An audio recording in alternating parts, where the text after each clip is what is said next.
It's 6 p.m. on D-Day. The day has worn on, and by now the men everywhere are exhausted. Yet still they fight, and the action in the field this hour is notes from the airborne zones in the west and the east. By 1800, USS Quincy has sent more than 200 rounds of 8-inch shells into the German artillery positions in and around Saint-Côme-du-Mont. Even the old church steeple has collapsed under the weight of the fire. With the enemy totally suppressed, Allen's paratroopers move out of their enclave at Basse-Abbeville and follow the Douve River until they find Johnson's group at La Barquette. However, this is not the fresh fighting force Johnson had hoped to throw against the Germans. Spent and exhausted from simply fighting for survival all day long, they are in no shape for offensive action. And over east of the bridges over the Orne and the Caen Canal, by now the Germans have reoccupied the Merville battery.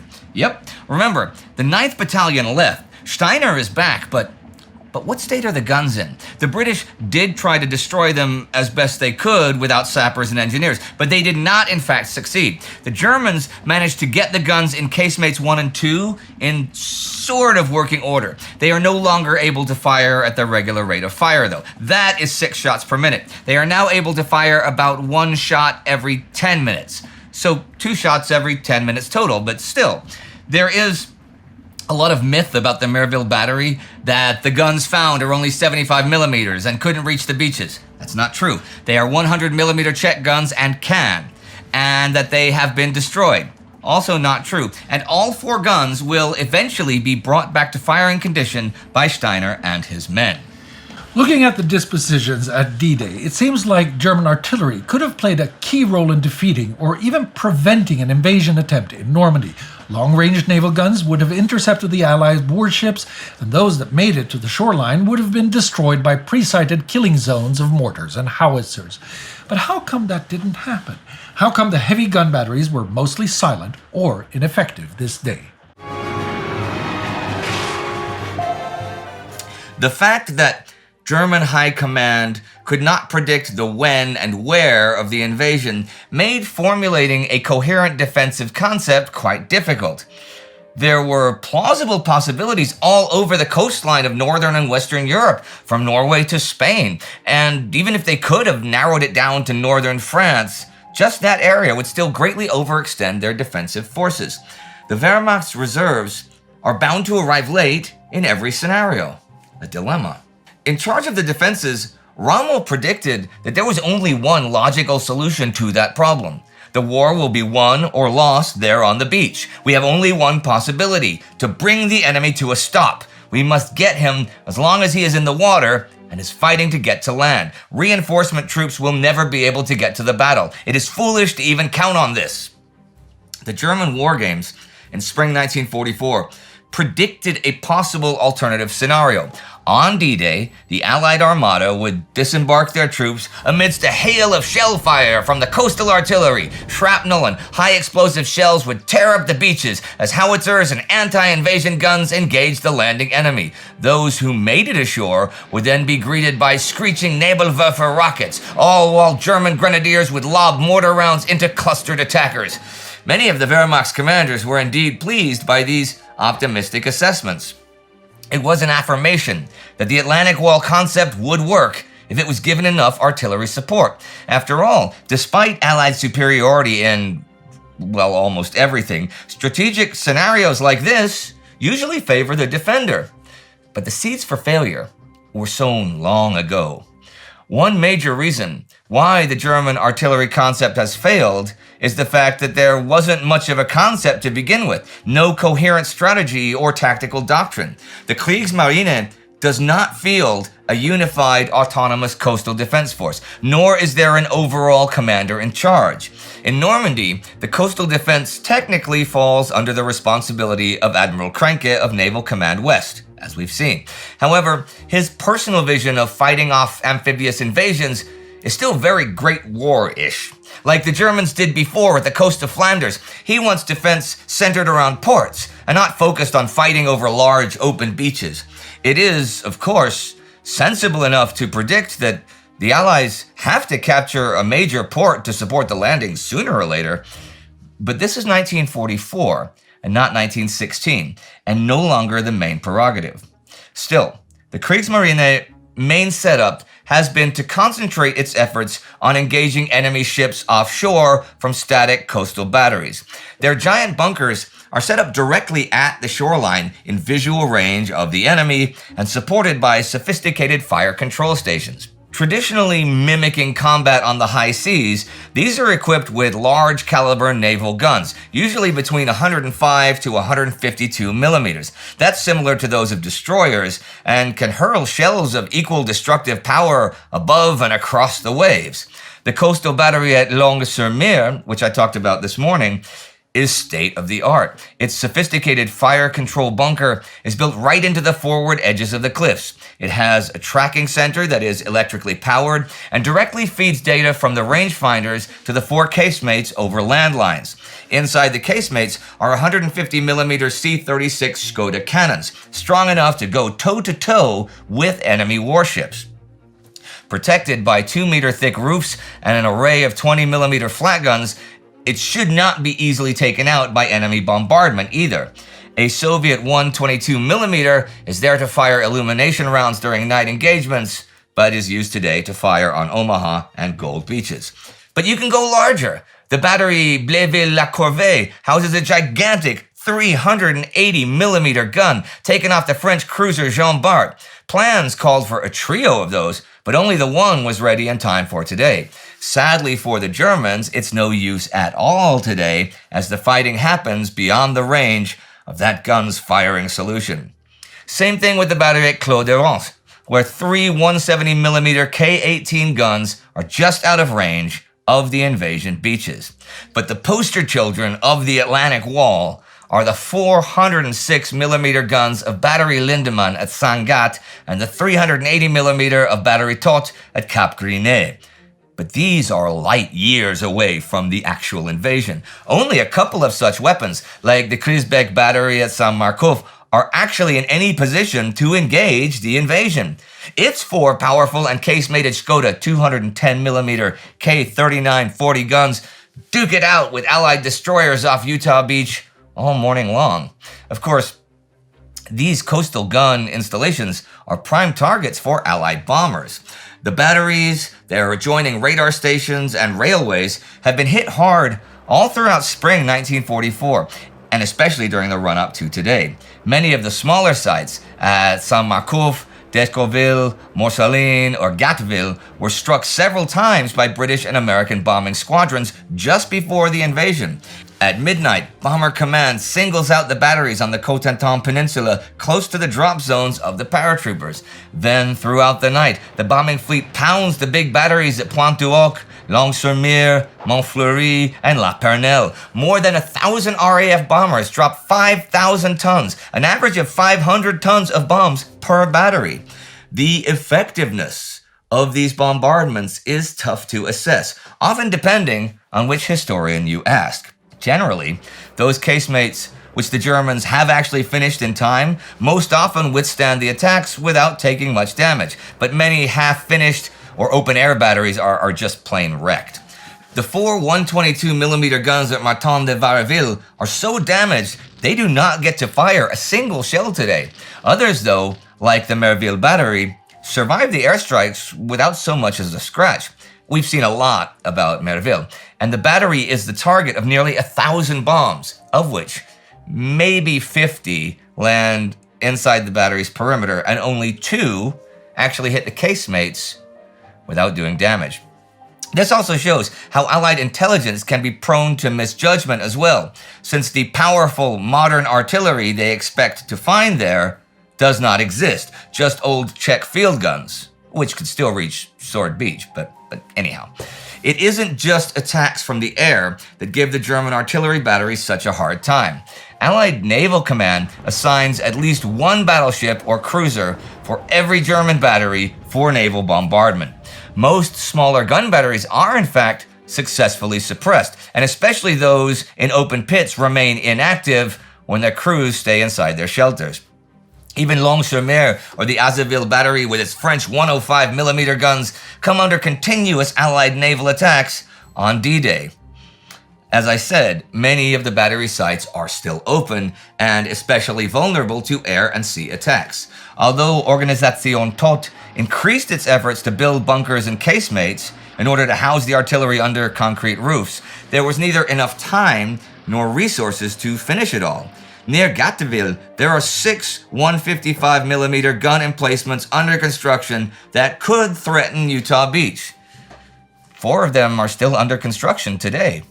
Much of the defenses do still resemble Great War-style artillery positions, with guns settled in open kettle emplacements. Most common are the smaller VF-600 emplacements that house pedestal-mounted 50mm guns, which have been cannibalized from obsolete tanks. Their only defense is camouflage. Okay, sometimes a metal shield or a row of sandbags. Right. There are also many problems with the bunkers themselves. Because of the lack of steel, the batteries have only limited abilities of traversing and are often only able to cover the beach side or the landward side. Ventilation in the bunkers often does not work at all. The guns themselves are mostly captured ones of all types and calibers, for which there is only a limited amount of ammunition available. And that's the naval artillery. This is something that only gets worse for the Army's artillery. One major opponent of the Wehrmacht command's optimism at the war games is General der Artillerie Erich Marx. Marx is certainly one of the most interesting characters on the German side. Once considered a rising star, he was heavily involved in the planning phase of Operation Barbarossa and consequently became a vocal critic of the whole thing, predicting the many risks and problems on the strategic level.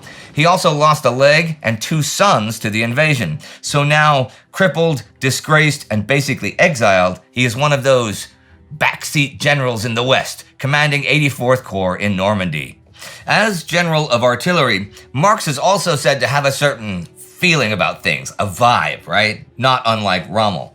From his headquarters at Saint-Lô, he began his own studies of the coastlines in northern France, concluding that the invasion might happen right in his sector. Then, during the German war games, Marx repeatedly criticizes Rommel's indecisiveness, saying that everything points towards Normandy as the prime target, with the Allies most likely striking somewhere between the Calvados coast and the rivers Orne and Vire. So he wants the roads between Caen and Cherbourg to be fortified and the majority of the army's artillery brought into his sector. Rommel, though, is hesitant to stake everything on Marx's assessments, and is probably also a bit miffed by being openly criticized as well. Marx repeatedly says he has emplacements without guns, ammunition depots without ammunition, minefields without mines, and a large number of men in uniform with hardly a soldier among them. Still, the role of the Army's artillery is tricky. Although its commanders have been quick to criticize the static naval batteries as battleships of the dunes, they don't really have a specific anti-amphibious landing doctrine either. Instead, they treat it like a typical breakthrough scenario on a typical battlefield. This means that an Allied beachhead is to be isolated and sealed off before being destroyed by concentrated counterattacks.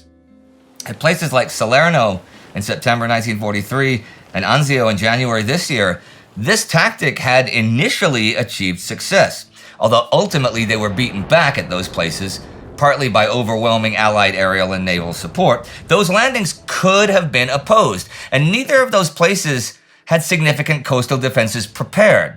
Would Rommel's defenses, all these mines, obstacles, and barbed wire at the beaches, give them the edge this time? Rommel is certainly counting on it, as he has ordered the Army artillery to cover each and every sector of the beaches by some sort of guns. The Army began reinforcing the French coast with their own artillery ever since the end of 1940, back when their own plans of a cross-channel invasion were still maybe in the cards.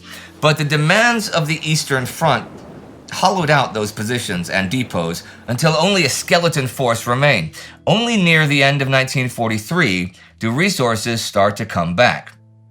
Traditionally, the German army concentrates its artillery in medium field guns, howitzers, and mortars. The The first main piece is the 75mm Field Gun 38. It is a conventionally designed cannon with a semi-automatic horizontal sliding breech block. The monoblock tube has a slotted cylindrical muzzle brake attached to it, as well as a hydro-pneumatic recuperator. Its max range is around 12.5 kilometers, firing mostly HE shells and hollow charges. The second main pieces are the 105 and 150mm Field Howitzer 18s. Another rather outdated artillery gun that is heavily modified throughout the war. Outfitted with a continuous pull firing mechanism and cartridge case obturation, the howitzers can max range 13 to 15 kilometers. Howitzer batteries are usually concentrated further inland, usually around 5 to 7 kilometers. For example, in front of Utah Beach at Brickhor Manor, there is that battery of 4 105mm guns like 5 kilometers from the shore. Its observers, though, are close to the beach to direct the guns by phone. Besides high explosives, the howitzers can also fire specialized anti-personnel rounds and smoke projectiles. Speaking of smoke, one of the most dangerous tools of the artillery triad is the Nebelwerfer 35. Starting out as a smoke thrower, which is basically what Nebelwerfer means, this multi-barreled mortar projector has been redesigned to fire high-explosive rocket projectiles. With a range of 6,700 meters, it can fire projectiles of up to 300 millimeters. It has also become well known for its screeching sound and has picked up the nicknames Screaming Mimi or Moaning Minnie. But the most fearsome caliber in the German arsenal is the 88mm. The original 88mm Flak 36 and improved 41 are equally destructive as anti-aircraft guns and tank killers. At the coast, inside the most powerful bunkers, the H677, they house the 88mm Pak 4341. Its range is long enough to cover 3 kilometers of coastline. Out in the open, the 88 is usually put on a cruciform multi-purpose pedestal to cover all 360 degrees. With a high velocity of 1,000 meters per second, it can fire 20 rounds per minute. Ammunition is generally high explosive, either on a time fuse or a percussion fuse. Another type of projectile is the APC-BC, the armor-piercing capped ballistic shell. This kind of ammunition is designed to make tankers think twice before rumbling out into the open. Rommel has wanted to bring as much tank-killing power to the coastline as possible. He has first-hand experience on how long-range anti-tank fire can stop armored advances before they even materialize as a threat. However, most of the positions at the coast are outfitted with pretty outdated 50mm guns. The much more effective 75mm Pak 40 is barely around Normandy at all, as it has been reserved for assault divisions, not fortress divisions. The 50mm guns are usually anti-tank guns from the Eastern Front, now dubbed anti-invasion guns. Still, Rommel's team has done a tremendous job stocking up on artillery pieces and ammunition from wherever they could get their hands on it. Scouring old fortifications and forgotten warehouses all over Western Europe, his staff has gathered all kinds of calibers and brought them to the coastline. One of the prizes is, for example, the French Saint-Chamond Model 1916 with its 21-kilometer range. This stockpiling, however, presents a different kind of problem. The 17th Army now possesses over 32 different kinds of artillery and anti-tank guns. Belgian, Czech, Polish, Soviet field guns, Austrian mountain artillery, French tank cannons, and all of them must be supplied by some variety of 252 different types of shells and grenades. Sorting these out is a quartermaster's worst nightmare, made even worse by the fact there's only a limited amount of shells for most of these foreign calibers. 47 types are no longer even produced. So once they run out of ammo, that's it. Speaking of ammunition, even for the German-made guns, the supply situation in northern France is bad, like real bad. For once, it is partly because of enemy activity too. French resistance fighters sabotage the railway lines, and Allied bomber squadrons target depots, and Under the transportation plan, the Germans have to commit a large amount of force to guard the many bridges across the Seine and Loire rivers, which means the actual supply columns are steered by French and Belgian civilians. And a German paycheck does not buy much loyalty and motivation in 1944. This has led to an overall shortage of artillery ammunition for the defenders at the Atlantic Wall, but it is especially worse for certain models, like the light and medium Model 1918 field howitzers. Produced almost exclusively in Germany, it takes forever for these shells to arrive at the French coast. Always nearly bordering on treasonous, German bureaucracy does seemingly everything in its power to complicate things. In theory, the whole supply system in northern France falls under the direction of Quartermaster General West, directed from Paris by General Finch and General Eckstein. Problem is, that command is not simply subordinate to Oberkommando West, but also answers to the military commander of France, General von Stülpnagel, as well as taking orders from Quartermaster General of OKH General Wagner in Berlin. So the supplies are effectively under 3 different commanding generals, receiving directions from 3 different offices, and no, OB West does not have the right of way here. Altogether, this has made an already unwieldy supply situation even worse. There are many reported cases today of guns and their shells not being at the same place when the invasion strikes. Artillery guns at Omaha, for example, run out of shells because the majority of their supplies have been awaiting transport at Saint-Lô for weeks. Okay, you might now be thinking, the Atlantic Wall is just a series of badly managed strongpoints held by third-rate soldiers with no intention of fighting it out. But that is far from the truth. The Crisbeck battery, even alone and half-finished, has been a star today for the Germans. And it isn't alone. There are many illustrations of how tough the German batteries actually are. Just imagine, though, if the Germans had more of these multifaceted artillery positions. What might have happened if the Kriegsmarine had installed the 380mm gun batteries at both Le Havre and Cherbourg as they had planned? What if all 6 Gatteville 155mm gun emplacements had been finished by today and not just 2? Or the major defensive stronghold that was supposed to secure Carentan and defend Utah Beach? How would the battle have played out if Rommel had trusted in General Mark's judgment and directed all his artillery towards that peninsula? That is one hell of a what if. But there are many people, whole organizations in fact, whose jobs are to deal with what ifs. As in, what if we can convince the enemy that the invasion they expect will happen elsewhere, and at a different time? Exactly.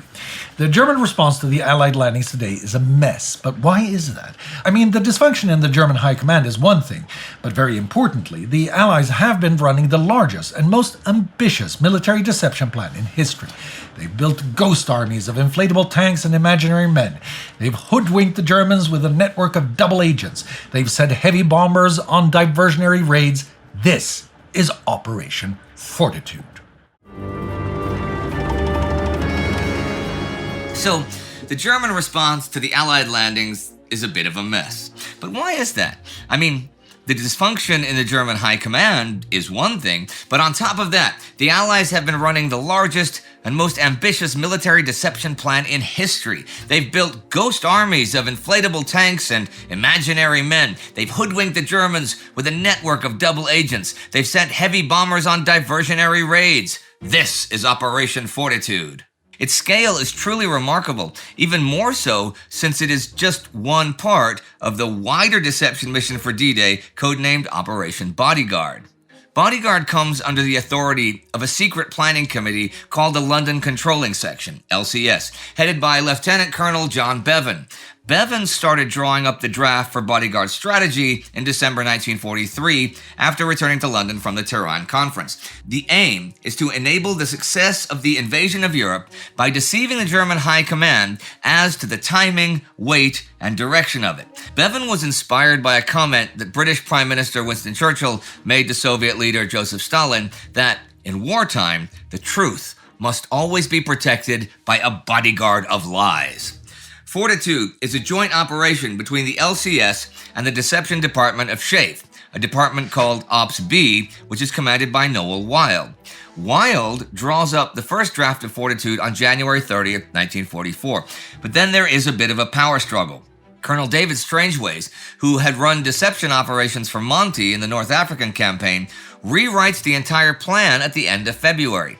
In the months leading up to D-Day, Fortitude's basic goals are to confuse the Germans as to the timing of the invasion and to convince them that the Allies are focused on landing in Norway and at Pas de Calais, hopefully resulting in the Germans keeping their best fighting forces away from Normandy. Now that the landings have begun, the goal is to stall the influx of German reinforcements by keeping up the pretense that Normandy is a mere diversion, and that the real landings in Norway and Pas de Calais are soon to come. To this end, Fortitude is split in two.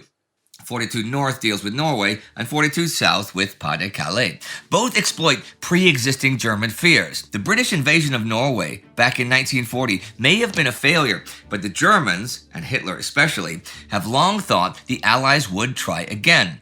Likewise, since Calais is the closest point to Britain, they have anticipated an invasion there. The first step for the Allies in both cases is the creation of fictitious armies. For Fortitude North, this is the British Fourth Army, which is an old reactivated formation from the Great War. SHAEF and LCS choose General Sir Andrew Thorne as its commander. He's chosen because the Germans know him well. He was a military attaché in Berlin before the war. Sir Andrew sets up his headquarters in Edinburgh Castle. Fourth Army structure is as follows. The fictitious British 7th Corps is based at Dundee, the fictitious British 2nd Corps at Stirling, and the American 15th Corps in Northern Ireland. The 15th Corps is a real formation, but it will not be used in Operation Neptune itself. Instead, its 3 infantry divisions are training for follow-up roles after the landing. Fortitude North begins with radio games. On March 22nd, fake headquarters communications teams begin sending out messages across Scotland, communicating with fake fighting units and with the fake support and service forces. The plan is that the German wireless interception teams will pinpoint the location of the Fourth Army. There's an early indication that this is working. Just 3 days after these signals start, a Messerschmitt strafes Edinburgh Castle.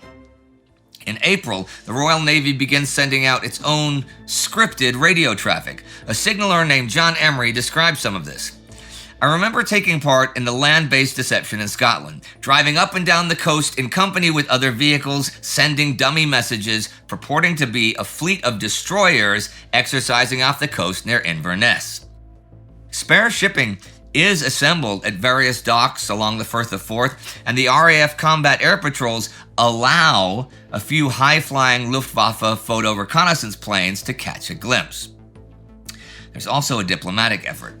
The LCS instructs the British diplomat Victor Mallet to make a series of demands to neutral Sweden, which include allowing Allied aircraft to refuel at Swedish airfields after flying combat operations. The Swedes refuse these, of course, but German spies report that the Allies are making overtures to Sweden in preparation for an invasion of Norway. Fortitude South is even more ambitious than Fortitude North. It rests on the 1st United States Army Group, Woodage, headquartered in Dover, directly across the channel from Pas de Calais. SHAEF chooses George Patton as Wodage's commander because in North Africa and Sicily, he earned a reputation among the Germans as an effective and aggressive commander. Like the British Fourth Army, Woodage is mostly made up of fictitious units, but it also contains some earmarked for follow-up waves after the first landings. To bring the army group to life, magazines publish the divisional emblems, and men wear the patches in bars and pubs across the country. Woodage has a strength of close to 1 million men, but its actual manpower is little more than a few hundred signal troops. Some of these are in secret tunnels underneath Dover Castle. It was from these tunnels back in 1940 that British commanders directed Operation Dynamo, the evacuation from Dunkirk. Now the signalers fire off radio messages purporting to be an army making ready for an invasion of the continent. There are also mobile signalers who spend their time driving around southeast England. One of them, a corporal named Les Phillips, describes how this works. You would be given a map reference, take the truck to that spot, and at a certain time, broadcast according to a script you were given. It might be asking for reinforcements, ammunition supplies, all sorts of things. You'd pretend to be a whole corps. The timing was very important because it had to seem as if one tank was answering another. You had the audio sound of the tanks to hear them too. It was all very secret. Corporal Phillips and his vehicles form part of Quicksilver 2, one of the 6 Quicksilver plans through which the existence of Fusag is communicated to the Germans. But Fusag needs more than just fake radio traffic. I mean, the fake 4th Army up in Scotland and Northern Ireland, well, it's a bit of a stretch for German recon planes, but they can pretty easily reach Dover. What Fusag needs is some tanks. Obviously, SHAEF cannot spare real tanks to just sit in the countryside around Dover. This is where Quicksilver 3 and the Ghost Army come into the picture. The American Ghost Army, or to give them their proper name, the 603rd Camouflage Engineers, works with Montgomery's Deception Crew, R-Force, to build up a bunch of imitation vehicles. Some of these are inflatable tanks and trucks made by the Goodyear Company in the States. Weighing in at just 40 kilos, about 90 pounds. These look like the real thing when photographed from above, but they can be easily lifted and moved around by a few GIs. Prop makers from London's film studios also chip in and build hundreds of wooden vehicles, wooden artillery pieces, and airplanes. These fake vehicles are arranged at realistic-looking bases and airfields. Camouflage netting is strung up, and tent cities spring up around them with imitation buildings and ammo dumps. Tank and tire tracks are plowed into the mud using special rolling tools. Cooking stoves are kept burning to feed non-existent soldiers. At night, recordings of aircraft engines are played over speakers, and special carts fitted with car headlamps run up and down fake runways to simulate aircraft. Fake landing craft are anchored at the coast to create the impression of an army massing for invasion. These are built of canvas stretched over a steel frame, floating on oil drums. A lieutenant colonel in the Royal Engineers describes their use. They looked very realistic, and at half a mile away, I certainly couldn't tell them from the real thing. We'd leave them for 2 or 3 days, then move them elsewhere, so it looked as if the troops were moving around. But all of this, the radio messages and the fake tanks, planes, and boats, they're not enough by themselves. In fact, far more significant is another element, Quicksilver 1. I left it to the end because it's the most important. Quicksilver 1 mobilizes the network of double agents controlled by the top-secret British 20 Committee, the Double Cross Committee. You might recognize the names and code names of some of these agents. The Spaniard Juan Pujol, or Garbo, is probably the most important. Then there's the Polish Air Force captain and former French resistance fighter Roman Czerniawski, or Brutus, and the Portuguese-based Serbian businessman Dusan or Duško Popov, codenamed Tricycle. Astrid will be covering them in more detail today, so I'll leave that to her. All I need to say is that these 3 agents, plus dozens of other men and women operating as far afield as New York, send a constant stream of carefully managed information. It's a mix of facts of limited military value, half-truths, and outright falsehoods designed to convince the Germans that Fusag is heading for Calais. For example, Brutus draws up fake reports on Polish and Free French airborne units due to take part in the invasion. Tricycle hand-delivers a list of Fusag units to his contact in Lisbon. Meanwhile, between January 1944 and D-Day, Garbo alone bombards the Germans with over 500 messages. The work of the double agents turns out to be the most important element. Luftwaffe reconnaissance is so lacking, and the processing of intelligence so poor in Germany, that the vast effort put into Quicksilver 2 and 3, that's the phony radio traffic, imitation vehicles, military bases, that makes very little impact on German thinking. But the Germans do put great stock in their agents, who are double agents, and it is through their communications that the bulk of the information about Fusag and the Allied plans for Calais come to the German attention. One member of LCS will boast, every phase in the story can be directly attributed to the 3 double-cross agents, Garbo, Brutus, and Tricycle. But Just how successful has Fortitude been? Have the Germans bought it? Bletchley Park has been able to monitor the progress of the disinformation campaign through its decryption of German communications. From these decoded messages, the LCS concludes that the Germans have bought the deception. Von Rundtsedt reports to OKW on May 29th.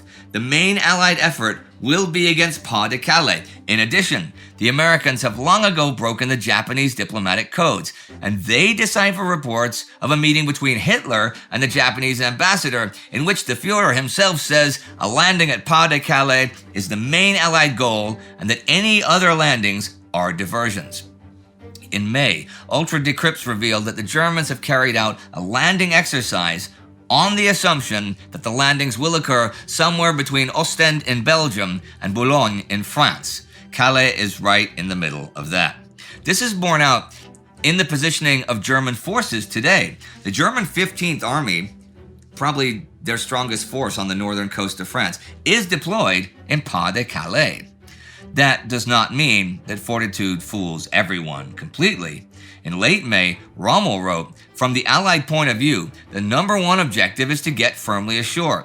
This is improbable on the Pas-de-Calais coast, which is strongly defended, but is possible on the Normandy coast, which is barely fortified." He noted that the RAF allowed the Germans to get very close to the buildup of Fusag around Dover, but were driven away fiercely when they approached the buildup of troops for the 21st Army Group. Nor has Hitler completely discounted the idea of a landing in Normandy. Back in February, he wrote the most likely places for an Allied landing were either the Channel Coast or Normandy. And in April, he did order some extra troops to be sent to beef up defenses in Normandy. And I'm pretty sure the Americans at Omaha Beach today will tell you that the Germans have obviously been planning for the Normandy option. But that's to be expected. See, Fortitude didn't require the Germans to completely dismiss Normandy as an invasion site. Rather, by offering Calais up as a tempting and logical alternative, it has sown confusion in the ranks of German high command. It has played into German assumptions. Not only is Calais the closest landing spot from Britain, but the most aggressive option, providing a far more direct route to Paris than Normandy. But what Formandy has done is to help prevent the Germans from producing a coherent and unified strategy for fighting the landings. The fierce debate between Rommel, Rundtsedt, and General de Panzertruppen Freiherr Leo Gehr von Schweppenberg over the deployment of forces for Obi West that I mentioned earlier today can, in part, be put down to the confusion sown by Fortitude. Rundtsedt argued that without having nailed down the Allied invasion target, the Panzers should be kept inland in a central reserve, whereas Rommel wanted them as close to the beaches as possible. In the end, as you may recall, Hitler intervened and imposed a compromise solution, with Rommel's Army Group B in northern France having 3 panzer divisions and General Johannes Blaskowitz's Army Group G having 3 in the south of the country. The other 4 are held as part of a central reserve in Schweppenberg's Panzer Group West. In that sense, then, Fortitude has been a success. Now the plan switches to the next stage, maintaining the fiction that the Normandy landing is a deception and that the real landings will come elsewhere. For Fortitude South, the aim is to prevent German reinforcements from being moved from Calais to Normandy. Even before the troops landed on the beaches this morning, plans are being set in motion to keep the ruse going. Key to this is ensuring that the Germans continue paying attention to the network of double agents. To this end, Agent Garbo attempted to warn the Germans this morning that the Normandy landings were go. At 3 a.m., he set up his radio equipment for a pre-arranged transmission with his German handlers. The time was chosen because it was early enough to appear genuine, but too late for the Germans to really gain any advantage. Unfortunately for the Germans, their radio operator misses this pre-arranged meeting and does not come on air until 8 a.m. But tomorrow, when the Germans realize the full significance of Garbo's message, their confidence in him only increases further. It also gives him the moral high ground. Garbo will feign disgust at the incompetence of his German contacts and will tell them, "I cannot accept excuses or negligence. Were it not for my ideals, I would abandon the work." Eager to keep Garbo on their side and sure of the value of his information, the Germans will eat up the messages he sends over the coming weeks, in which Garbo will paint the Normandy landings as a diversion. He will send over more and more details about Fusag and its impending attack on Pas-de-Calais. Now, I said that Fortitude is not the only operation to mislead the Germans. I'll go over a couple of the other efforts because, like Fortitude, they will continue over the coming months. In the west, there is Operation Ironside, which uses double agents to give the impression the Allies are planning a landing at the Bay of Biscay, with particular emphasis on Bordeaux. This plays on a pre-existing fear of German High Command, who already carried out anti-invasion drills there back in January. The story is that 2 divisions will land 10 days after the Normandy landings, with a further 6 divisions being sent once a beachhead is established. After capturing Bordeaux, this force would then link up with another supposed landing force in the south of France. There's Operation Zeppelin in the Mediterranean, which aims to tie down German forces in anticipation of a possible Allied landing in the Balkans. For this, the Cairo-based deception department, named A-Force, is using deceptive radio signals to inflate the size of the British forces in the region. Zeppelin has various sub-operations, each of which threaten an Allied landing at places including Crete, mainland Greece, Albania, Croatia, and the south of France. Finally, there's Operation Copperhead. This has already run its course, but it's worth mentioning just because, well, it's kind of funny, actually. Okay. Over the past few months, the 20 Committee's double agents have made it clear to their German handlers that General Bernard Montgomery will be commanding the coming invasion. So at the end of May, the British deployed a body double of Monty to Gibraltar and Algeria, hoping the Germans would take this as a sign that the invasion was not imminent. The British made sure that the visit to Gibraltar was witnessed by a Spanish government official known to be an Abwehr informer.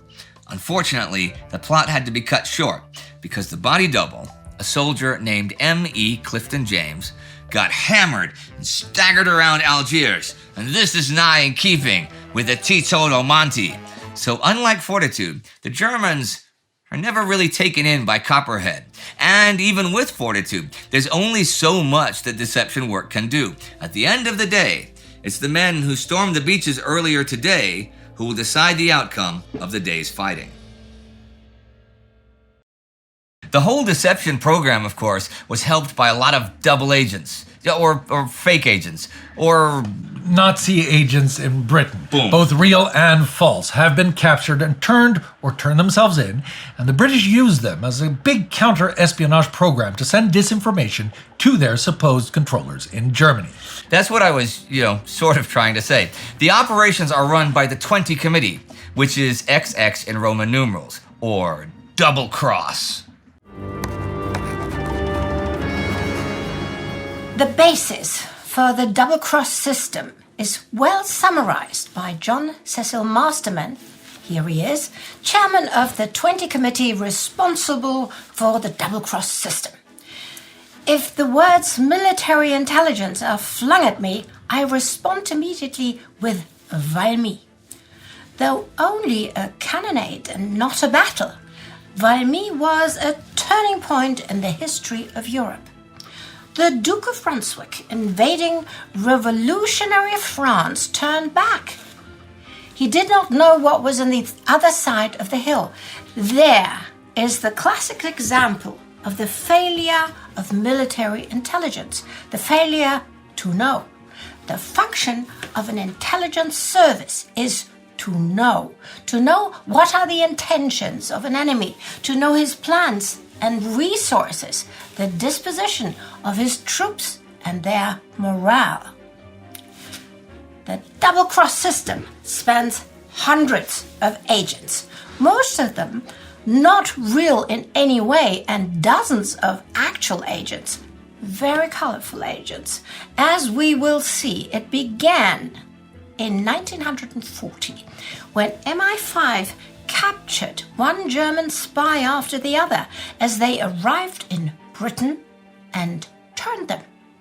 Soon, there were not a single German spy in Great Britain, and 25 German spies had become double agents for the British. As soon as the German Abwehr sent in new spies, they were captured and turned.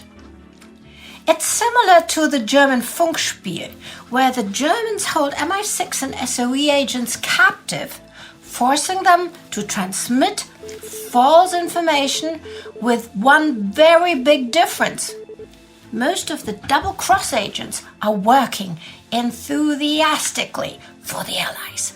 In nominal freedom, soon the system attracts volunteers who either defect or have intended to work against the Nazis before they even contact MI5, and the system expands far outside of Britain into the very heart of Nazi German Reich. Then, as Masterman concludes, by means of the double-cross system, we actively run and control the German espionage system in this country. The British now have a new military weapon, unlimited in its range, one of the oddest ever assembled, subtle, multifaceted, and ambitious and highly dangerous to operate. It has one main target: Adolf Hitler's brain. A weapon not based on engineering or science to destroy cities, take down planes or sink U-boats. Instead of killing, it is set out to crawl into the Nazis' heads like a hydra, irritate and confuse them, manipulate decisions, gamble with egos and greed for power, create conflict playing with friendship and trust, suspicion and betrayal. Finally, masterminded illusions to set out a path to their ruins like rats behind the Pied Piper of Hamelin. MI5 Lieutenant Colonel Thomas Arnold Robertson, or TAR for short, here he is, runs the operation of the double-cross system. With enormous trust, imagination, care, precision, and coordination, the Germans are fed carefully composed false information about the effects of Hitler's bombings, British battle plans, and Allied strategies. In the other direction, they are used defensively to obtain information about German military intelligence or to catch more German spies when they try to make contact in Britain, and so slowly lull the enemy into believing he's running a huge espionage network in Britain, when in fact they have nothing. TAR's team could not be more diverse in personality, character, and background. Most of them are adventurous, ruthless, daring, clever, charming, cautious, some criminal, greedy or desperate, none of them with the exact same motivation, but all of them willing to risk their lives in a secret, historic undertaking. All of them face a nerve-wracking challenge, serving and pleasing at once two very powerful and dangerous masters caught in a deadly war with each other. To their Nazi handlers, they have to prove their trustworthiness and seem believable. To their British handlers, they must leave no doubt that they are committed to fight on the Allied side, to destroy the Nazis, and have no intention to blow their double identity to the Germans. In a funny twist, the Brits don't have to pay most of their double agents because the Nazis do. Ironically, happy to have such a splendid spy network in Britain, they pass their agents massive amounts of money. It's good bookkeeping for the British, but also a temptation for the agents not to bite the hand that feeds you. But most of them stay faithful, while the huge amounts of money are not always used for healthy purposes. A lot of the double agents have alcohol and drug problems. Not really surprising considering the pressure they are under. Every bit of information to the Germans has to be approved and discussed with MI5. When it's true, it's transmitted too late, making it verifiable but useless. When altered, so well orchestrated that it looks true, or so misleading that it is, again, useless. And all the time, the slightest doubt in their German handler's mind will collapse the whole operation and possibly end the agent's life. So, most of the double agents come up with a great solution. Blame somebody else. They invent fake agents, and lots of them. People that have never existed. Give them names, addresses, pets, and biographies. So, whenever information is dubious or proven wrong, they can always blame their sub-agent, was me, not to risk their own engagement. The double-cross system has one main goal: to end the war. This war that has by now cost the lives of millions of people has to be stopped. And now, in 44, comes their greatest moment, or as Masterman will later write. From the beginning of 44, all our activities were swallowed up in the one absorbing interest of the grand strategic deception for the Normandy invasion. The climax, which we had hoped for from the beginning, was approaching, and all other aspects of work sank into insignificance. At least for the time, it will be remembered that we had always expected that at some one moment all the agents would be recklessly and gladly blown sky high in carrying out the grand deception, and that this one great coup would both repay us many times over for all the efforts of the previous years and bring our work to an end.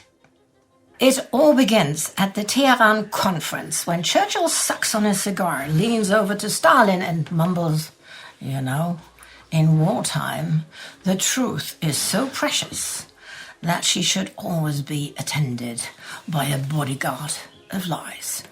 And Joseph Stalin dryly replies that this is what we in Russia call military cunning, referring to the Chinese general and philosopher Sun Tzu, who said that all warfare is based on deception.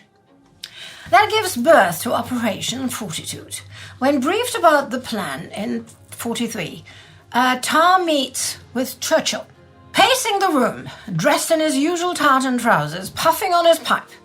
He proposes that the double-cross system shall be the beating heart of fortitude, and Winston loves it. Tangle within tangle, plot and counterplot, ruse and treachery, cross and double-cross, true agents, false agents, double agents, gold and steel, the bomb, the dagger, and the firing party were interwoven in many a texture so intricate as to be incredible and yet true. But Hitler is very much alert to the possibility of being misled again. He had been wrong-footed over the invasion of North Africa and Sicily, when operations like minced meat persuaded the Germans that the most likely target was not the real target.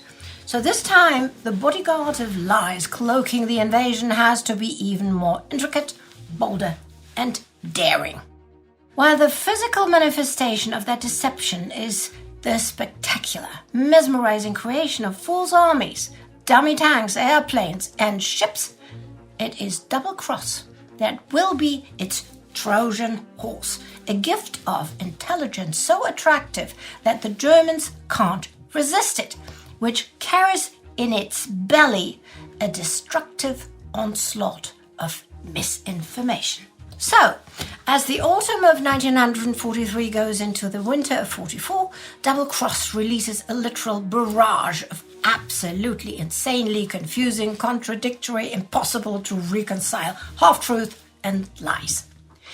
Each piece of information is engineered to support the substance of one of the segments of fortitude, sending the Germans to prepare for an invasion in Scandinavia, at Pas-de-Calais, the Atlantic coast, the Mediterranean coast, or the Balkans. Just not west of the Seine estuary, in Calvados and on the Cotentin Peninsula. A good 24 double-cross agents are involved in this deception plan for D-Day, but 5 spies and their sub-agents form the nucleus of the operation, being without any question one of the oddest military units ever assembled. Elvira Concepcion Josefina de la Fuente Chadouard, codenames Bronx and Cyril, a bisexual Peruvian playgirl so bored with life she wants to do something fun besides gambling. Roman Czerniawski, codename Brutus, Armand, and Valenti, a tiny Polish fighter pilot who lives and thinks spying, and thinks that the act itself is the highest ideal of human endeavor, regardless of who it is. Lily Sergeyev, codename Treasure, a heroic French woman daughter of Russian imperial refugees from the Bolshevik Revolution, who is a genius, but so obsessed with her pet dog that she comes close to derailing the entire invasion. Dusko Popov, codenamed Tricycle and Scoot, a Serbian playboy with an appetite for sexual adventures and bold business ventures, a high society cosmopolitan who will be one of Ian Fleming's role models for James Bond. Juan Pujol Garcia, codename Garbo and Borfrel, a deeply eccentric Spaniard with a successful diploma in chicken farming, who is Mr. Deception himself and D-Day's inventor of ghost armies and agents. They are far from obvious heroes, yet the soldiers owe these spies a huge and unconscious debt as they storm the beaches of Normandy today. These secret agents fight with their life, talents, and words. I will be back to tell you each of the 5 agent stories leading up to today. And I see you in a little bit, darlings. Spy stuff is always strangely cool to me. Well, you're not alone. Would you like to meet one of those double-cross agents? Of course. Okay, before I get to the most flamboyant agent on my list, a woman who makes James Bond's lifestyle seem dull, let me say a few more words about bodyguard and fortitude. As you know, the plan is to get the Germans doubting and questioning the location and time of the invasion. In retrospect, it will be said that the plot to get them to reinforce in Scandinavia, the south of France, and the Balkans was not especially successful, while the feint towards a Pas-de-Calais invasion was. The intention was always to push the Germans to believe that the main event was to be at Pas-de-Calais, but that it could come in other places as well, or that it might even be a multi-pronged attack, which it also is, but I'll leave that for Indy to explain in the coming weeks. In any case, this would force the Germans to hold back some units. Even if that wouldn't be entire divisions, it would still make a difference, and that is what they have achieved today. A crucial part of the plan was to split up the Panzer divisions in France and keep as many of them as possible away from the coast of Normandy. One young, very colorful lady put the final touch to that part of the plan with a single telegram. She is Peruvian, part of the upper classes, and a total party girl. I'll give you Elvira Concepcion Josefina de la Fuente Chadouard. Stylish and arrogant, Elvira grows up in Paris, daughter of a filthy rich guano tradesman and Peruvian diplomat. She's well educated and speaks multiple languages. She also cares little for what other people think of her. She's openly bisexual, loves expensive stuff, fashion, gambling, and partying. In short, Elvira enjoys a pretty posh lifestyle. But she also has twice the brains of most anyone around her and is consistently bored with a life that does not offer her much opportunity to use them. At age of 23, she marries a Belgian stock trader, Jean Choudoir. 4 years and many affairs later, she finds out she has nothing in common with him and bails to the south of France with her super-rich girlfriend. The happy couple continues in Elvira's favorite activity, losing at gambling, until the Germans invade France. The relationship is eventually over and Elvira travels to England, where she tries to find a job. She fails to hold down a translating gig at the BBC, so voila, she ends up spending most of her time drinking at the Ritz, hanging out in London nightclubs, gambling, and complaining about losing. Soon, she's racked up pretty hefty gambling debts. So one day, she complains about her financials to a Royal Air Force officer who mentions her to his boss, a Royal Air Force officer, Colonel Sir Claude Dempsey. Known as Uncle Claude and codename Zet, he also happens to be the assistant chief of MI6 and puts Elvira under surveillance for a couple of weeks. Uncle Claude knows the value of a smart woman whom other people assume to be stupid, and knowing about her enormous debt, he explains his idea how he could help her. You have the advantage to travel freely between countries with your diplomatic passport, right? And together, with your interesting circle of wealthy, important friends, you would make a perfect secret agent, you know? If the Germans have the same idea when they meet you, you can provide us with intelligence on behalf of MI6 and get lots of money for it. I will send you to south of France to be picked up by the Abwehr. I know how I can arrange that. In return for £100 a month, Elvira wanders around the south of France for a few months doing pretty much what she would be doing otherwise, playing cards and drinking. Then she meets Henri Chevel, a French collaborator who introduces her to his German friend Helmut Bibi Bleil, a freelance spy. After a week of charming Bibi over dinner and complaining about her financial hardships, Elvira gets Bibi to finally ask her, "How about moving back to England, my dear, and earn £88 a month, and you let us know what's going on in Britain? I feel I can just trust you. I always act on intuition. If I am wrong, it will ruin my whole career." It was, and it did. Elvira immediately informs MI6 and is transferred to MI5 and Tar Robinson's double-cross team. Elvira's case officer, Christopher Harmer, and Hugh Astor give her the codename Bronx for the cocktails she drinks when meeting with them.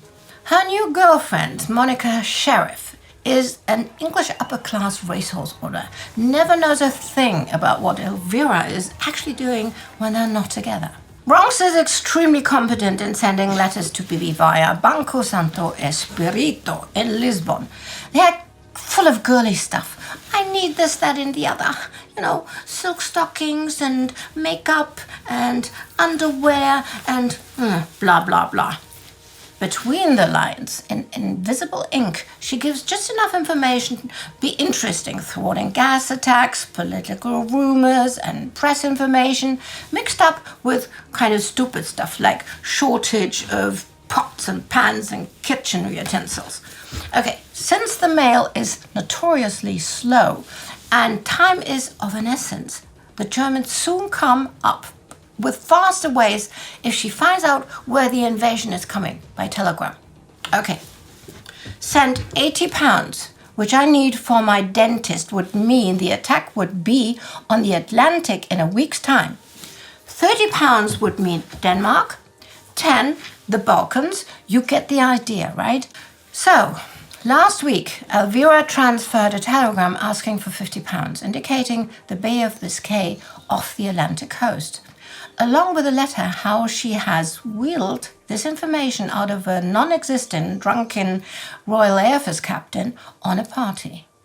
Now, like I said in the beginning, no one on the German side is really convinced that an invasion will come anywhere else than on the French northern coast. Even Hitler believes this is the most probable place. However, they do want to keep the options open for the possibility.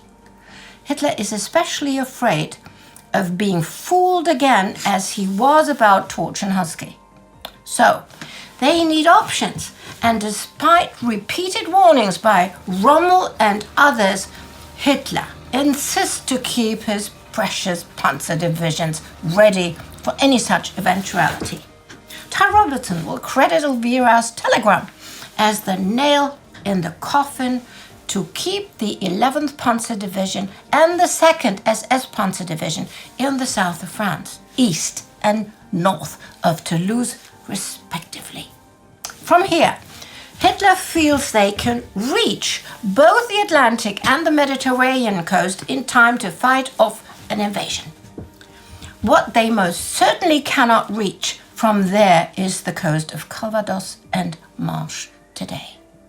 After the war, Elvira will retire from both spying and her high-rolling life. She will move to the south of France, open a gift shop called L'Heure Bleue, and live in peace until her death at 85 in 1996. The full details of her story will remain a secret until they are declassified in the coming 2005. That's a while to go.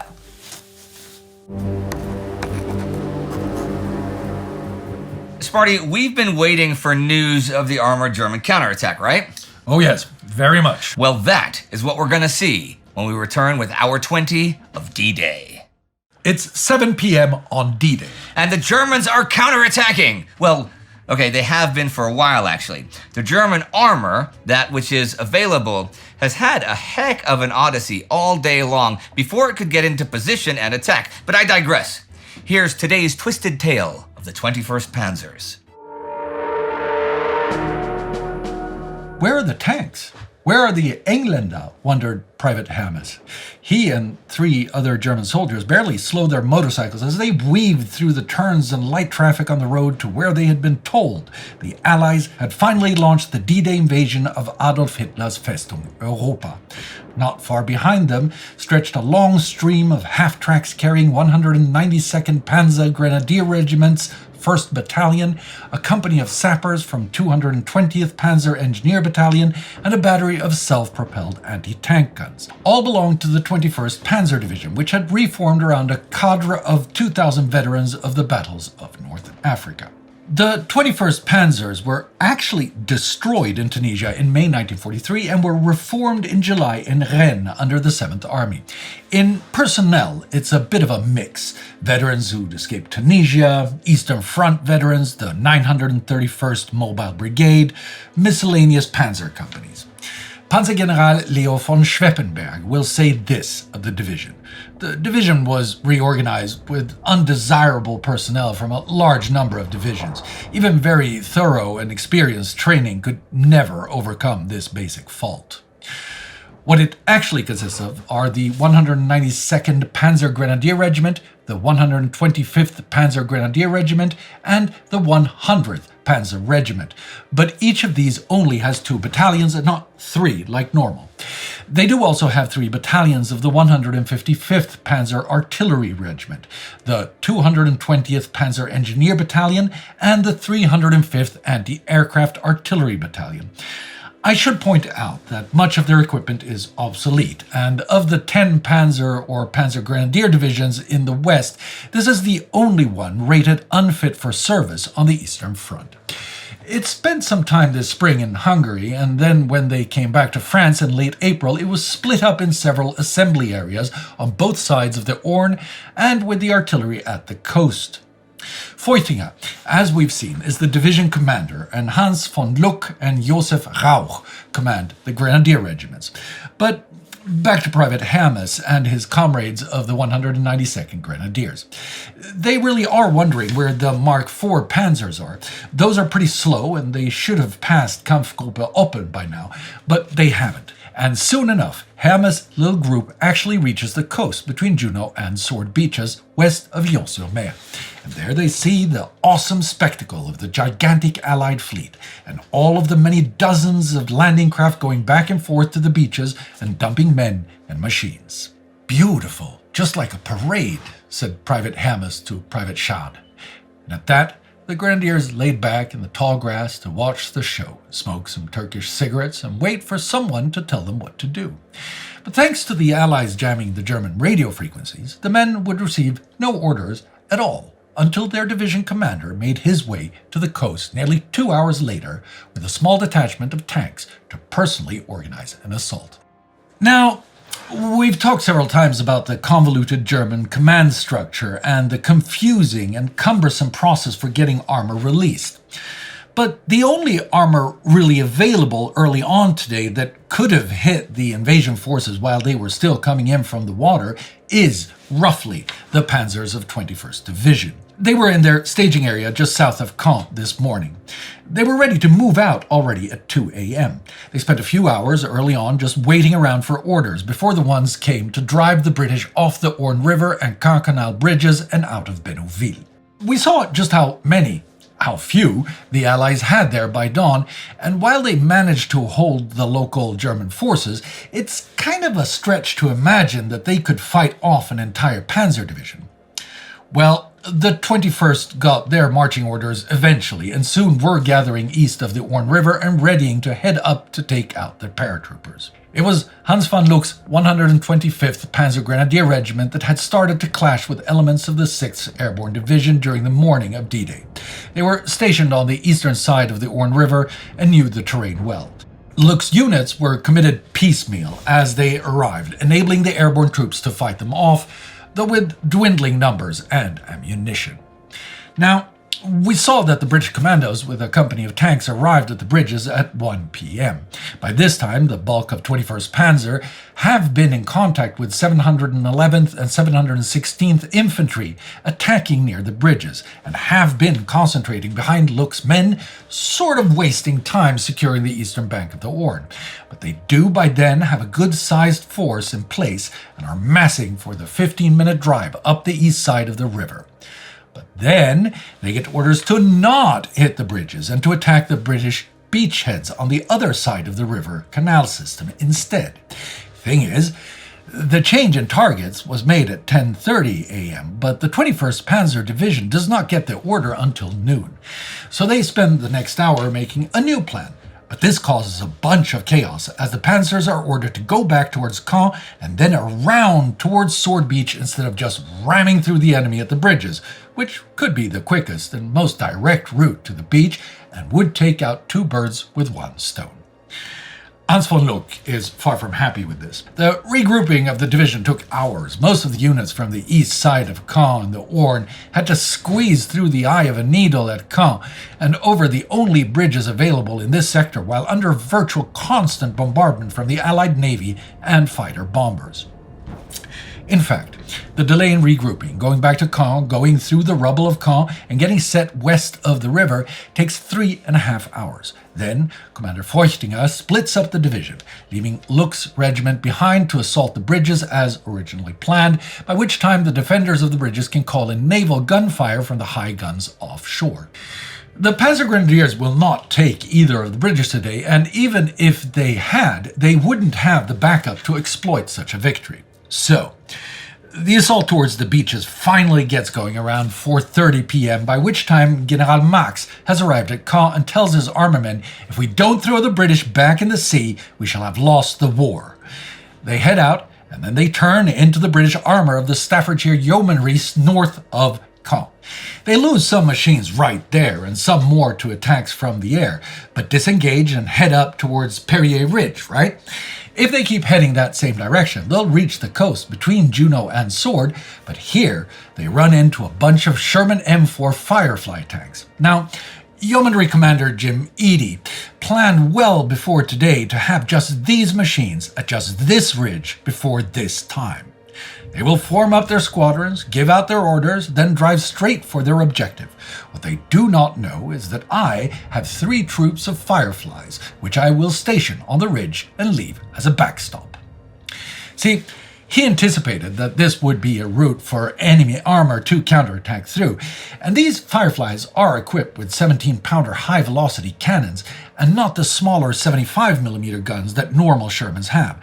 These Shermans are medium tanks based on the American Sherman M4, but have this new long-barreled powerhouse of a cannon, which can penetrate Tiger tanks, Panther tanks, and absolutely the Mark IV Panzers, which they meet today. The Firefly tank is an ordinary Sherman, but in order to accommodate the immense breech of the 17-pounder and store its massive shells, the co-driver has been eliminated and his little den has been used as storage space.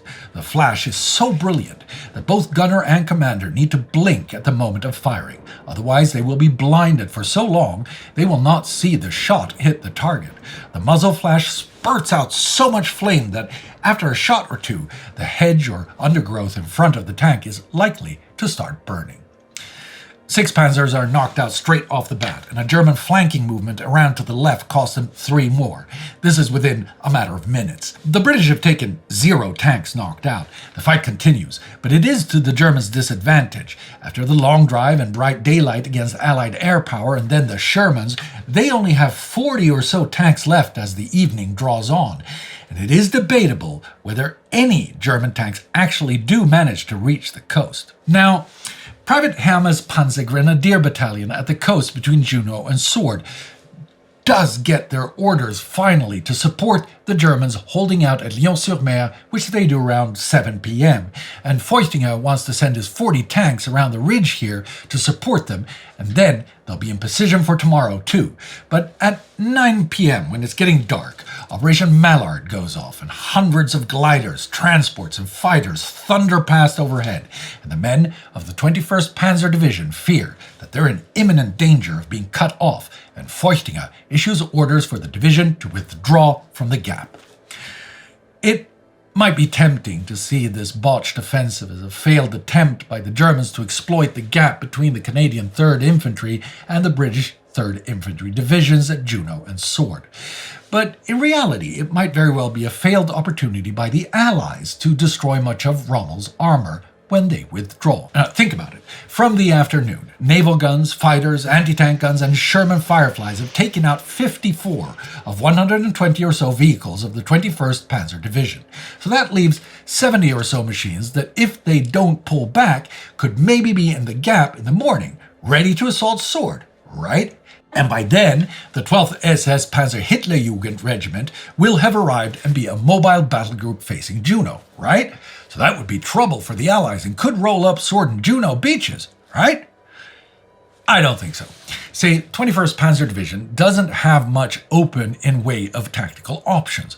They can try to go around the ridge to the left, but trying that this evening costs another 9 machines. So other than that, they'd have to hit north of the ridge and through Hermanville, since the British have a strong anti-tank screen on the Caen Road and near Lyon-sur-Mer. The British also have the 190 or so tanks of the 27th Armor Brigade landed and ready for a fight, and since their main defensive effort would be keeping the Germans away from the beaches, the Germans would very much be compressed in like a 5-kilometer area between Juno and Sword on open ground in easy range of, what is their offshore? 120 destroyer 4-inch guns, 100 cruiser and battleship guns of 6 inches up to massive 16 inches? This is a recipe for total annihilation. That the German forces massed near Lyon-sur-Mer face total destruction if they stay put has escaped attention. Instead, one finds comments that the 192nd Panzer Grenadiers were lucky to reach the coast. Virtually no attention is paid to the fact that concentrations of naval firepower vastly smaller than that of bombardment groups D and E had shredded German counterattacks in Mediterranean theater operations. This has been the heaviest counterattack of the day. But it has also been a costly failure for the Germans, and another lesson in how rotten their command structure has become. But they also had a lot of issues with the terrain. That has a big effect everywhere today. In Cotentin, on and near the beaches, at the bridges, to the east of them, the local topography plays a big part. Let's have Paul Woodage tell us all about it. You know, local geography and topography have played a huge role in all sorts of military campaigns over the years. We've seen mountains, we've seen deserts, we've seen mighty rivers, we've seen dense jungle vegetation, none of which we see right here. So, Paul, does the local topography play any part here? Absolutely, because there's a gap that is not seen on most of the maps of D-Day. Most of the maps are June the 6th, so Juno Beach and Sword Beach as if they almost butt up right beside each other. Yep. There's a gap of 2 miles. Sword Beach is there, Juno Beach is there, and amongst what is essentially an urban environment of villages and towns and roads, there's this swathe of fields that goes back south, and back south to somewhere that was important, because back there is 21st Panzer. That is, in my viewpoint, one of the most underestimated events. You just saw that event in the episode, how that all happened and played out. And it has enormous effects. Why are we missing this event in most narratives of D-Day? I don't know is a simple answer, but to me it is so important because it steers the Allies to have to think about continuing the aggression to being defensive. Because what happened here is these elements of 21st Panzer that had been delayed all day for various reasons of command and control and decision-making and what to do, and Hitler and the usual things there. And Hitler, I like and Hitler. And they do finally make this break through what they've established is there's 2 beachheads that they can see ahead of them. We label them as Sword and Juno. They don't know that, but they see, hang on, there's a gap between these 2 things. Both beachheads have progressed inland. Sword, the British are stuck at Hillman. The Canadians are stuck getting towards Douve de l'Ivron, the radar station. But there's a gap, and they're thinking, if we can get up in that gap now and turn left or right or both and hit those rear elements of those advances, we can make a big difference there. And they do that, and they arrive there kind of early evening, and the German tank commander's, a bit nervous about what's going on because they see gliders coming over for the air landing brigade. But what happens particularly is the British armour that side and the Canadian Army that side stops this advance. 22nd Dragoons are honoured here on this monument for halting with some aplomb, I might say, this advance of the Germans, but it causes 22nd Dragoons to take their eye off the goal of Caen.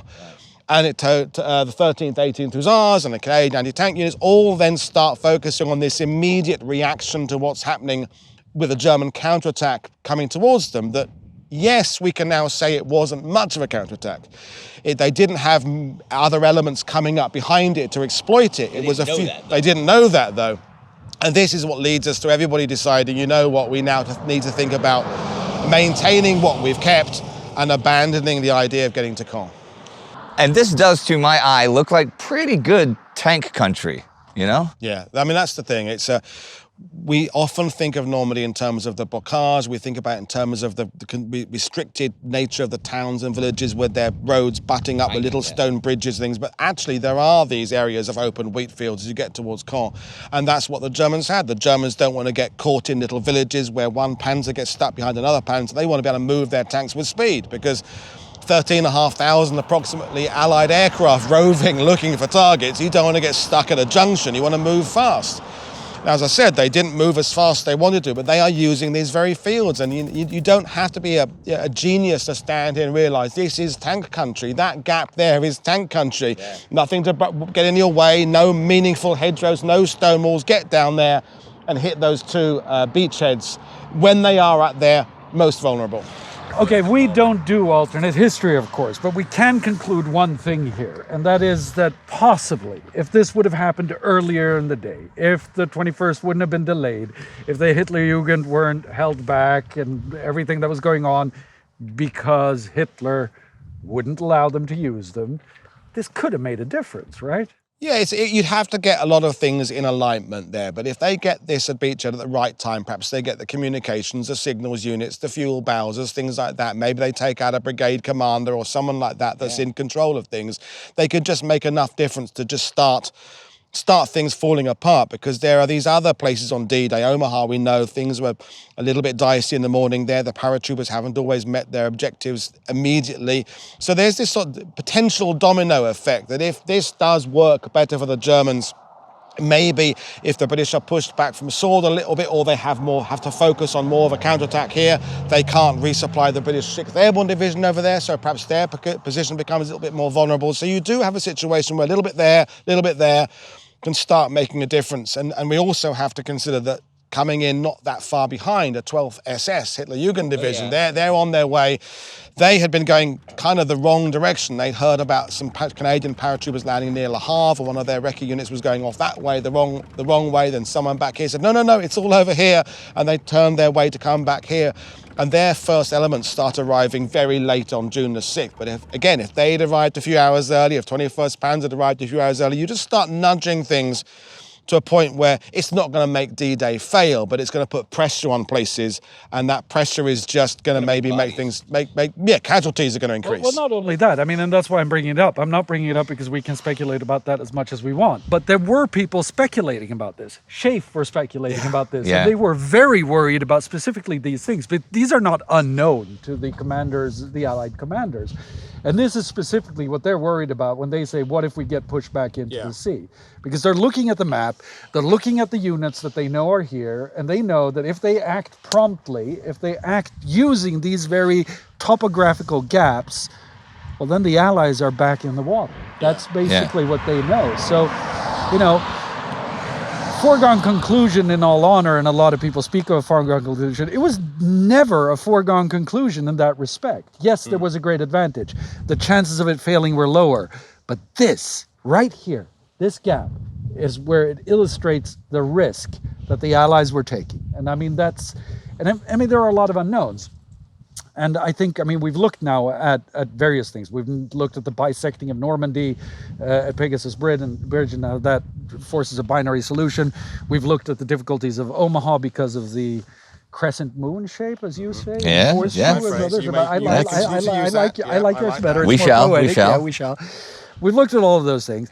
And some of them were known, and some of them were unknown, and some of them were understood, and some of them were not understood. But there was one thing that gave both sides an advantage and a disadvantage. Yep. But more than anything, it slowed things down tremendously, much more than expected. What was that? That is Bocage. So if there was one thing that they underestimated on D-Day, it was how long it would take to get to the next stages. And we're standing right now in a sort of vaulted corridor of sorts. That had a lot to do with those delays. Can you explain?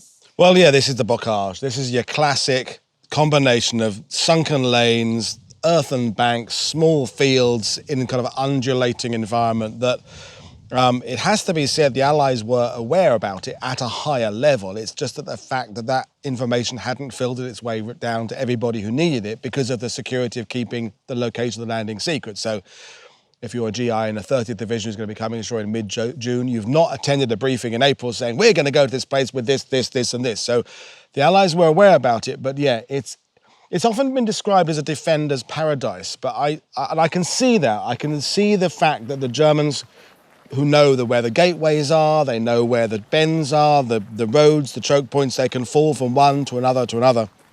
But the Germans hated it as much as the Allies hated it, which I think is something that's definitely worth reminding ourselves of. But it did slow everything down in this sector, just as the wheat fields and open fields in the British and Canadian sector are slowing things down there. It's not just one type of terrain in Normandy, but yeah, the Bocage was a big one.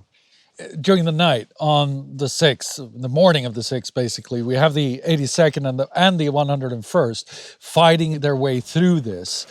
This must have been hell.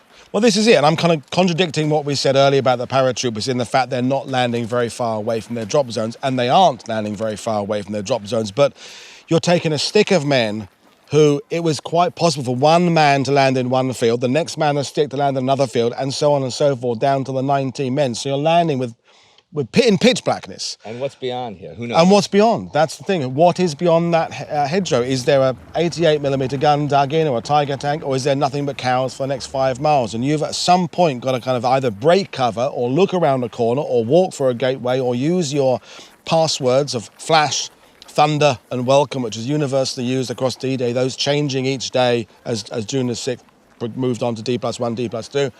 Or in the case of the 101st, you use your cricket for identification. I'm specifying the 101st. Really? Okay, so only the 101st. Because in like the longest day, that's not the case. Well, we're doing a little bit of myth busting, myth examination here. We have the orders given to the Acme Whistle Company in Birmingham, England, for these devices, these child's toy that make a click-click noise. There was not enough ordered to give to the 2 divisions. The 101st had them, and the 82nd, commanded by Matthew Ridgway, is quoted as saying, I'm not going to have my men jumping in with a child's toy. So they relied on the passwords only. But what's happened is, it was an absolute, you said it yourself, central part of the longest day film, with not just the film, it's John Wayne himself. Yeah, see, that's the Mr. thing. Now USA, we're going to use the cricket, and 1 click is responded by 2 clicks.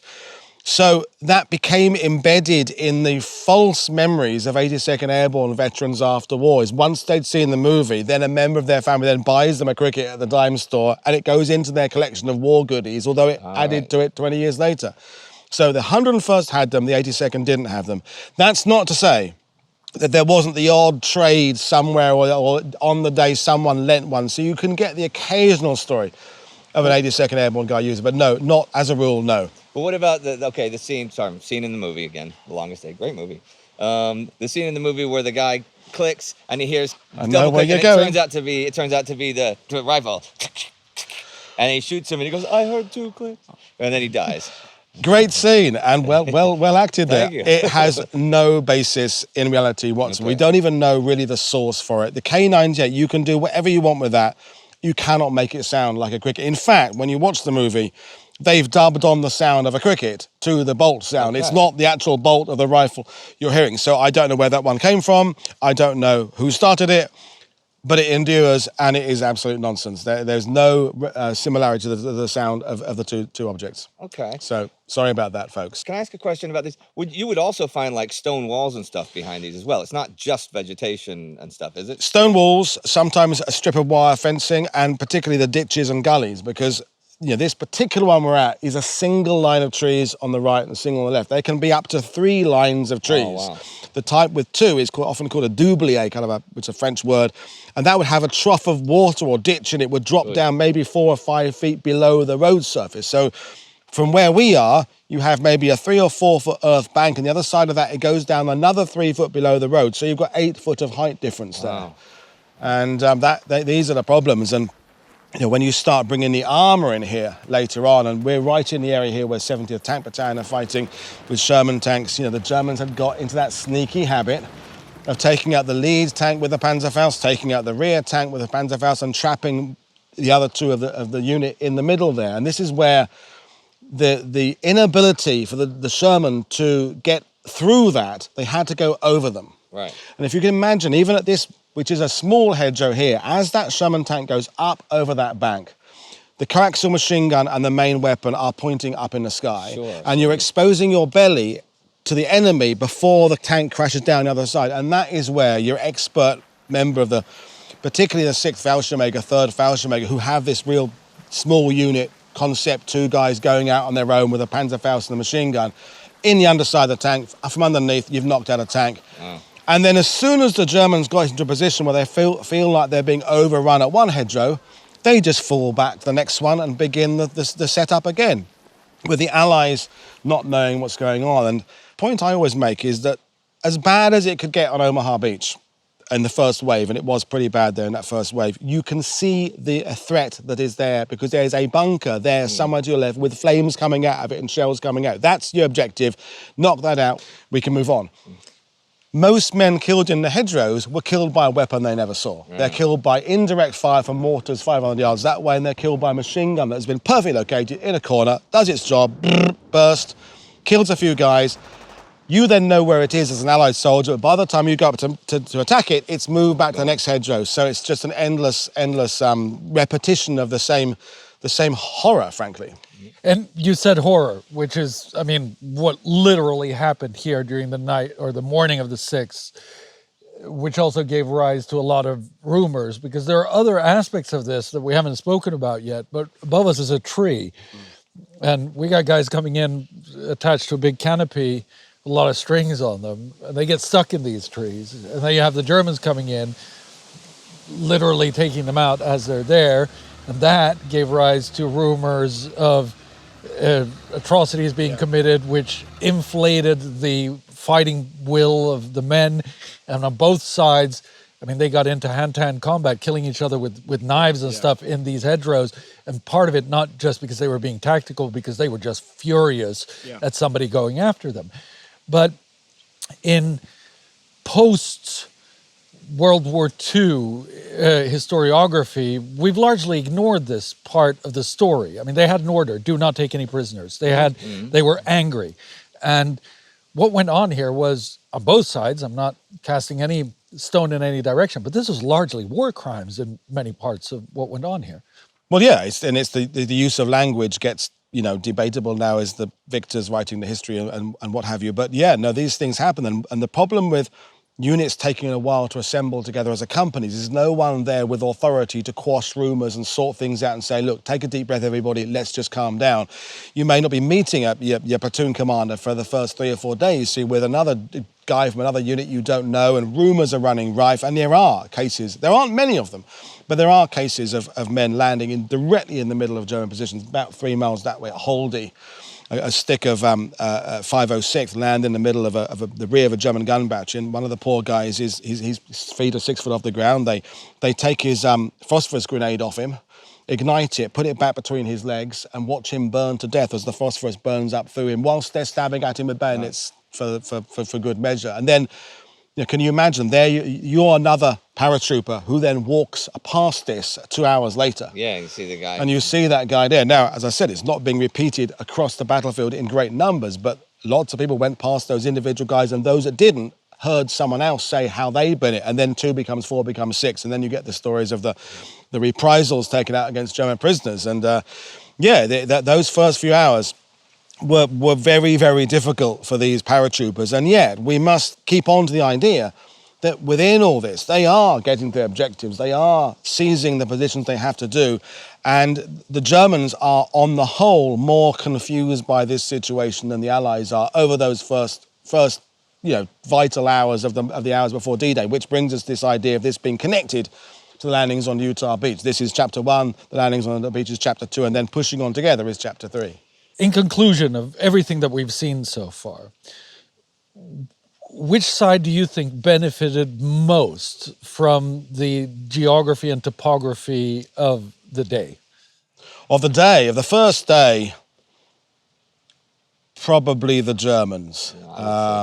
And then even for the next few weeks, the Germans, because you have to wait for the Allies to adopt the techniques they did to deal with this stuff. And the Germans, not that we're labeling them as never changing their tactics, they did really stick to the same methods they'd used on the first 2 days of falling back. And by then, we've got the Rhino hedgerow cutter for Cobra. We've got the devices of setting up our mortars in the corners of fields and automatically hitting those corners before we know there are enemy there, because the likelihood is that is where the enemy, because that's what we've experienced for the last 6 weeks. So the Allied learning curve starts off quite shallow, but it kind of skyrockets up certainly by the beginning of July.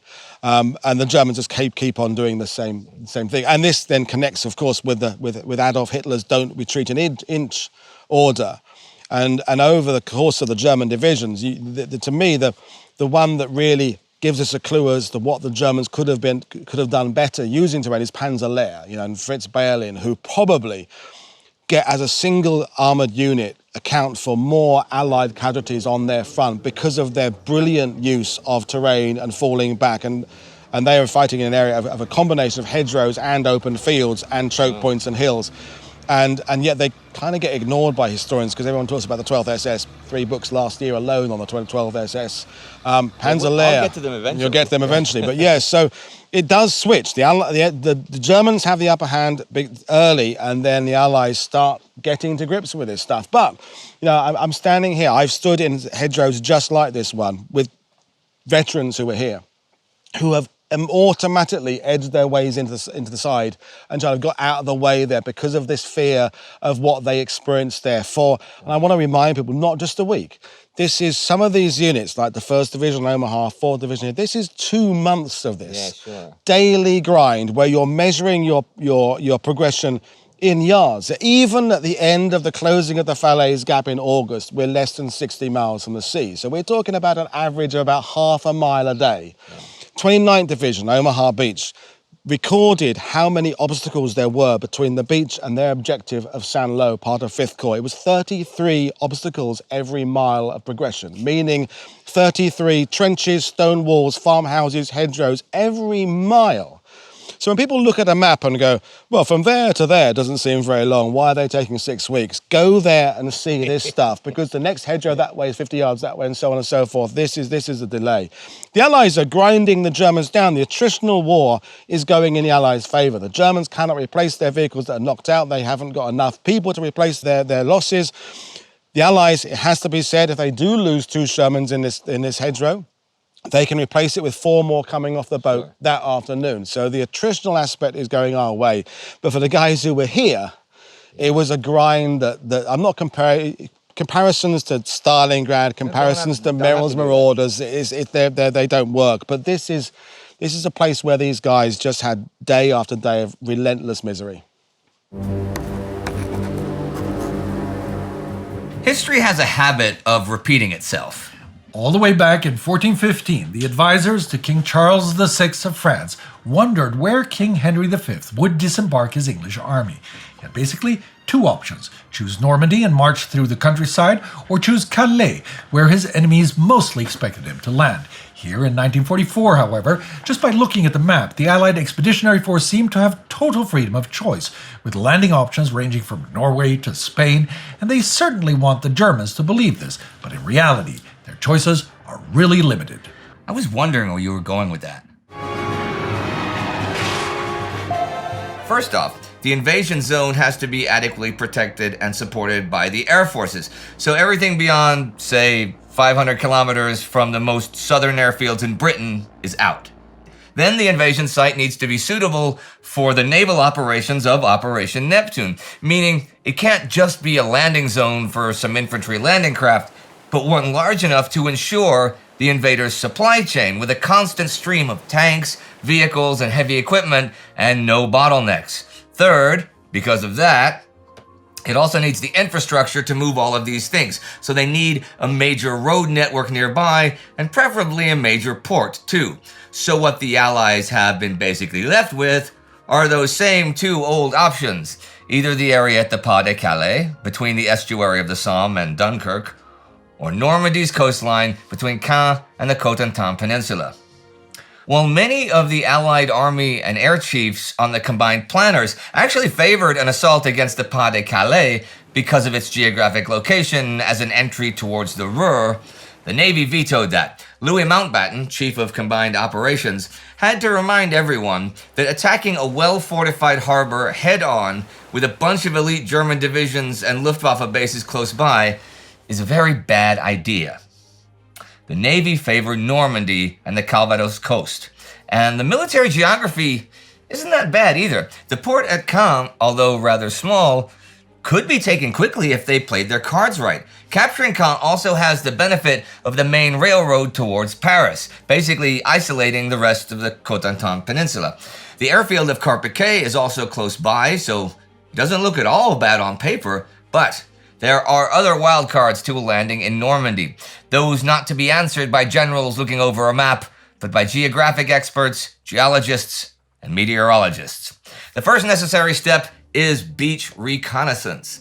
By 1944, the Allies have assembled an enormous amount of intelligence from all kinds of sources and agencies. Military aerial reconnaissance has provided huge panoramic photos that are hung up in conference rooms. The French resistance has smuggled maps, charts, data sheets out of the German offices. French citizens answered an initiative by the BBC and gathered millions of vacation photos and postcards portraying the beaches of Normandy.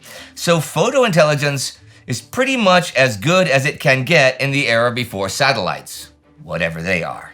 From Utah to Omaha, from Gold to Juneau to Sword, each beach has been thoroughly mapped out. For example, Utah Beach, at the southeastern corner of the Cotentin's coastal sector, is determined to be 9,655 yards long. That's 8,829 meters.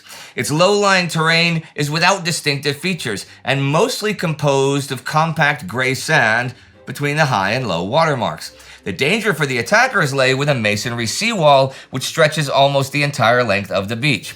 Behind the wall, there are also sand dunes, approximately 3 to 8 meters high, which extend further inland for nearly 140 meters before descending into the lowlands. This information is important for the planners, as they can directly prepare their assault groups to tackle such an environment during training runs.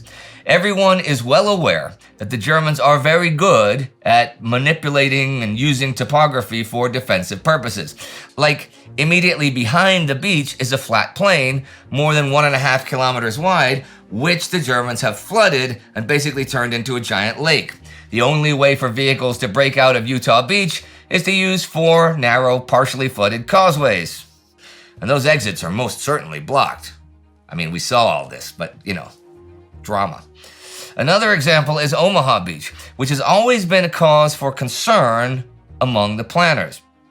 Although the sandy beach rises smoothly towards the shingle, with only a small seawall situated before a patch of marshy grassland, beyond that are rows of steep bluffs, 30 to 50 meters high, that overlook the bay.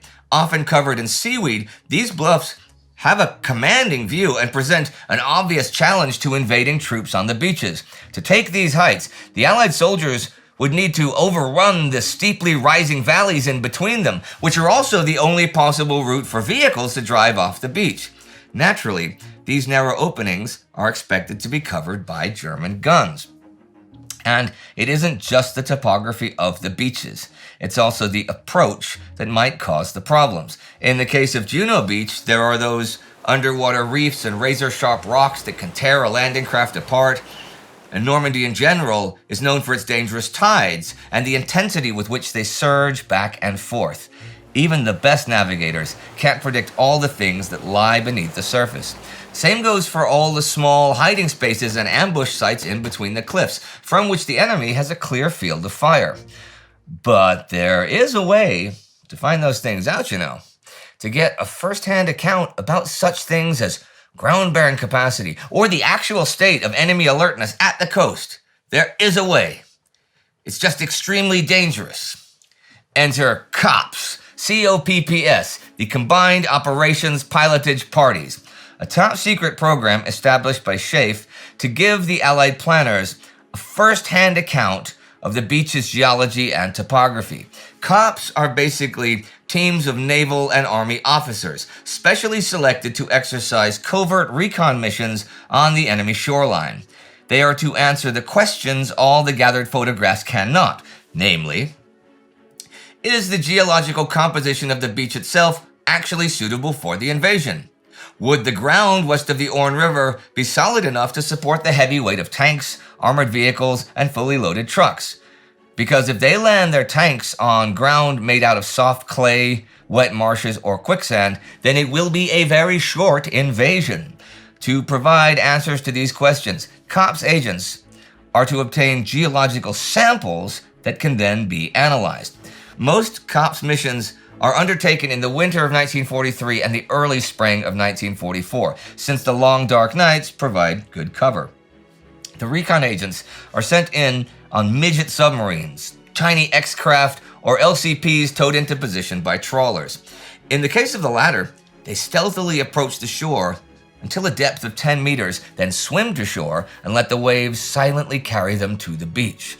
The men wear watertight wetsuits reinforced at the elbows and knees because they are expected to do a lot of crawling. In their various pockets and pouches, they carry a lot of specialized equipment, like a waterproof compass, an auger for taking core samples from the ground, as well as a bandolier of bags for samples from the shingle, or a simple fishing line to measure the distance from the shore. Throughout the cold, dark night, the men work their way along the beach to find out as much as possible.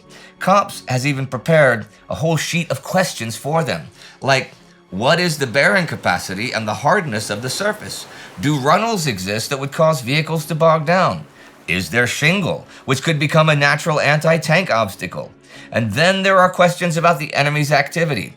Are the Germans busy reinforcing the defenses or laying mines? How are their positions laid out at the coast? Is there a commanding slope or ridge? If yes, would those ridges be negotiable by vehicles? How vigilant is the enemy? Are there torches or searchlights at night? Of course, not everything can be answered. The agents of COPS are not expected to sneak their way into the German defenses and take pictures. No, they mostly lie there in the dark, shallow waters, listening and watching what's going on. And this helps a lot because it is a first-hand experience. Of course, it goes without saying that these missions are extremely dangerous. The smallest mishap might land them in the hands of the Gestapo, who would shoot them as commandos or saboteurs without even a trial. Even worse, being captured means that their specialized equipment would surely betray the nature of their visit. This could jeopardize the whole operation if the Germans put zwei und zwei together, right? Ironically, only one party does get captured during the night of May 17th and 18th. And it just happens to be the one party operating at the Pas de Calais, which only further cements the German belief that it is there the Allies will attack. Overall, COPS is a success, and the intelligence is worth the risk. All those samples of sand, gravel, dirt, and the data on the force of currents and tides can now be analyzed and put into the planning phase. The Allies now know to avoid areas with patches of soft clay or wet marshes. If they cannot, then they must find countermeasures, like outfitting the tanks with rolls of steel matting, the bobbins and the roly-polies we saw this morning.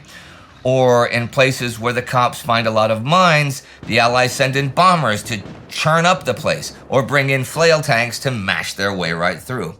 Of course, there are still several places where the Allied vehicles find themselves in trouble, as we've seen, but overall, it has done what it was supposed to do, and COPS actually remains in action until today, making a preliminary landing of their own in small landing crafts. They activate small guiding beacons on the beaches to provide navigational assistance for the main force. But geology is only one natural factor that would impact the landings. Another is the weather. Okay, every commander worth his salt is preoccupied with the weather, the one thing totally beyond human control. The Allied authority on the matter and chief meteorological advisor to the Supreme Commander is Professor J.M. Stagg. He and his team have obtained, recorded, and analyzed all the necessary meteorological information for Normandy and the English Channel that is available. They base their forecasts on weather maps going back at least 50 years in order to try to make out some sort of pattern for their predictions. But this sounds easier than it is. Stagg points out that even when the weather charts for 1 or 2 days look identical to the sequence of the previous year, the charts that immediately follow are almost always not. So dissimilar and varying is the data that prognostics are nearly impossible, yet Schaef puts a lot of trust in their judgment. Because they have to. After all, Hitler himself hopes that a storm will cut them off at the time of their invasion. So the importance of meteorology should not be understated. Even Eisenhower himself has a great personal interest in the science of weather forecasts and is always eager to hear an honest opinion from his meteorological advisor. By the end of May, as the possible invasion dates draw near, Stagg and his fellow scientists have to come up with a prediction. The complexity of moving the giant armada requires a minimum forecast of 72 hours ahead of D-Day, as well as 2 days following the landings. So Stagg makes his first, but crucial forecast. At this time of the year, continuous spells of more than a few days of really stormy weather are infrequent. If the disturbed weather starts on Friday, it is unlikely to last through both Monday, June 5th, and Tuesday. But if it is delayed to Saturday and Sunday, the weather on Monday and Tuesday could well be stormy. And truly, as June begins, the prospects of favorable weather for D-Day dim. On Friday, June 2nd, Stagg tells Eisenhower the unwelcome news that the whole weather situation from the British Isles over to Newfoundland is looking anything but fair. The next day, the Supreme Commander should make a decision, proceed or postpone the invasion, possibly to the end of the month. Some of the ships are already underway to their rendezvous points south of the Isle of Wight. The Navy needs to know if they should recall them or not. At 9:30 p.m. on the 3rd, Eisenhower calls his commanders into the conference room.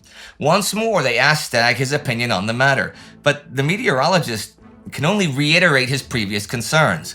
Bomber and Airborne Command have a lot of follow-up questions about cloud density and visibility, but in the end, Eisenhower asks the deciding question: do all the forecasting centers agree on the forecast? Stagg says yes. Eisenhower decides to postpone the operation for one more day.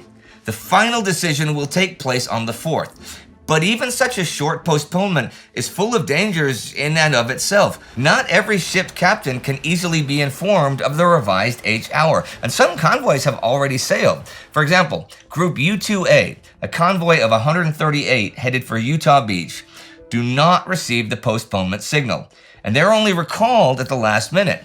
Another pair of destroyers is caught in a previously undiscovered minefield, which also sinks a sweeper. There are casualties before the invasion even begins. Another team that is entirely unhappy about the postponement are the agents of COPS. By now, they have approached the coast in their midget submarines, X-20 and X-23, in order to place and activate the guidance beacons to mark the assault areas. Now they're stuck in their cramped iron shoeboxes for at least another 24 hours, staying submerged and only rising to periscope depth every 5 hours to draw fresh air into the boat. They can do nothing but wait and hope that they aren't discovered. As the sun rises on Sunday, June 4th, everyone can see that Stagg and his colleagues are correct, and a large depression clouds the skies. It seems like the invasion date must be postponed for good now.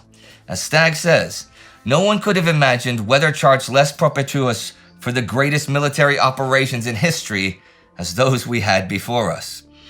But suddenly, when the evening draws to a close and the Supreme Commander ponders his final decision on the matter, some rapid and unexpected development occurs over the North Atlantic. Once more, unpredictable meteorological change takes place. And now it suddenly looks like the weather will actually improve. Stagg revises his prediction. Behind that fair interlude, clouds will probably increase again later on Tuesday. From early Wednesday until at least Friday, the weather will continue unsettled. This means that the weather on Tuesday, June 6th, will actually meet the requirements laid down by sea and air commanders.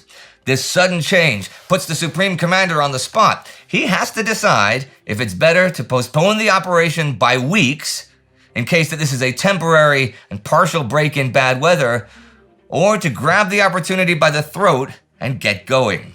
He listens to everyone's opinions on the matter, and then at the end, Eisenhower turns to Bernard Montgomery, who says in a very calm manner, "I would say go." And that is it. The invasion will take place on June 6th. Now, with the die finally cast, all the tension in the room evaporates. Well, for everyone but Stagg. In fact, it is yet another sleepless night for him and his forecasters. Throughout the night, they hold their telephone conference, comparing data, discussing divergent views. At 4:45 a.m., the conference ends with the final forecast. Stagg reports good news. All morning long, until late afternoon, there will be fair weather, good visibility, and winds not exceeding 4 or maybe 5 on the Beaufort scale, all along the invasion beaches. And once more, they are right. As the first transport planes carrying the paratroopers cross the channel on D-Day, the clouds begin to break. The wind is dropping, and weather conditions all along the coast have improved. Ironically, the German meteorologists, given the more limited Atlantic information available to them, come to the opposite decision, proclaiming that the weather would continue to be unsuitable for the invasion. Rommel puts his trust in these predictions and has left the front, as we saw. Once again, science helps pave the way for victory. Although it might not be the place for medals, accolades, or heroic stories, the many analysts and scientists here have been an invaluable asset to the invasion force. So many factors like that to consider to launch an operation of this magnitude and even have a prayer of a chance. Yep, things like local communications. For commanders of the 82nd and 101st, the lack of communications throughout D-Day has been especially strenuous on the nerves. And not just a lack of contact with the seaborne invasion, but with a large chunk of their own units as well. The force was under-equipped with portable radios, which has led to a lot of uncertainty and guesswork. For Maxwell Taylor of the 101st, it was not until he personally saw the spearheads of the 4th Division moving down the roads that he could safely conclude that at least some things must have gone according to plan. Nonetheless, he is quite concerned about the absence of reports from the south. The fate of Johnson's 501st PIR, as well as that of at least one battalion of the 506, is still unknown to him. Rumors of a terrible drop in the southernmost landing zones and a much stronger response by the enemy are reasons for worry. For now, Taylor assumes the worst-case scenario, that the units in the south have been destroyed and that the objectives in the area have not been accomplished. Which, indeed, is at least partly true. Saint-Côme-du-Mont and its roadway towards Carentan are still in German hands as the day heads towards its close. Here, the airborne has not achieved victory. And if the Germans are aware of that, as their heavy resistance in the area indicates, then this is a major gap in the American lines through which the enemy could direct armored forces right into the Allied flanks. Something must be done soon to prevent that. But while the 101st has at least made contact with the 4th Division, the 82nd, for the most part, has no idea how the whole operation is going. The daring plan to land Task Force RAF at Utah and have them roll straight into the 82nd's enclave at Saint-Mère-Église, well, that was stopped dead in its tracks.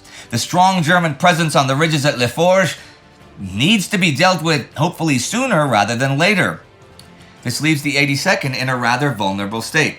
Hopes are pinned high on being supplied by gliders in the evening hours now that the seaborne invasion is supposed to be moving inland, but until then, Matt Ridgway tries to keep his playing pieces together.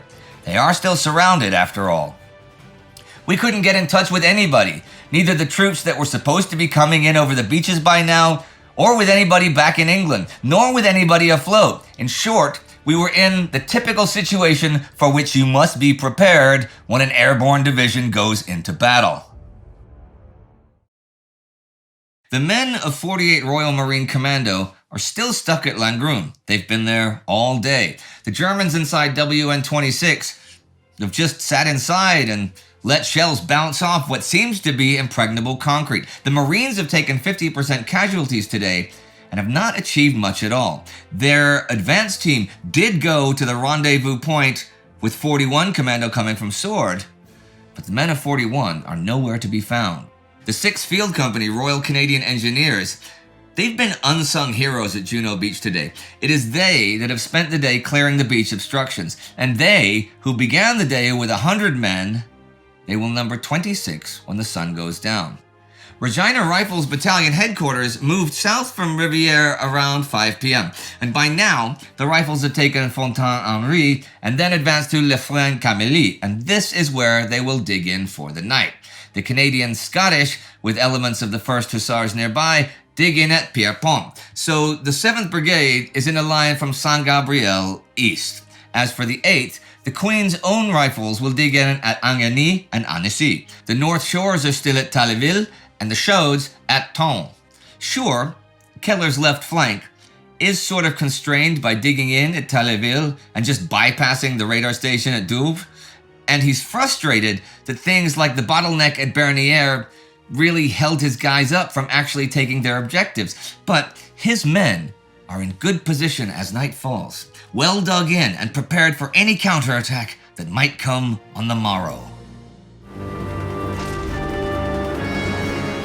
By the end of this day, WNs 1 through 10 have all fallen. 4th Division has gotten off Utah Beach in force, and this is where they are. 1 battalion of the 22nd Infantry holds Le Coute in the north. The rest holds Saint-Germain-de-Vareville. Reeder's 12th Infantry has Beuzeville-au-Plan. Van Fleet's 8th Infantry Poupeville, and Barton has the divisional headquarters at Andouille-la-Hubert. Those 5 little villages are the 4th Division perimeter at the end of D-Day, which is a pretty darn impressive penetration. And this is what is now prepared to oppose them. The 6th Fallschirmjäger Regiment is to their south, and the 1057th Grenadier Regiment from the 91st Luftlandedivision Division to the west. But those guys have the 82nd and 101st Airborne scattered all throughout them. The Luftlande's Divisional Reserve, the 795th Georgian Battalion, is at Turqueville, also among the airborne. The 1058th Grenadiers from 91st Luftlande and some units of 243rd Division are in the north to try to block any move towards Cherbourg.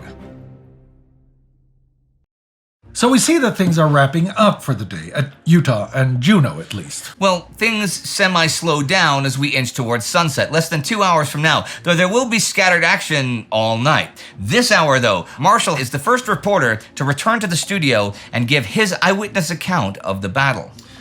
On the German side, 2 significant things happen. 1, it is concluded that Rommel will not arrive in time to make any difference today. 2, Obi West issue their evening report and pretty much cede the day to the Allies.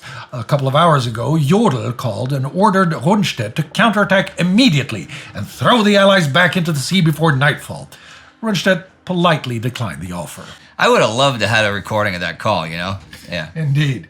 In any case, the Obi West Evening Situation Reports outlines the events of the day, adds that fighting will resume in earnest tomorrow, from what they expect to be an even stronger enemy by then, and that units are being deployed to meet that threat. It concludes dryly that deployment is being carried out as planned, final success report still pending. I think it is safe to say that although today is slowly concluding, the Allies can look forward to some serious German opposition in the days to come.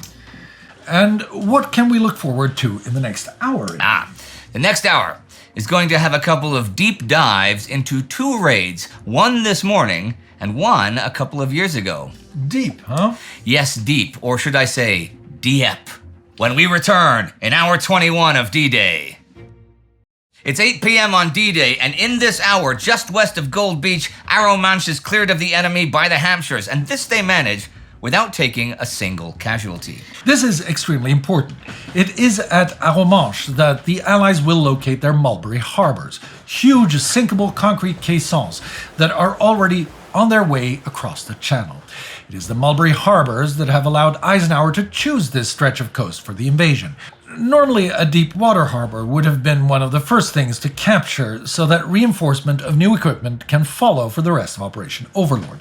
The Mulberry Harbor provides a semi-deep water harbor and allows the Allies more time to capture Cherbourg or Le Havre, for instance. As we move into evening, the situation at Omaha is finally a bit relieved, but far from stable. The D3 draw is finally recorded as open at 8:30 p.m. A captain from the 116th Service Company walks down from Saint-Laurent to meet vehicles that can drive up from the beach. Now, Canham's 116th Infantry is pretty scattered. Headquarters and the 1st Battalion are in and around Virville, and 2nd and 3rd Battalions are in the vicinity of Saint-Laurent. Slappy's 115th Infantry is east of Saint-Laurent, but still can't break into the town, and the Germans block the landward side of the E3 draw.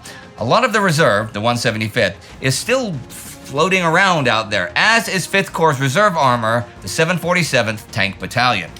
The situation is even more precarious for the 82nd Airborne on Cotentin, as the Germans continue to see the airborne as their primary target. By the evening of D-Day, the paratroopers still hold the bridges over the Merderet River 2 miles west of Saint-Mère-Église. The Germans are there, right on the other side, pestering the defenders with mortars and small arms. But overall, it's a bunch of smaller stalemates like at La Fière Bridge, where neither side dares to attempt a crossing, knowing they will pay heavily for it. James Gavin, who has become the de facto commander of all American troops at the Mer de Ray front, has a dilemma. Holding on to his gains and waiting until reinforcements begin arriving seems like the smartest thing to do, but he is also well aware that there are a lot of American paratroopers trapped in smaller pockets on either side of the river fighting for their lives. But there is simply no reasonable way Gavin can launch a rescue mission anytime soon without endangering his whole front. As the sun moves slowly towards the horizon, the trapped paratroopers on either side of the Mer de Ray have no choice but to stay put and try to fight off the noose tightening around them. There are 3 major holdouts. The first is about 1.5 kilometers northwest of La Fière Bridge, under Charles Timms of the 507th. Around 200 men have entrenched themselves inside an apple orchard on the fringes of the swamp. Timms has no radio and no means of contacting the others or finding out what's happening on the other side of the river. All he knows is that the German mortar fire is increasing and the casualties are mounting. 3 kilometers south of him, at a place called Hill 30, another even larger group of lost paratroopers prepare for the night. Hill 30 is marked on their maps as a major strategic location, but it turns out to be just an unremarkable hill in the middle of nowhere. At least for the time being. Led astray, these men under Thomas Shanley are isolated, encircled, and with their backs to the swamps. Shanley does have a radio, but this only lets him know there is no help arriving anytime soon. As the Germans begin closing in on 3 sides, Shanley and company can only dig in and hope that their supplies and ammunition do not run out before help arrives. The third group, more than 6 kilometers west of Saint-Mère-Église, is in an even worse position. Boxed in among the bocage near the village of Amfreville, these lost paratroopers, led by George Millett of the 507th, are trapped in a row of fields surrounded by the enemy. Without hope of rescue, they prepare to sell their lives as dearly as possible as the Germans begin closing the noose here as well. At Hillman, it is the Germans that are under pressure, but they are putting up one hell of a fight against the odds. The attacks on Hillman have been rearranged so that 2 8-gun batteries of 25-pounders, a flail tank, and a squadron of tanks each from the Hussars and the Yeomanry could really get to work. This really should have been a target more for a whole battalion at least, and not just a couple of companies without heavy backup. Covered by tank fire, artillery, mortars, and smoke, Royal Engineers crawled into the minefield and eventually realized they were dealing with obsolete British Mark III landmines, stock captured at Dunkirk. Following the flail, 3 Shermans led through the gap, and the Suffolks started to mop up the position. Intense machine gun fire still held them back until Private Jim Titch Hunter of 8th Platoon decided to charge the main bunker, jumping into the trench network, all the while firing his Bren gun from the hip. His mates started to thrust grenades and smoke bombs down the ventilation shafts of each position. The defenders started to surrender. At 8:15, after blowing bunkers up with charges placed right against their entrances, the Hillman position has been overcome. Well, not entirely, as it turns out. Krug and a bunch of his men are still in underground rooms that the British are unaware of. Krug has been watching the action through a periscope, in contact with Richter in Cannes the whole time. He asks Richter over the phone, "Herr General, the enemy are on top of my bunker. They are demanding my surrender. I have no means of resisting and no contact with my own men. What am I to do?" Richter says, "I can no longer give you any orders. You must act on your own judgment. Auf Wiedersehen." Thing is, Krug is not asking out of defeat. He is a veteran of both the Great War and the Eastern Front in this war.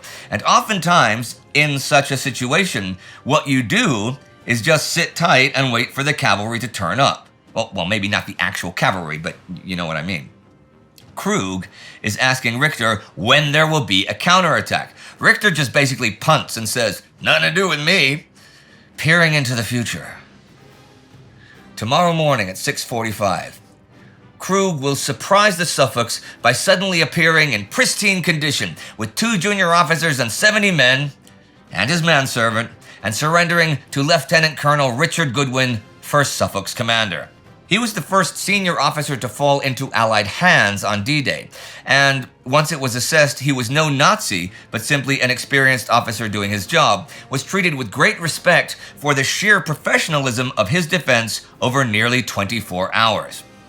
But wait, back to Private Titch Hunter and today for a second. He is nominated by Goodwin for an immediate military medal. He is actually also the biggest problem child of the battalion. He was even thrown out of the Norfolks back before the invasion, but it was he today who kick-started the final attack on Hillman, and Edward Cass, commanding 3rd Division, upgrades the medal recommendation to one for the Distinguished Conduct Medal. Point of order, Edward Cass that I just mentioned is not yet commanding 3rd Division. He gets that command next week. Now that the fighting has somewhat slowed down in many places, although many civilians have gone about their business despite the fighting earlier, more and more French civilians begin to come out and greet the new invaders. Now, you may remember from previously in the day when Indy spoke of civilians waiting for a bus while the battle for the beach raged only 100 meters away. The café in Bernières that was open and selling wine, how Monsieur Gondry at Benouville Bridge came out with champagne for the British paratroopers, or the story of how the U.S. airborne discovered Calvados in the homes of farmers. Here's another such story by BBC correspondent Richard Dimbleby, one of the journalists flying along the fighting at Gold Juno and Sword Beaches. Long stretches of empty roads shining with rain, deserted, dripping woods and damp fields, static quiet, perhaps uncannily quiet, and possibly not to remain quiet. But here and there a movement catches the eye as our aircraft on reconnaissance roar over a large and suspicious wood. 3 German soldiers running like mad across the main road to fling themselves into cover. And nearer the battle area, much nearer the battle area than they, a solitary peasant harrowing his field, up and down behind the horses, looking nowhere but before him and at the soil. We can take away 2 things from that story. First, the astonishing life-goes-on attitude of that farmer becomes more understandable when you think of the context. That field must be harrowed, otherwise the produce will be spoiled. Who knows when this will be over, might as well do it now. Perhaps there's also a coping mechanism connected to it. Better keep busy while risk getting killed than to just hunker down, scared, and still risk getting killed. Second, we've said it before, I'll say it again. Our perception of what this battle looks like is skewed by our inability to see the big picture. In the course of the day, there will altogether be about 200,000 men fighting from both sides today. The 2 départements they are fighting in, Manche and Calvados, are 10,000 square kilometers. Even if you took all the men and spread them over the entire area, that would be 20 men per square kilometer. But they are not even that spread out. Most are fighting at choke points, bridgeheads, and along the beaches. Sure, the airborne are all over, but still the actual fighting is concentrated to roads, bridges, and tactically important settlements. In 2023, Manche and Calvados will have over 1 million inhabitants, and they are major tourist attractions. Still, on any given day, even in the high tourist summer season, when you go inland to the fields, drive the country roads through the villages, you will see very few human beings, because 10,000 square kilometers is a really big area. It's different in the towns, of course, and it is here that most of the civilian deaths occur. The vast majority by Allied bombing. Now at 8 p.m., the Allies begin a series of recurring bombings of Saint-Lô at the edge of today's battlefield. Yesterday, June 5th, the USAAF successfully precision-bombed the railway station there. Despite leaflets and radio warnings that come in today, the pinpoint targeting of yesterday's attack has lulled the citizens into a false sense of security. Today is very different, though, as the heavy bombers come in and pretty much raze Saint-Lô with the ground. Windows and doors flew across rooms, one citizen recalled. The grandfather clock fell flat. Tables and chairs danced a ballet. Terrorized families fled to their cellars, and a number were buried alive. Old soldiers from the First World War refused to shelter underground. They had seen too many comrades suffocate under the earth of bombarded trenches. The air became choking with dust from smashed masonry. During this night of the Great Nightmare, they saw the double spires of the small cathedral silhouetted against the flames. Some burst into tears at the sight of their ruined town. 4 members of the resistance from Cherbourg were killed in the prison. The headquarters of the Gendarmerie, the Caserne Bellevue, was completely destroyed. Well over half the houses in the town were razed to the ground. Doctors and aid workers could do little, so wounds were disinfected with Calvados.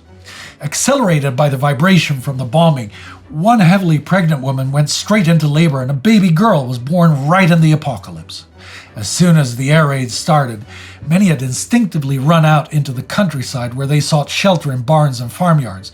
When they finally summoned the courage to return to Saint-Lô, they were horrified by the smell of corpses still buried beneath the ruins. Some 300 civilians had died. Normandy, they had discovered, was to be the sacrificial lamb for the liberation of France. Now, Mr. Beaver uses the word liberation, and it truly is for some Frenchmen.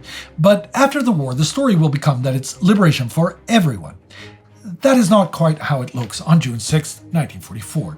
Sure, the German occupiers are viewed to most Frenchmen as a foreign body, and like the resistance is a small portion of the population, so is the active collaborators.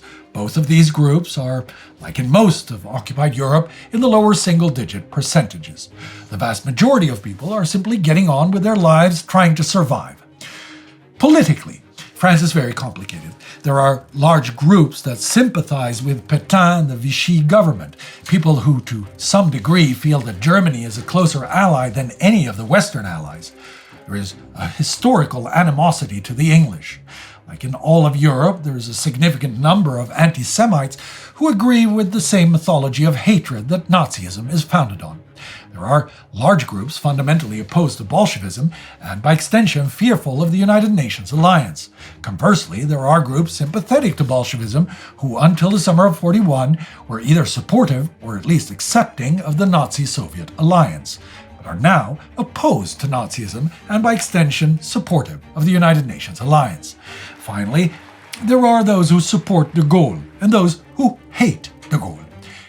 In short, the invasion is not unilaterally seen as a liberation. To many, it is the replacement of one invader by a new invader. To others, it is the threat of a communist uprising that might follow the invasion. To some, it is the promise of the same uprising. To a few, it is the defeat of the principles of fascism and anti-Semitism they themselves espouse. But one thing is true for almost every Frenchman, like it is for all of the world. The invasion gives them hope that soon this terrible war may be over. And perhaps it is the expression of that joy that posterity will mistake for a joy of seeing specifically the United Nations alliance troops march into their town. It is not liberation from a specific power, but liberation from fear and uncertainty. In Bernières-sur-Mer, at around this time, the people are celebrating exactly that. 15-year-old Marguerite will forever be haunted by seeing all the dead soldiers on the beach, and she will especially remember the horror of a dead, disfigured, young German not much older than herself. 70 years later, she will say, "It's impossible to look at the sea without thinking of that. That German soldier had parents." But in the end, it is the joy of having survived, hoping that it is over, and the feeling that the Allies bring security that seizes her and everyone else. I came out in the street. It was amazing. We could see huge tanks and soldiers everywhere. It was absolutely wonderful. One of the Allied troops found a house with a piano, rolled it outside, and started playing. We danced in the streets with the soldiers. The people in the village were so happy to be alive. And through whatever distorted lens we may remember this war, let us not forget that what the Nazis brought with them through the war of conquest they waged was exactly that: fear, uncertainty, and hatred. That is what the Allies begin liberating France from today.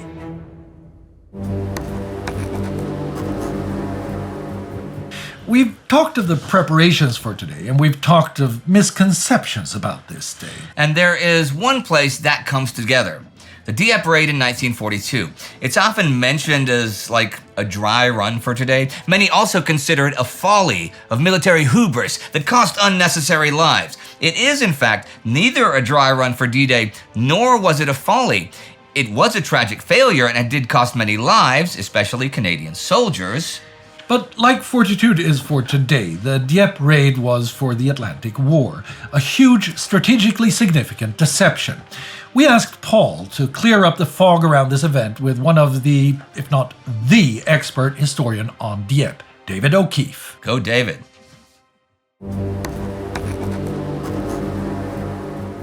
David, it's good to talk again, as it always is. Operation Overlord, of course, required a huge amount of planning and preparation. How important was the Dieppe raid in that planning and preparation? Because we've been led to believe it was really significant. Well, actually, that's one of the big myths about the Normandy invasion, is that there was a direct connection between Dieppe and Normandy. As a matter of fact, that's not the case. The Dieppe raid was very much what we call a one-day butcher and bolt raid. The architecture is completely different.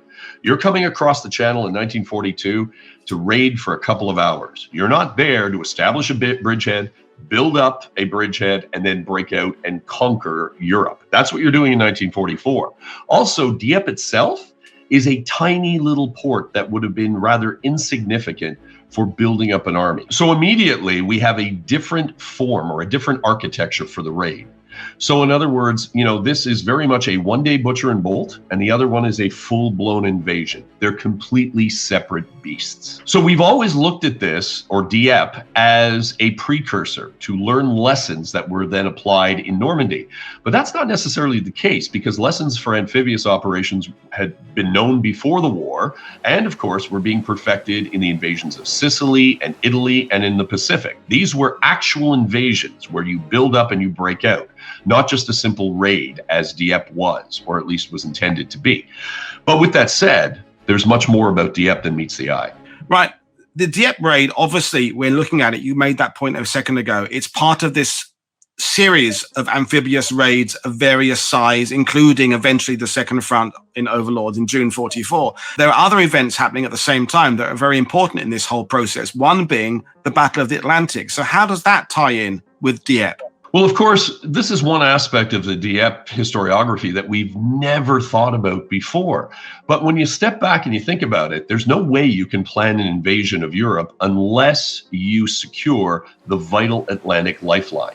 This is the precursor for everything. If you don't win the Battle of the Atlantic, then you don't get a chance to move ships, material, manpower across the Atlantic to England, and then, of course, over onto the continent. There's no way you can project your power until you win the Battle of the Atlantic. So really, this is what Dieppe was all about, the Battle of the Atlantic. You're absolutely right. Without the sinews of war, without the numbers of landing craft, without the numbers of personnel, the ammunition, we can't mount a second front, and that depends on the supplies, and that depends on the Battle of the Atlantic. But in 1942, especially in the spring period, how was that battle going? Well, the Battle of the Atlantic and the war at sea in general is pretty much of a roller coaster ride in the first few years of the war. And for a while, the Germans have the upper hand and the British gain the upper hand. Then, of course, the Germans get it again. And largely that comes down to the ability to break codes and know exactly where your enemy is at a given time. The code name that they give to this, of course, is Ultra. It is above top secret. The fruits of code breakers or code breaking that was happening at Bletchley Park was given this particular code name, and it was so secret. But it was extremely important. It's kind of like cheating in a poker game when you can read your opponent's hand. Just think how well you're going to do. You may not be able to predict what cards are coming up, but at least you'll know how to react when you see them in their hands. And that's what the Allies are doing. They're using code breaking as the ultimate force enhancer to help them win the war at sea and the Battle of the Atlantic in particular. Right.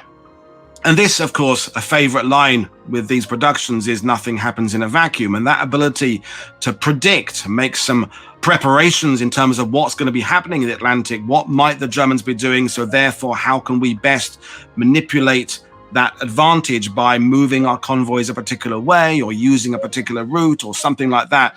That's that edge, that's fine margin that may make the difference between a convoy getting through and a convoy not getting through. And that ultra impact is something that we need to consider. Well, what we didn't know until there were significant declassifications about 10 years ago was that the British had been conducting what were called pinch operations. As a matter of fact, that meant stealing the type of material that code breakers at Bletchley Park would need to break into the new kind of enciphered communications that the Germans were using. And of course, this was based on the famous Enigma machine, two types of Enigma machines. One was a 3-rotor, whose odds of breaking without captured material were 150 million to 1. But when they introduced a new upgun version called the 4-rotor in 1942, those odds went up to an astronomical 92 septillion to 1 shot. So that's like winning a national lottery every single day for 150 straight years at least. So good luck. So as a result, you need captured material, but you have to capture material in a way that the Germans are not going to suspect that you're actually after what you're after. So in 1941, they developed a way of doing this by raiding onshore. So they started up in the Lofoten Islands in Norway. They actually hit there twice. Then they took that to the western part of France. Some of these raids had success. Some of them didn't when it came to pinching material. But the point was they had now created what was called a pinch doctrine, where they could pinch by opportunity, pinch by chance, and pinch by design. So whenever they had a problem, they would actually create a raid, dress it up to look like something that it wasn't, and then go after that material. And that's exactly what Dieppe was. So essentially, David, what you're saying is that having had really good access, the 4-rotor suddenly means the Allies have less access and they need to get back the game in their favor again, hence why the pinch raids must be ramped up, because we've got to get back to an even keel and find out what the Germans are doing and be able to interpret their information to improve our chances. Without a doubt. I mean, there is a definite correlation between the success at Bletchley Park and the reduction in sinkings of Allied vessels and the effectiveness of the U-boats. There's no doubt about that. And that's part of the roller coaster ride. Anytime the British get in, they get the upper hand in the Battle of the Atlantic. Anytime they lose the ability to read codes, they drop down. And this is the game that's being played in the first 3.5 years of the Second World War out in the Battle of the Atlantic. So you said yourself, Dieppe, it's not the biggest port on the French coast. It must therefore have something that makes it significant. What has it got? What treasure does Dieppe have that suddenly becomes important to the Allies? Well, first of all, Dieppe is doable. It's in a location where they can reach with all combined arms. They can have air, they can have navy, and they can have ground forces. But more importantly, what it does is, even though it's small, it's not necessarily insignificant when it comes to communications. As a matter of fact, all the ports, regardless of size, are all linked up in the same general communications net, which means they all need a stack of codes and cipher material.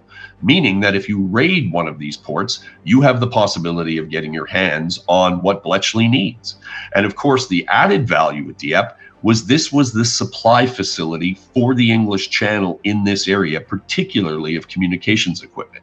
So if they're in the process of bringing out a brand new Enigma machine with all its associated material, which was really what they were after more than the machine itself, then this is the ultimate or potential ultimate pot of gold. So Dieppe has within it code books, Enigma machines, and all sorts of potential game-changing naval intelligence. So the Allies could just plan a raid by paratroopers or commandos, go in there, get that stuff, come back to England with it, and there they are, they've got the advantage. But why wouldn't that work, David? What the British were worried about was if they made the raid too small and too focused on the particular equipment and the material that they needed, the Germans would twig into this in a heartbeat. And then, of course, they would take steps to then change the various cipher material and the cipher systems that they were trying to break. So the idea was to use a larger cloak of a raid, which you could claim it was anything. You could claim it was for PR. You could claim it was to learn lessons. You could claim it was to support the Russians. And they had done this earlier. They did this up in Norway. They did this on the west coast of France. Now they were doing it in the Channel. So the idea was to basically baffle your enemy as to what you were after by making it so big that they would never suspect that at the core of it, this is what you were after. So I see how it's working now, because you have this idea of getting this intelligence you need, but also the things you said there about gaining experience, coordinating air, navy, and army forces, giving something to Stalin to prove that the Allies are capable of mounting something into France. These are secondary benefits, but they're also at the same time primary benefits, in that they are all legitimate things that are benefiting everybody. So the whole package in terms of everything can benefit the Allies, but at its core is this central idea of establishing an advantage in terms of naval intelligence. But of course, the burning question, David, is how do we know this? Well, I mean, that's well said. I mean, I think that's the idea. The idea is that when you have an engine that's on its way to Dieppe, or like a train, you can load any passengers you want on it. And so as a result, yes, there are other legitimate, or as you say, secondary imperatives that can be taken care of. But the reason we know this now is because there's been a significant release of material which shows that there was a commando unit specifically raised to pinch the kind of material that they were looking for, and that it fits in kind of like a Russian nesting doll, where you can see now with the operational orders that were given to those Royal Marine Commandos, and of course some of the ancillary documents of how they coordinated with the Canadians on that day, plus adding to that the material all about the fact that there was actually a playbook for this, a doctrine. This was not something that was just thrown on at the end. This was something the British had been developing since March of 1941. So as a result, they've had 18 months of experience developing pinch operations. But of course, unfortunately, sometimes when you're building a monster, you may end up with Frankenstein's monster instead. And that's kind of what we have at Dieppe. And I'm going to take us now to 80 years plus on, is that the Dieppe raid was a catastrophic loss of life for Canadian personnel, British personnel as well. It deeply scarred and haunted the Canadian military and the Canadian psyche, and continues to do so. So I can understand where post-war there was a need to have a really big, important reason to pin the Dieppe raid on, to make this loss of life more palatable in a sense, than actually at its core being an intelligence gamble, which is important, but it's something that your average person perhaps doesn't really understand with the same ease they do an amphibious landing to gain an objective. You know, giving ourselves, as you said earlier, like a 5% advantage in the Battle of the Atlantic doesn't seem to be something that's war winning. We can see now it's a huge benefit, but post-war, maybe it doesn't seem big enough. So did this influence how Dieppe was written and talked about for several generations? Well, very much. I think there are two salient factors that come in here. And one is exactly what you pointed out. In 6 hours, 1,000 men died. Another 3,000 ended up as prisoners or missing.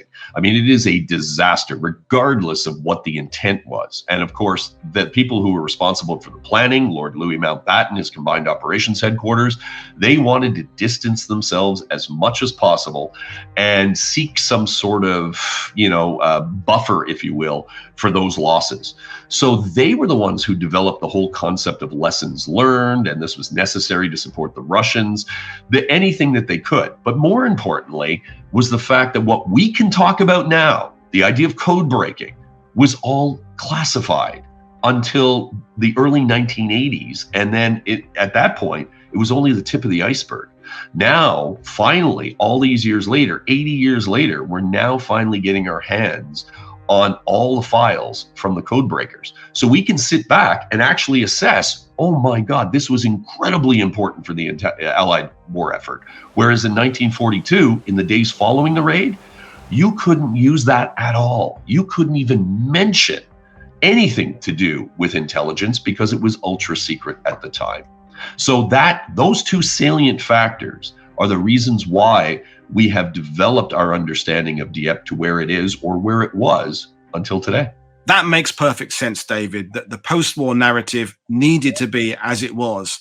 But there are some people that have looked at your work, both in documentaries and with your book, and I shall hold up a copy of your book, folks, there we have it, one day in August, is that it has this level of conspiracy. Oh, it's just a theory. Here's a crackpot with a new idea going against things. But it's not like you're suggesting the earth is flat or something crazy like this. You are someone who has spent an inordinate, crazy amount of time in the archives looking at documents. I think you said to me 30,000 pages of archives. So where is this information? Where did you find it? And was there a single eureka moment, or was it a series of small victories that led you to the conclusion you now have? Well, first of all, you're right. I mean, this is the most comprehensive study on Dieppe that's ever been undertaken. It took me 15 years for the initial book to come out, and then I put another 10 years in for a second edition, which is the one you're holding up. And as a result, it wasn't just 30,000 pages. It's now roughly about 170,000 pages of material. And of course, that's amazing what historians can do in this day and age with digitization, the amount of material that we can go through. Well, that's what it took to actually look at Dieppe. And all I did was go in and strip Dieppe right down, forget about all the hindsight arguments, and just go back to the actual primary source documents and then build it back up to see where it led. And sure enough, that's exactly where it led. So this is not some sort of crackpot theory. This is not anything like those. This is the most comprehensive study that's ever been done on this operation. And these are the results. Whether you like them or not, these are the results at the end of the day. So we've discussed the idea of hiding the pinch raid within a much larger amphibious raid, but take us through what the actual plan was for this small commando team who were specifically trained to do this work. Where were they coming from? What were they trying to do? How are they going to get there? And how are they going to get out? And more importantly, what went wrong and how did it actually unfold? Well, the plan was for a group of Royal Marine Commandos. They were called X Platoon. They were part of Royal Marine A Commando, which would later go on to split into the 40 Royal Marine Commando and 30th Assault Unit, which was the intelligence gathering unit created by Ian Fleming. Well, as a result, they were supposed to ride into Dieppe Harbor on the back of HMS Locust, which was a gunboat that they were going to use to blast their way into the harbor in cooperation with the Canadian Armour, the Canadian Infantry, and the Canadian Engineers, who were all working together in concert to create the conditions in the harbor for these commandos to get to their objective. Their objective was they had two objectives. One was the Hotel Moderne, which they believed was naval headquarters, German naval headquarters, and as such would have the kind of material, or at least in theory, would have the kind of material that they were looking for. The other thing was all the ships that were in the harbor all contained or were suspected of containing the new material. Plus there was a supply depot next to the ships. So the idea was to come in on the back of the Locust, all guns blazing if necessary, and land, hit those targets, capture the information or the equipment or the material that they needed. And then, and this is a very interesting part, there was actually a pipeline to get that information out. So you had an infiltration plan and an exfiltration plan. And right in the middle of the battle, they were going to send in what they call an R-boat, basically a speedboat. And they were going to load all the material on there. And then it was going to be taken back out to one of the command destroyers offshore. On board was Ian Fleming, the commander of the unit, or at least the architect of the unit, who was then going to act kind of like, I guess you could say, the anchorman in a relay. And he was going to break off in the middle of battle and go to the closest British port to bring the material back.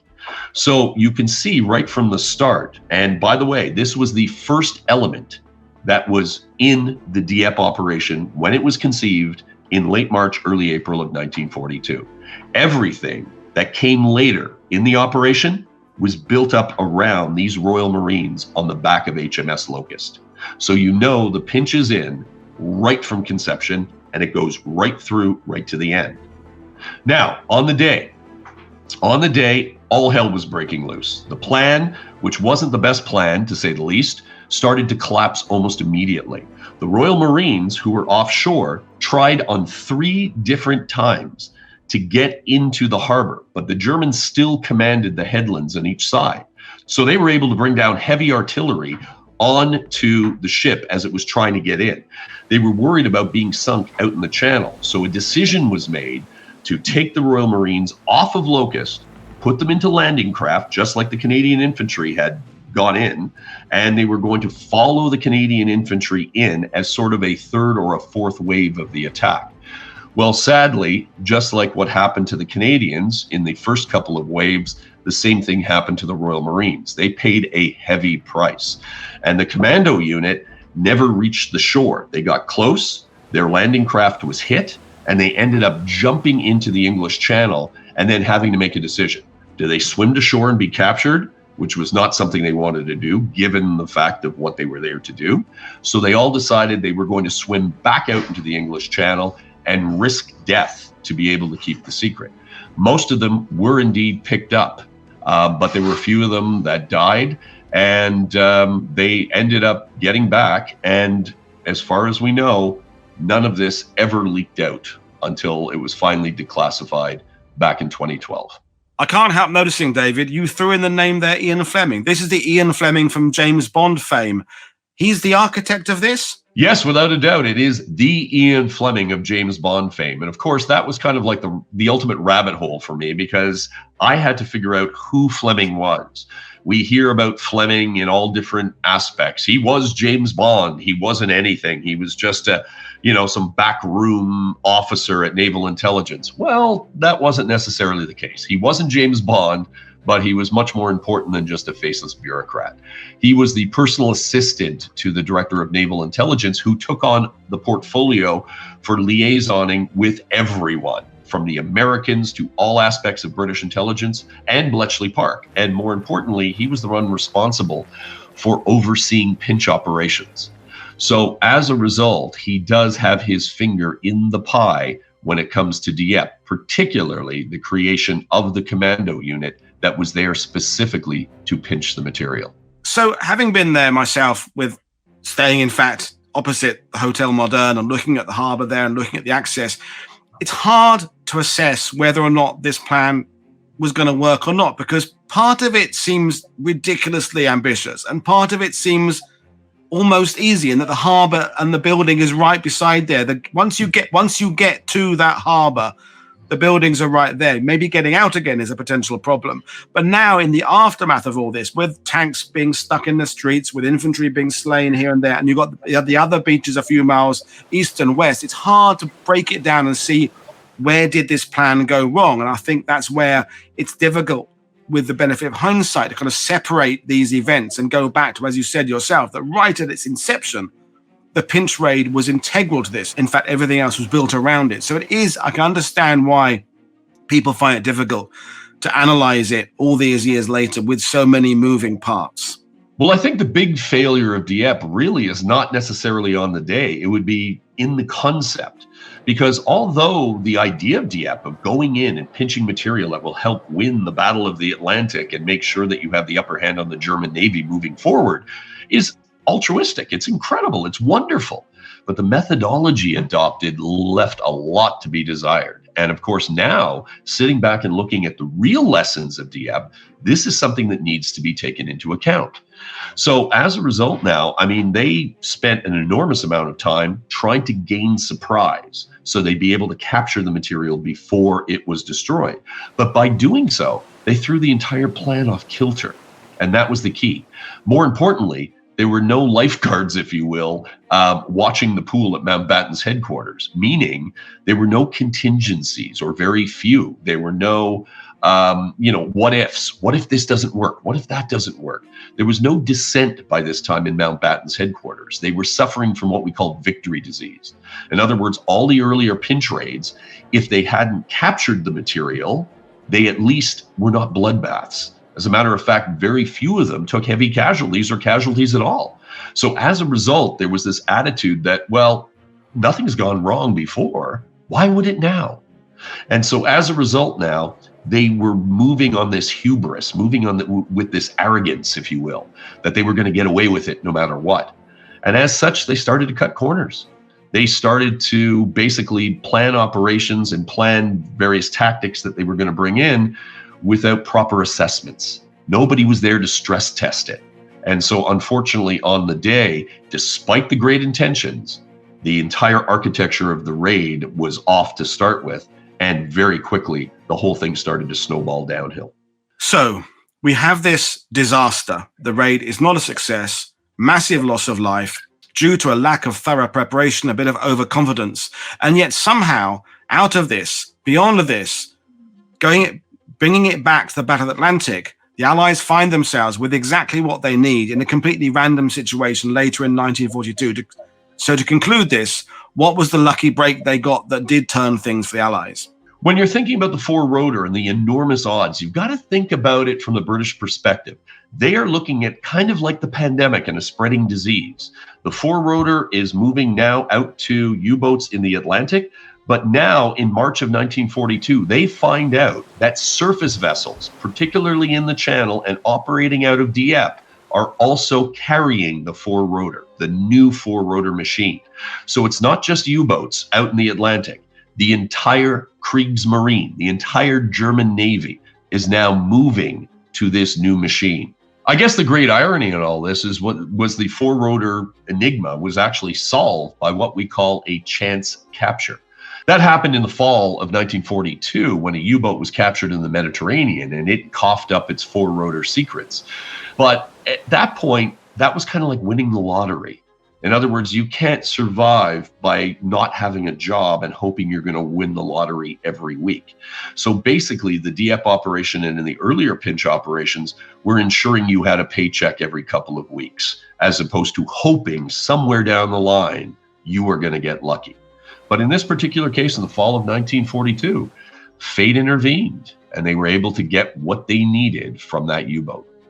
Does that then pretty much bring an end to the pinch concept because they've got what they need now and naval intelligence takes a different route and our interest in this story kind of takes a different route and we then start moving back to the original purpose of this conversation, which was talk about the preparation for D-Day. So is that where this story kind of splits? Basically, we don't see the pinch by design anymore. What we see are pinches by opportunity. You still need to pinch, you still need to capture material.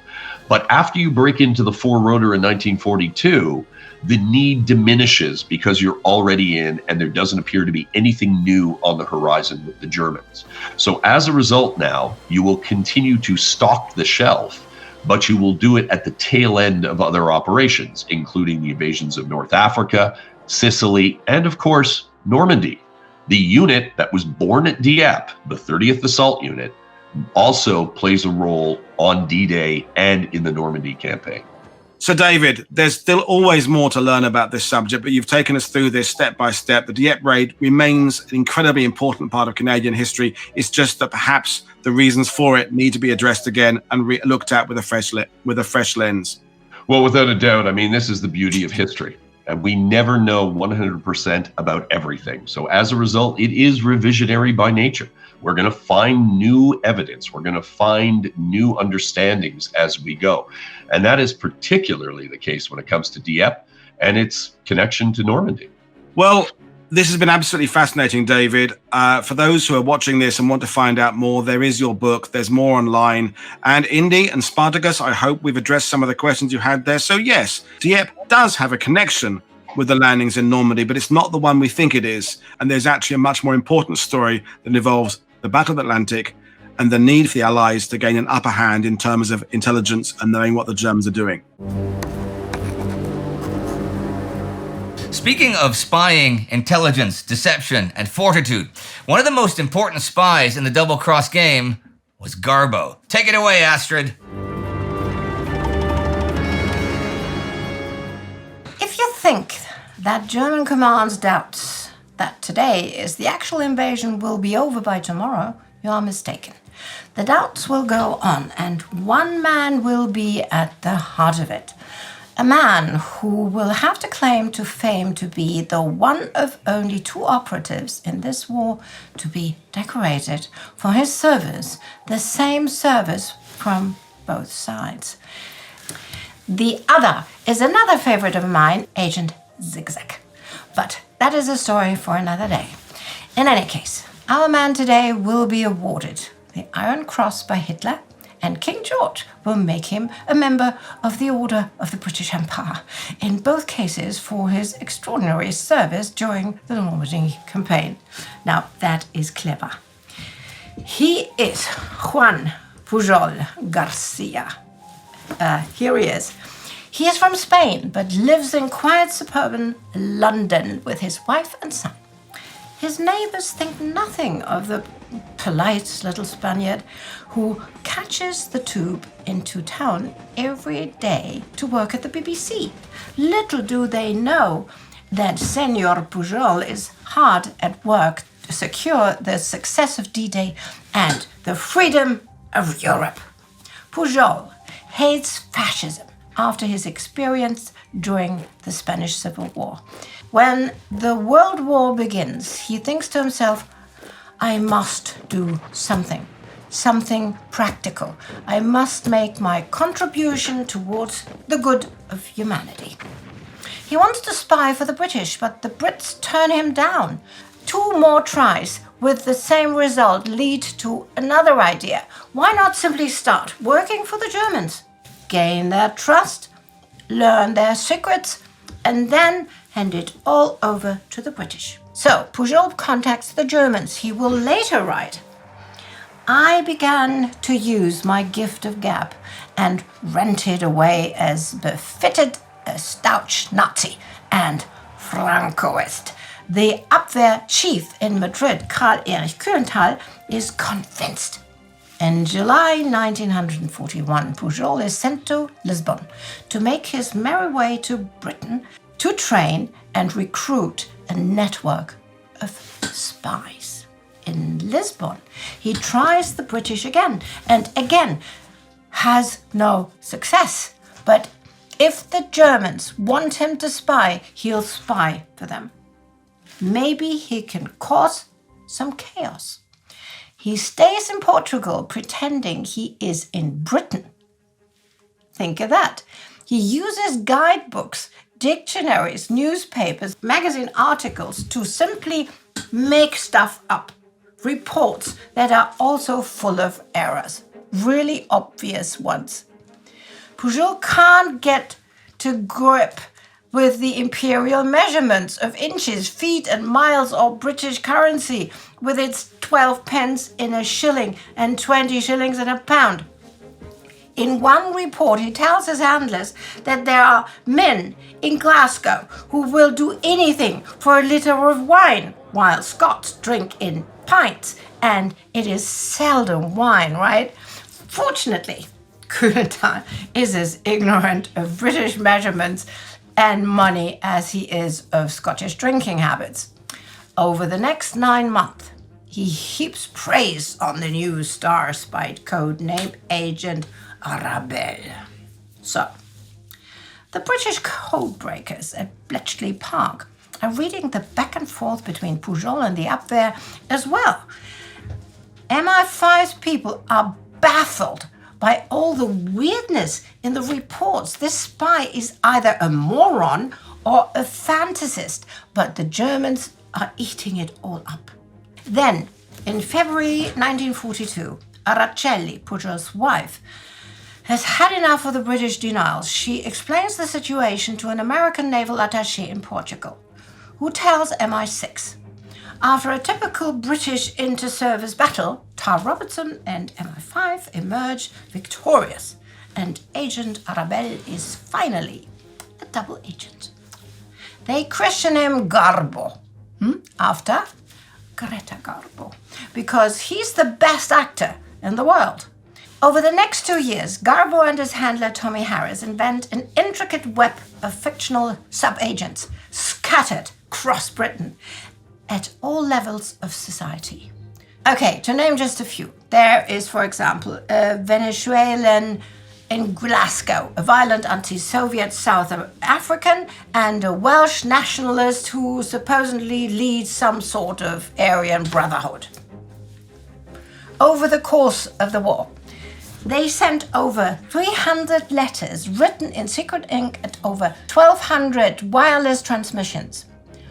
Garbo crowns his credibility with the Germans when he sends an accurate warning of Operation Torch in November 42. MI5 ensures that it arrives too late to be used, but the Abwehr loves him for it. Clever, right? By the end of 43, messages from Garbo have top priority for forwarding to Berlin. Then, in February 44, Garbo's fictional den of spies goes to work on Operation Fortitude. His men in Scotland support Fortitude North by reporting that elements of the fictional British Fourth Army are getting ready to invade Norway. They report troop sightings in Dundee and major naval exercises on the Clyde. In the south, his Welsh nationalists report that the fake 1st United States Army Group is assembling near Dover to invade Calais. All of which is supported by the physical deception and other double-cross agents. Finally, in the early hours of June 6, so today, comes Garbo's most important contribution. You see, he will be crucial in the days and weeks after today, after D-Day. It will be Garbo's job to keep up the ruse that today is a decoy, and real threat is still aimed at the Pas-de-Calais. The Allies hope that this will keep the Germans from reinforcing Normandy. At 3 o'clock this morning, Garbo warned his German handlers that the invasion fleet was sailing. Again, too late for the Germans to do anything. And the German radio operator is not at his post anyway. True to his cunning and ability to improvise, Garbo turns this to his advantage. The radio operator comes on air at 8 a.m. and receives the message. By then, of course, it's obvious that Garbo was telling the truth. And now he twists the knife. He scolds his handlers. This makes me question your seriousness and your sense of responsibility. I cannot accept excuses or negligence. Were it not for my ideals and my faith, I would abandon this work. Kuhlenthal's reply is to grovel for forgiveness, praise the Spaniard and his network, and beg him to continue spying. Garbo has the Nazis eating out of his palm of his hand. So much so that after the war he will fear that any surviving Nazis, when they discover he has duped them so completely, will try to kill him. So he convinces MI5 to help him fake his own death and disappear.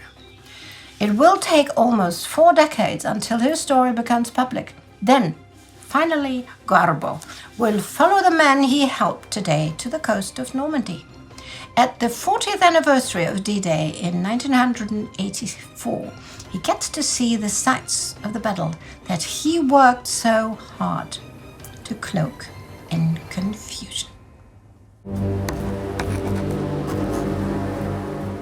Now that we've looked at an operation that served up, or at least was believed to have served up, many valuable lessons, there's one fairly small but very significant action that we have not had time to cover that served up a great many lessons for a great many years to come. The assault on Brécourt Manor by Easy Company, 2nd Battalion of the 506 PIR, 101st Airborne Division under Captain Dick Winters. Its execution will be taught as a schoolbook case of an outflanking maneuver in decades to come. So, before we return for the 22nd hour of D-Day, let's take a closer look at that. This morning, Indy talked briefly about the Allied assault on the gun battery at Brécourt Manor. But the way it was captured, the ground tactics, the flanking, were so impressive that we thought we'd shine a spotlight on it now as the day heads towards its close. One of the few senior German commanders present in Normandy to witness the seaborne invasion firsthand is Colonel Friedrich Freiherr von der Heide of the 6th Parachute Regiment. He had one battalion stationed in and around Saint-Mère-Église, another in Carentan, and the third at Saint-Marie-du-Mont. From the latter, von der Heide watched the invasion unfolding on Utah Beach. Then he drove his motorcycle a couple of kilometers to the north until he came across an old chateau called Brécourt Manor. The 6th Battery of the 90th German Regimental Artillery had placed a battery of 4 105mm howitzers here, but the position had been abandoned. Von der Heide, determined to bring the big guns back into action, went to find himself some artillerymen and ordered his men to occupy the Brécourt. I don't need to go into the scattered American airborne drops again, I think, but for my purposes now, by 6 a.m., Lieutenant Dick Winters with 12 men and 2 officers have met up with Lieutenant Colonel Robert Strayer of the 2nd Battalion 506th at Le Grand Chemin Ridge. With dawn breaking and the invasion underway, they can hear the warships off the coast hurling their large shells against the beach defenses. Some even surge over their heads and towards targets further inland. Strayer spent the night trying to link up with as many elements of his outfit as possible. By now, he has around 200 men. Winter's small band is welcome reinforcements, but Strayer still finds himself in a rather tricky position. On the one hand, he wants to defend Le Grand Chemin against German counterattacks. On the other, he cannot ignore the enemy gun position. On the third hand, there is also his own D-Day objective, taking Saint-Marie-du-Mont. Moving towards the junction of roads D913 and D14, the small column is startled by the roar of large caliber guns. This is then accompanied by the distinct staccato sound of bursts of an MG-42, making the Americans duck for cover at the road embankment. There is definitely fire coming their way from the tree line about 350 meters to the right flank. Strayer orders Lieutenant Kelly and D Company to clear it out. Kelly, however, makes the mistake of leading his men in a charge without scouting the area first. So D Company gets pinned down and has to scramble before they can break off contact with the enemy. Seeing Kelly scrambling back, Strayer turns to Winters and Easy Company to do the job. The first thing Winters does is order his men to drop all equipment except for ammunition and grenades, all they can carry. Then Winters takes it upon himself to conduct a hasty reconnaissance of the terrain ahead. Crawling along a hedgerow, Winters moves into a position from where he can peer into the enemy position. He is not surprised that intelligence failed to spot them. The tree-lined ditch is about 400 meters long, with a hedgerow separating 2 fields, and the thick bushes and trees offer perfect camouflage from the air.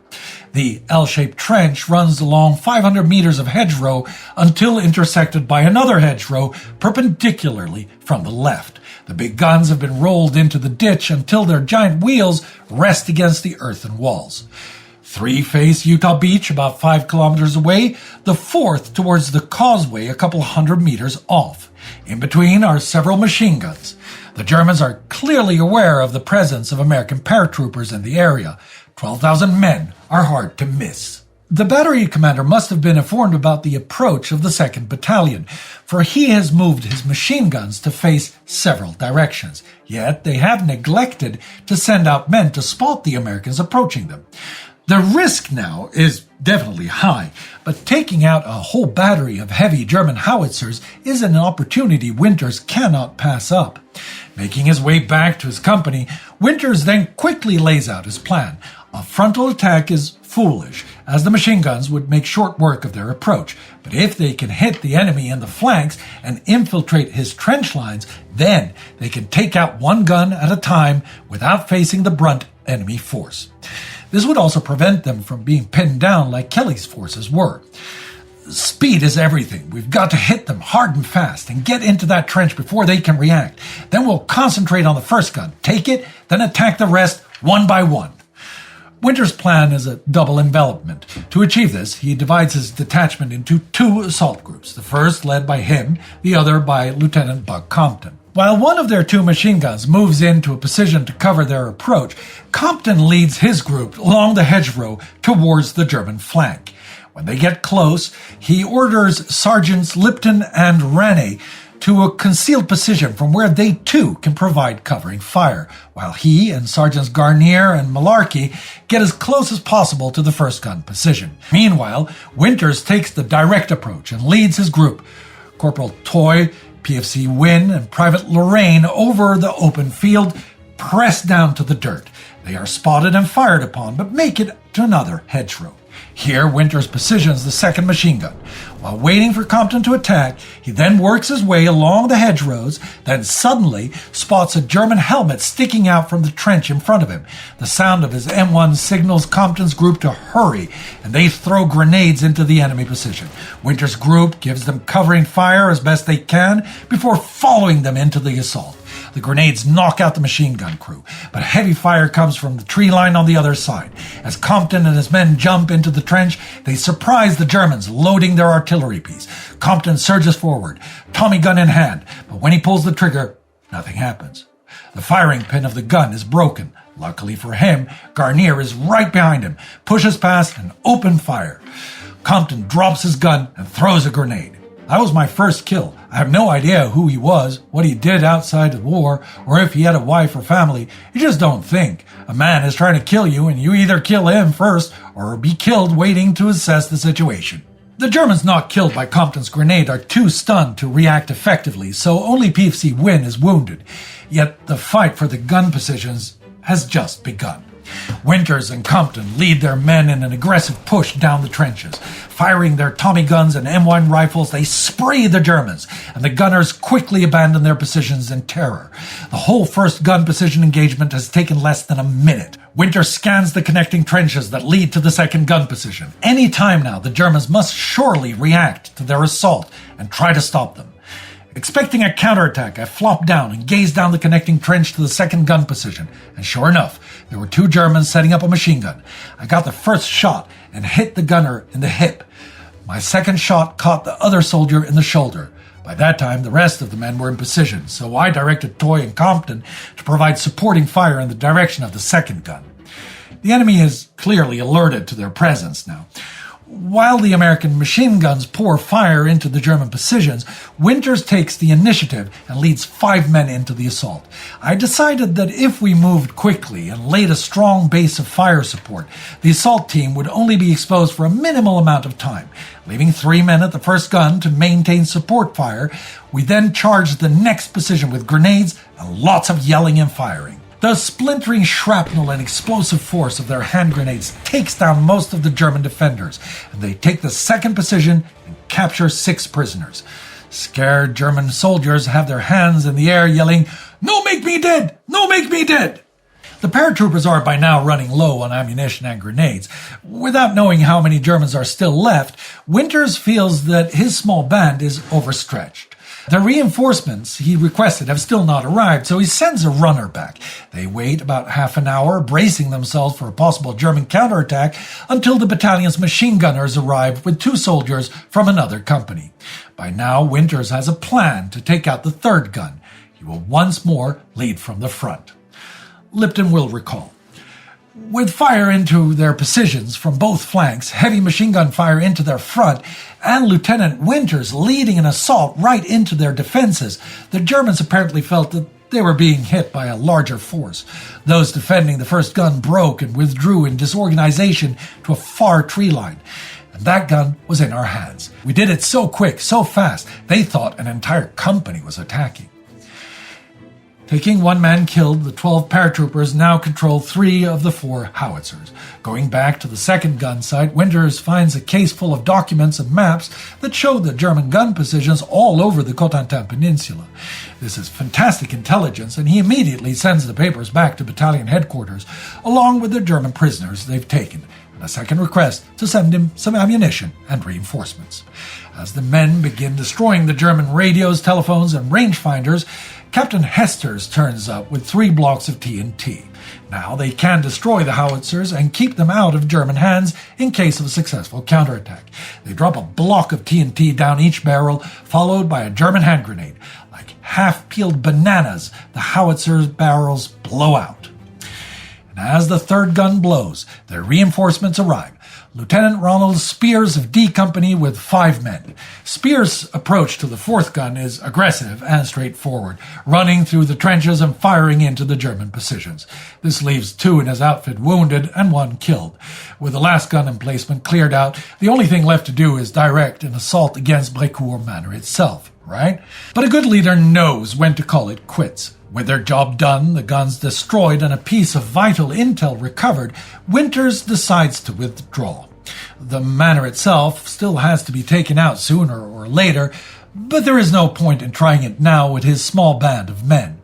The Germans most likely have their well-concealed machine guns sighted onto the open ground beyond the artillery emplacements, just waiting for the Americans to try and cross it. Winters orders some mortar shells lobbed against the manor and withdraws. The assault on Brécourt Manor is a prime example of excellent small unit tactics. Easy Company was like a well-oiled machine, and with superb training and Winter's natural leadership skills, they proved superior to an entrenched defender. Winters used the terrain to his advantage, allowing the paratroopers to launch the assault at close range and from different directions at once. Once inside the trenches, they moved in typical stormtrooper fashion, tackling the guns in short sweeps with overwhelming firepower and coordination. Later this afternoon, Winters and his men returned to Brécourt Manor with 30 more men and tanks. They drive the Germans out, securing the manor for good.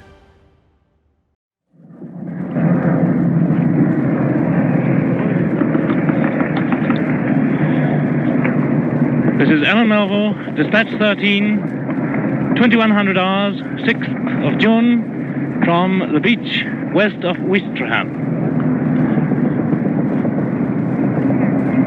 Hello everyone, this is Alan Melville speaking from the beach just west of the little village of Ouistreham. The paratroops are landing. They're landing all around me as I speak.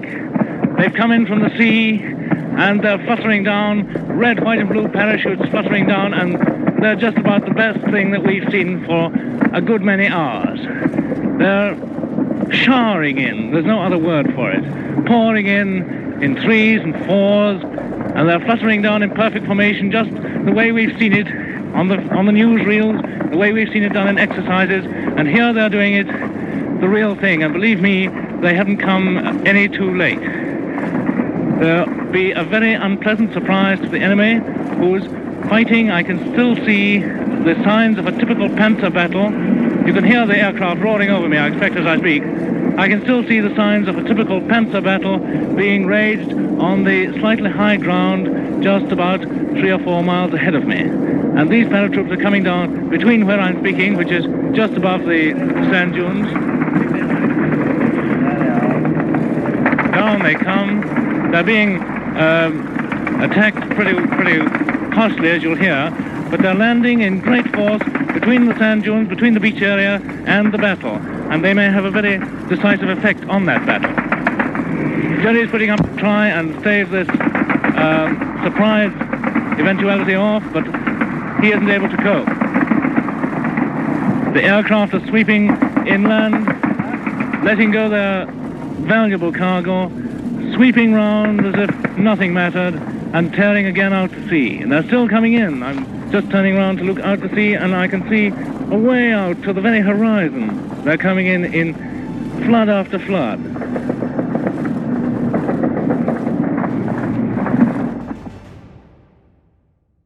It's 9 p.m. on D-Day, and they very much are coming in at Cotentin and coming in over and beyond the British beaches. Huge reinforcements as the dusk arrives and as the night falls. Mission Keokuk. 32 Horsa gliders of the 434th U.S. Troop Carrier Group land north of Eastville. They have 160 men from Medical Corps and headquarters. They also have 40 jeeps, 6 motorbikes, 6 57mm guns, and 19 tons of stuff for the 101st Airborne. The Battle of Neuville, north of Saint-Mère-Église, was several hours ago, but the Germans still have not advanced against the town itself. The brave stand of Turnbull's platoon showed the enemy that the Americans were no pushovers and that even a small force of entrenched paratroopers can be incredibly tough to overcome. And now, with the 82nd Airborne having spent the whole afternoon preparing their defenses in and around the town, the Germans are very hesitant to stage a frontal assault without good support. Nevertheless, their large buildup at Neuville cannot be ignored. Vandervoort orders one of the spotters from the U.S. Navy, who made his jump into Normandy with the Airborne, to see if he can pick up anyone on his radio. And this he manages to do. The gunners of Battleship Nevada promptly answer, sending several 14-inch shells towards Neuville to further dissuade the Germans from trying anything funny. This is not just a display of the wide difference in resources and firepower between the two sides. This also decides that Saint-Mary-Église will remain in American hands for the rest of D-Day. As the sun goes down, the commanders of the airborne forces are ready to call it a day. The surviving paratroopers are exhausted, and most of them have been in constant action through both night and day.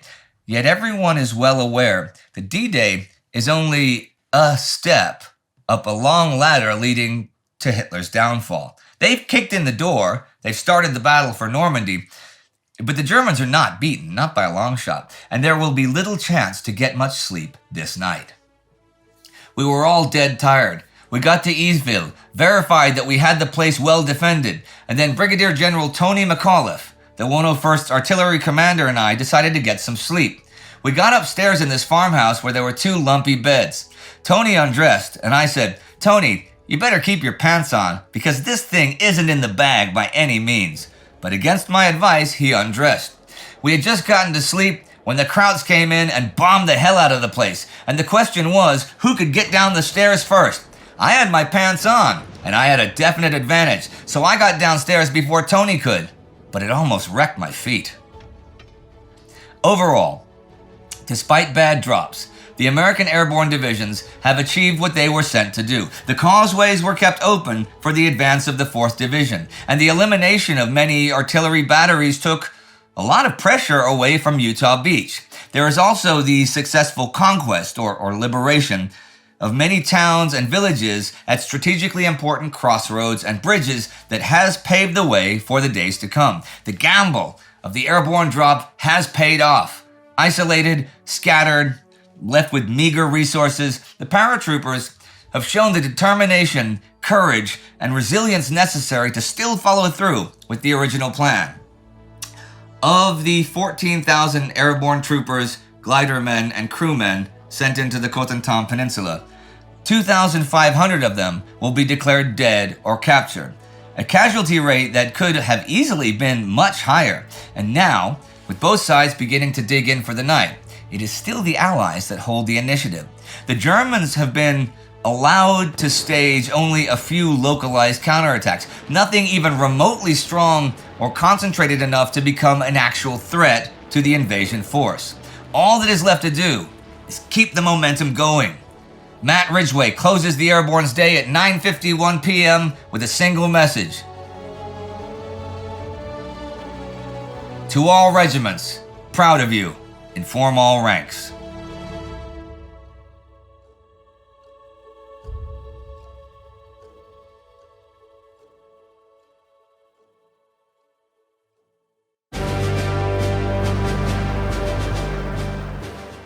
Operation Mallard reaches its conclusion. 256 gliders are towed in by numbers 38 and 48 Group RAF. 246 arrive successfully. The gliders do not have any of the problems that the ones last night had, since it's still daylight when they arrive. They do run into AA fire, and they land at 2 landing zones. One west of the canal, landing zone W, east of Saint-Aubin-d'Arcanay, and one to the east of it, landing zone north of Ronville. The troops landed at LZW are the rest of the 2nd Battalion Oxford and Buckinghamshire Light Infantry, OBLI, and A Company, 12th Battalion Devonshire Regiment. At LZN, it's the 1st Battalion Royal Ulster Rifles, the 6th Airborne's Armoured Reconnaissance Regiment, and the 6th Air Landing Brigade Headquarters. They have Tetrarch light tanks with them. This is the first time a tank has been flown into battle. Arriving soon after at LZN is a battery of the 53rd Air Landing Light Regiment with 8 75mm pack howitzers. There is an important side effect of these arrivals. Since Feuchtinger thinks they might cut off 21st Panzer Division's communications, he orders all units that are near the beaches to pull back to north of Caen. And things are shutting down ever more on some more of the beaches. Giraud arrives at 5th Corps headquarters north of Saint-Laurent. He has 2 items on his agenda: communications, and possible enemy armor counterattacks. They have no contact with Utah or Gold at this point, so if the Germans counterattack this night, 5th Corps is on its own. By this time, Major P.C. Steele's Y Company of KSLI has advanced to Le Bissey Wood, just over a kilometer north of Caen. They are there by the time the sun goes down, but all the small action en route and the fight for Hillman all day means the 192nd Panzer Grenadiers have beaten them to it. This position is hedges and high-standing crops and has very little visibility, especially once the sun goes down this hour. Major Steele, in fact, is killed just then, so the Shropshires pull back. They are not reaching Caen this night. They will settle for the night around Bieville and Beuville an hour or so from now. The 2nd Warwicks are on their left. They've gone all the way around to near the Caen Canal, leaving one company in Bénouville, then marching up the canal to Blainville, where they dig in. 2nd East Yorks reach Saint-Auban d'Arquenay by the end of the day. The 1st Suffolks are interrogating a group of 50 or so Germans at Hillman when hundreds of planes suddenly fly across from out at sea. This is Operation Mallard, to reinforce 6th Airborne. The 256 gliders, some of which carry tanks, are, almost needless to say, a huge morale boost for the men here. By this time, though, the Suffolks are not going to go any further towards Caen, and they consolidate and rest for the night, digging in at 10 p.m. just beyond Hillman. Some historians have criticized the Suffolks for their delay in subduing Hillman, WN-17, and the divisional and brigade commanders for being too formulaic. But under the circumstances, once the first attack had failed, it is difficult to see what else could have been done, for there was no means of bypassing the position. Simply put, no one had expected such a vicious defense of an underrated but formidable obstacle.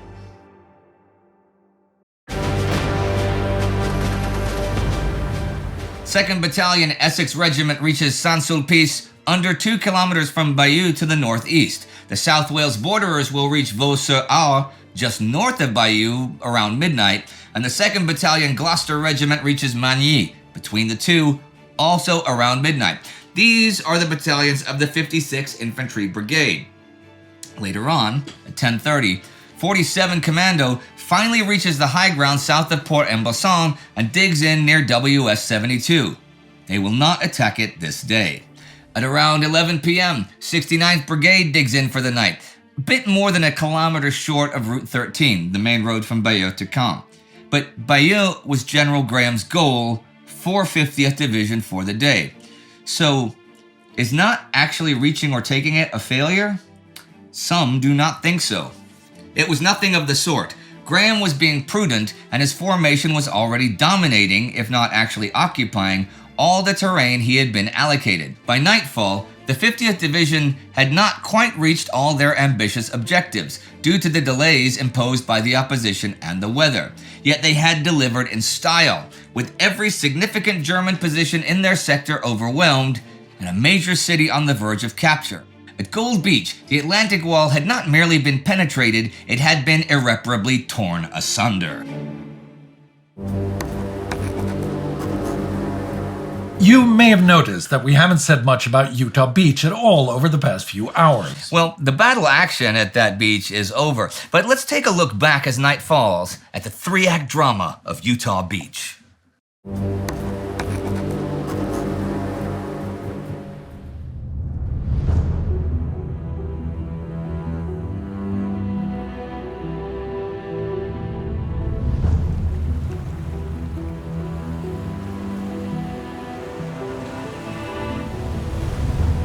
Utah Beach. What exactly are we looking at from like end to end? Well, this is one of the best vantage positions in this area of Normandy because we can see right over there to Pointe du Hoc where the Rangers scaled the cliffs to get to the guns there. Beyond that is Omaha Beach and then Gold and Juno and Sword. We've got the Sainte Marcouf Islands out there too, French islands that had Napoleonic fortresses where, in fact, the first troops who set foot on the coast did so on those islands to make sure there were no Germans there. There were, in fact, just mines, and the first men killed were on those mines there. Who was the first man killed? Well, there's an interesting little snippet there. Is the first American killed on Utah Beach was not an American and was not killed on Utah Beach. Okay.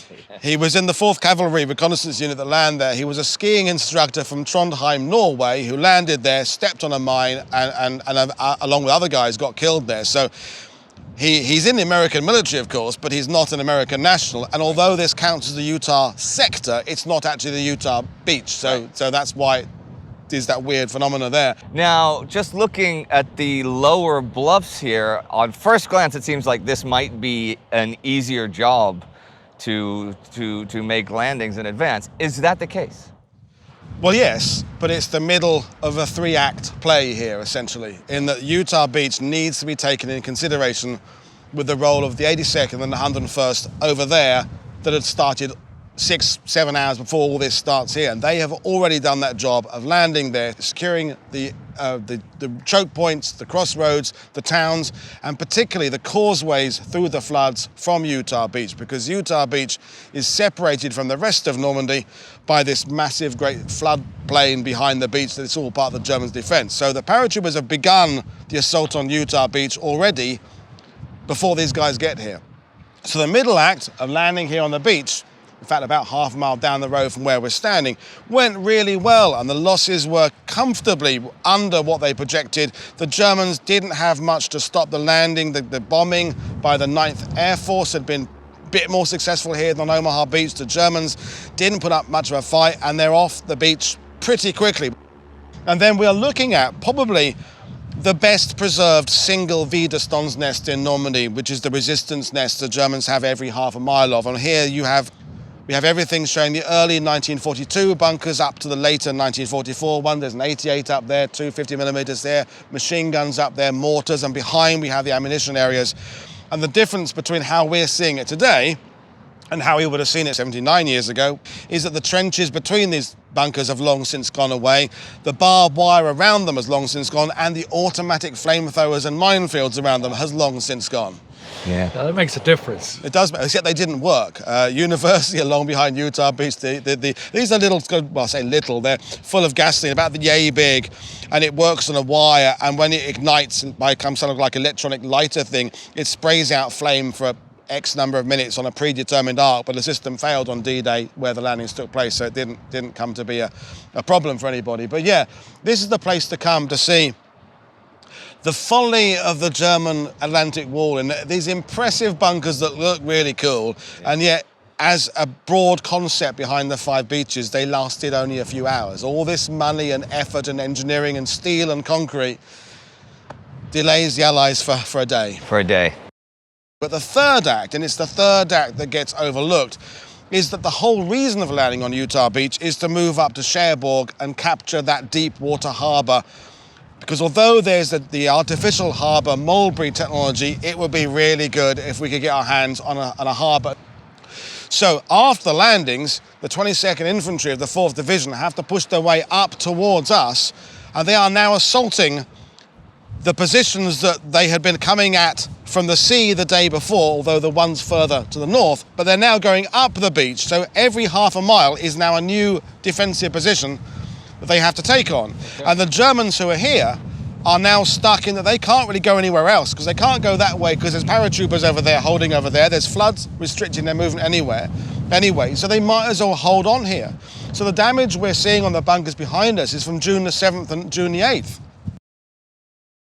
I've spoken a lot about the motivation, about how, there's a lack of motivation overall on the German side at this point.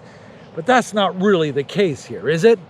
Well, yeah, there's just a little bit more oomph about these Germans here. There's the 91st Air Landing Division that are headquartered a few miles in that way, and Major General Falley, who'd been part of them, they'd arrived here a few weeks earlier, which causes the drop zones to be moved. They're highly motivated because they are an anti-airborne landing swift response unit. So they've got a bit of kind of pizzazz about them. Cherbourg was considered by the Germans quite a kind of cushy post. There's quite an example of technology. It's like a mini version of the U-boat ports down in Brittany. Lots of defences, lots of bunkers, lots of propaganda work going up in Cherbourg. Germans taking photos of the stuff they're building. So I would say your average German here is feeling a little bit more confident about the overall plan of the Third Reich There are, as usual, the sort of 40% non-German troops here, but they include some Hungarian troops inland who are putting up a real resistance. There were some Chechen troops serving at Lafayette, where the paratroopers were. Yeah. So it's a bit of a better set of Germans here. Wow. And over at the horizon, what is it that we look at there? Absolutely. That's the Barfur Peninsula and Samvala Og, and beyond that is Cherbourg. Okay. And so as they push up that way, the 4th Division and the other units, the 90th, the 79th, they're then encountering Bocage, which we're going to go and explore with you guys later on. They're discovering how little ridges, the Kinneville Ridge, which runs perpendicular to the beach about 4 miles, maybe 3 miles north of here. It took the 4th Division 4 days to get there, and a 3-day battle to take that ridge, because of just the concentration of the elevation the Germans had, the fact these Germans are pretty motivated, as you said earlier. And so a lot to see from this position here. It's the end of the chapter of June the 6th in a way, but it's the beginning of the new chapter of pushing up to Cherbourg. And this is the battle that gets overlooked, because the 4th Infantry Division are seen as, well, you just walked ashore on D-Day. And they kind of did walk ashore on D-Day. Less than 200 men killed on Utah Beach out of 24,000 plus coming ashore there. But within a week, it's got worse. Within a month, I mean, it's crazy. From the June the 6th to the end of June, I think it's something like 24,000 casualties within the 4th Division, killed, wounded, and missing. So that's the number of division. Every man's on average been replaced already, and we haven't even got to Cherbourg by this point, or we've got to Cherbourg, but more correctly, it's been damaged by the Germans in a very successful sabotage operation, which means we can't use it. So the 3 acts are what we've got to remember here. The first act, paratroopers. Second act, as I said, a fairly comfortable, probably is a better word than easy landing, but then this difficult push up towards a German fortress, and it is a fortress in Cherbourg. The gun batteries up there, several of them. There's Germans are installing V1 positions and things like that, so they've got the support network for that. So this is where the 3rd act gets going, and it's the 3rd act that gets overlooked. And this is all something that the Allies hadn't really predicted. They had assumed that the push up to Cherbourg would take a week, and when it becomes a 3-week, 4-week ordeal, and you've got 4 divisions ending up heading for Cherbourg, and they are divisions that, with the benefit of hindsight, might have been better used pushing towards Saint-Lô, because this isn't taking us to Germany. That's the thing. The geography here is, this isn't the way we want to go. Well, that goes to New York, right? Yeah, but essentially, we want to go to Germany over there. So this is a sideshow, but that's belittling it. It's a very important job. Essentially, it's mirroring what the 6th Airborne are doing all the way to the east, except they've got a ridge of ground they're holding. This is a peninsula. It's the entire Cotentin Peninsula. So until 7th Corps have done their job of cutting across the peninsula, pushing up and seizing Cherbourg, 5th Corps and the rest of the Allies, they're stuck over there to the east, waiting for this to happen so they can swing their army round. And we talked to the British Airborne sector about the swinging of Montgomery's round. Yeah. All this has to happen first. And the battle for the Cotentin Peninsula is the real battle for Utah Beach. And the actual landings on June the 6th are just the first chapter of a very, very brutal, very, very bloody battle. And I have to say, when the men had completed that mission, when the men of the 79th Division, the 4th, had got to Cherbourg and they find it's been damaged, it's like, well, what was this all for then? Yeah. And that's not good for soldiers, to feel that everything they've been doing for the previous few weeks was a waste of time. And men.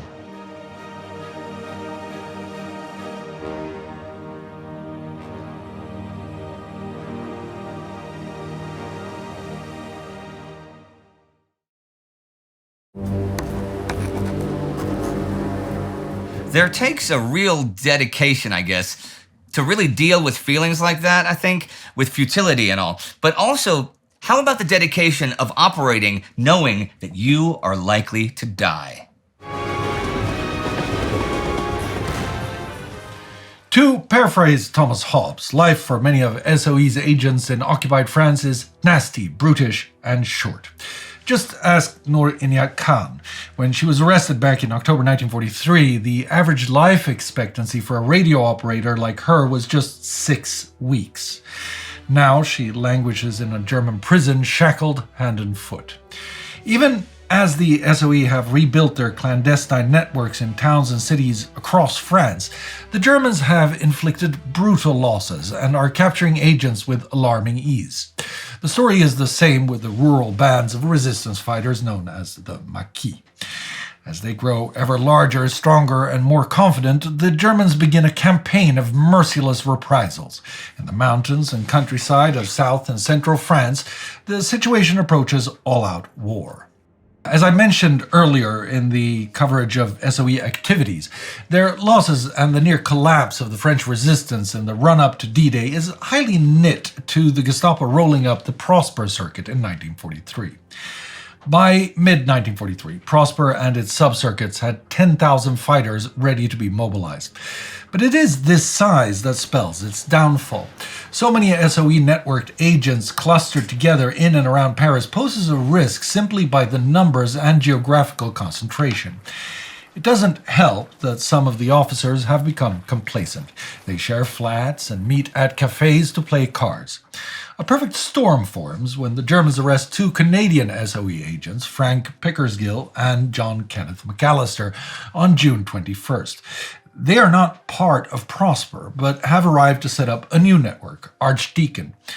But the information they press from the arrested men opens high-level entry points to Prosper. What they've learned before, and the security blunders by multiple Prosper agents, then enables them to quickly roll up the network, and already by the end of the month, they have Prosper leader Francis Sutil, his radio operator Gilbert Normand, and his courier André Borel in custody.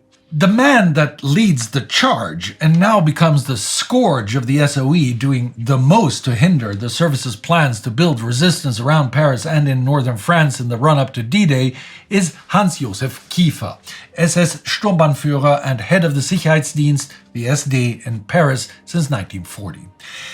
Kiefer has been gathering intelligence on Prosper for quite some time. His secret weapon is a man named Henri Dericourt. He's a French pilot who works for SOE, transporting agents and material in and out of France. Crucially, Dericourt has been supplying Kiefer with letters sent to and from SOE agents in the field. Armed with this information, which covers both personal and operational matters, Kiefer begins his interrogations. The Gestapo have already tortured their captives, physically and mentally. They have withheld food and water, prevented them from sleeping, and have broken one of Sutil's arms. But Kiefer takes a different approach. While he is more than willing to use violence to get what he wants, his modus operandi is to present himself as a gentleman, a friend even. He promises his prisoners that he can make everything better if only they cooperate with him. When it comes to the Prosper captives, he brandishes the knowledge given to him by Dericourt and tries to convince them that the SOE has been thoroughly infiltrated. After a few days, either Sutil or Normand or both make a deal with Kiefer to turn over Prosper's agents and weapons on the assurance that the personnel will be treated well. While the details remain unclear, evidence points to Normand being far more involved than Sutil. Whatever each man reveals or does not, we know that Normand now begins to travel around the region with the Germans, pointing out arms dumps and ordering agents to surrender. Over the next couple of months, the Germans recover hundreds of weapons and arrest 12 F-section agents and hundreds, if not thousands, of French resistance. But the real tragedy of the collapse of Prosper is not just these immediate losses. As MRD Foote, SOE's official historian, will later write, the Germans' attack on Prosper and F's other circuits in and around Paris brought them a treble dividend. They secured a substantial quantity of parachuted arms, they arrested several hundred troublemakers, and they had in their hands two wireless sets, Normand's and Canadian McAllister's, complete with codes. With these radios and codes, Hans Kiefer and his chief wireless expert, Dr. Josef Götz, begins playing the Funkspiel. This involves sending messages back to SOE pretending that the agents are still at liberty, that their missions are progressing successfully, and requesting additional officers and more supplies. In some cases, Götz and his signals officers send the messages themselves, doing their best to imitate the agent's unique tapping style, or fists, on their Mark II transmitters. Other times, they direct the captive agents to transmit the messages themselves. Götz first tries to imitate Normand, but this is a failure, as we notice the discrepancies in the new messages. But Götz has more success with the Canadian. McAllister and SOE are convinced that his circuit, Archdeacon, has been successfully established. In fact, the ruse is so convincing that over a decade after the war, the head of F-Section, Maurice Buckmaster, will remain convinced that Archdeacon had been doing good work for SOE in Lorraine and Alsace. Götz repeats his exploits after Noor Inyan Khan's betrayal and arrest in October 1943. SOE are initially suspicious, but by the turn of the year, Götz has convinced London that Noor is still at liberty. By the spring of 1944, the SD are simulating the existence of at least 3 SOE circuits. The scale of the Funkspiel is quite astounding. In February 1944, 7 agents are parachuted in to join Noor's phono circuit. All 7 of them are arrested immediately upon landing by the Gestapo. 6 agents are also sent to join the non-existent Archdeacon. All are captured. Some of them put up a fight, like Roger Sabourin and Adolphe Rabinovich, who land in a clearing at the edge of a wood on the night of March 2nd to 3rd. They're expecting a reception committee from Archdeacon. Instead, they hear German voices. They slip into the tree line and open fire. They kill 2 Germans, but are eventually overwhelmed by gunfire and are taken prisoner. As Astrid has often shown in her Spies and Ties series of our regular coverage of the war, German success here is as much down to SOE's poor security procedures as it is to German skill. SOE's code chief, Leo Marx, does quickly work out what's going on. For one thing, the messages his agents send home are often missing their security checks. These are deliberate signals, sometimes as misspelled word, which indicate whether an agent is at liberty or signaling under duress. Noor even sends over a specific 18-letter emergency code phrase that she had agreed with Marx before leaving. Marx takes his concerns to his boss, Buckmaster, but Buckmaster refuses to believe that SOE circuits are compromised on such a disastrous scale. It is not until May 1943 that SOE accepts the awful truth. By that point, the Funkspiel has dragged about 20 of F-Section's officers into captivity. Those 20 are just 1/3 of the almost 60 of F-Section's men and women who are arrested across France from January 1st to June 6th. Of these, just 10 will survive the war. For the rest, death comes in the form of a bullet, a lethal injection, or simply through starvation and disease in the squalor of the German camp system. While the SD uses infiltration and radio games to deal with SOE in Paris and northern France, the Germans also deploy cold, hard military power against the swelling resistance groups in the south and southeast of the country. It is carried out in the operational tradition of the Nazi German anti-partisan military doctrine known as Bandenbekämpfung, or bandit warfare, usually associated with the Eastern Front and the Balkans. But as of 1944, those methods are increasingly common in France too, with thousands, even tens of thousands of guerrilla fighters facing off against the Wehrmacht and the SS.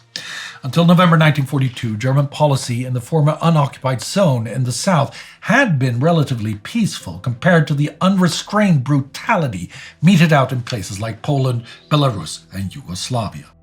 The Vichy administration and police forces oversaw the day-to-day running of the zone, with the Germans satisfied with installing a Feldkommandantur, or field garrison headquarters, in each département.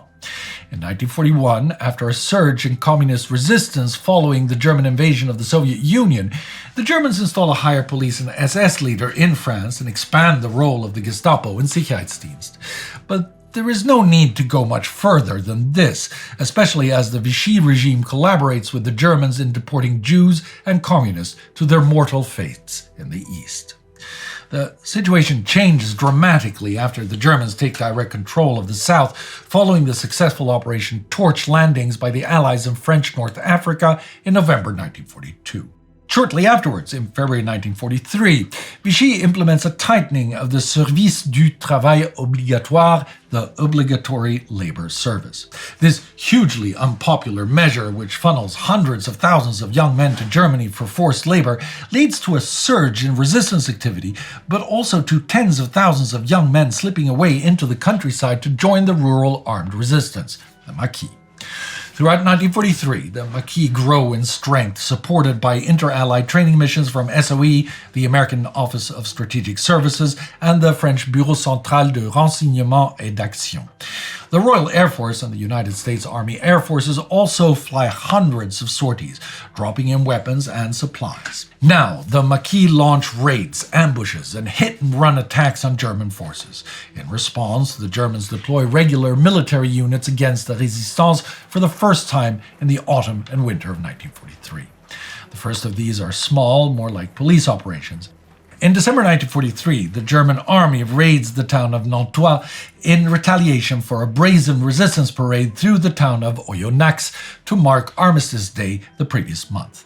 The Germans round up 100 people for deportation and execute the local resistance leader. But this is only the beginning. I've already talked about how the Germans set out to destroy the Maquis of the Vercours Plateau, infiltrating their ranks, launching raids, burning villages, and killing Maquis and civilians. Well, that pattern is repeated across the region. On the Glières Plateau, a group of about 700 Maquis launch an uprising after their leader is killed by French collaborationist forces.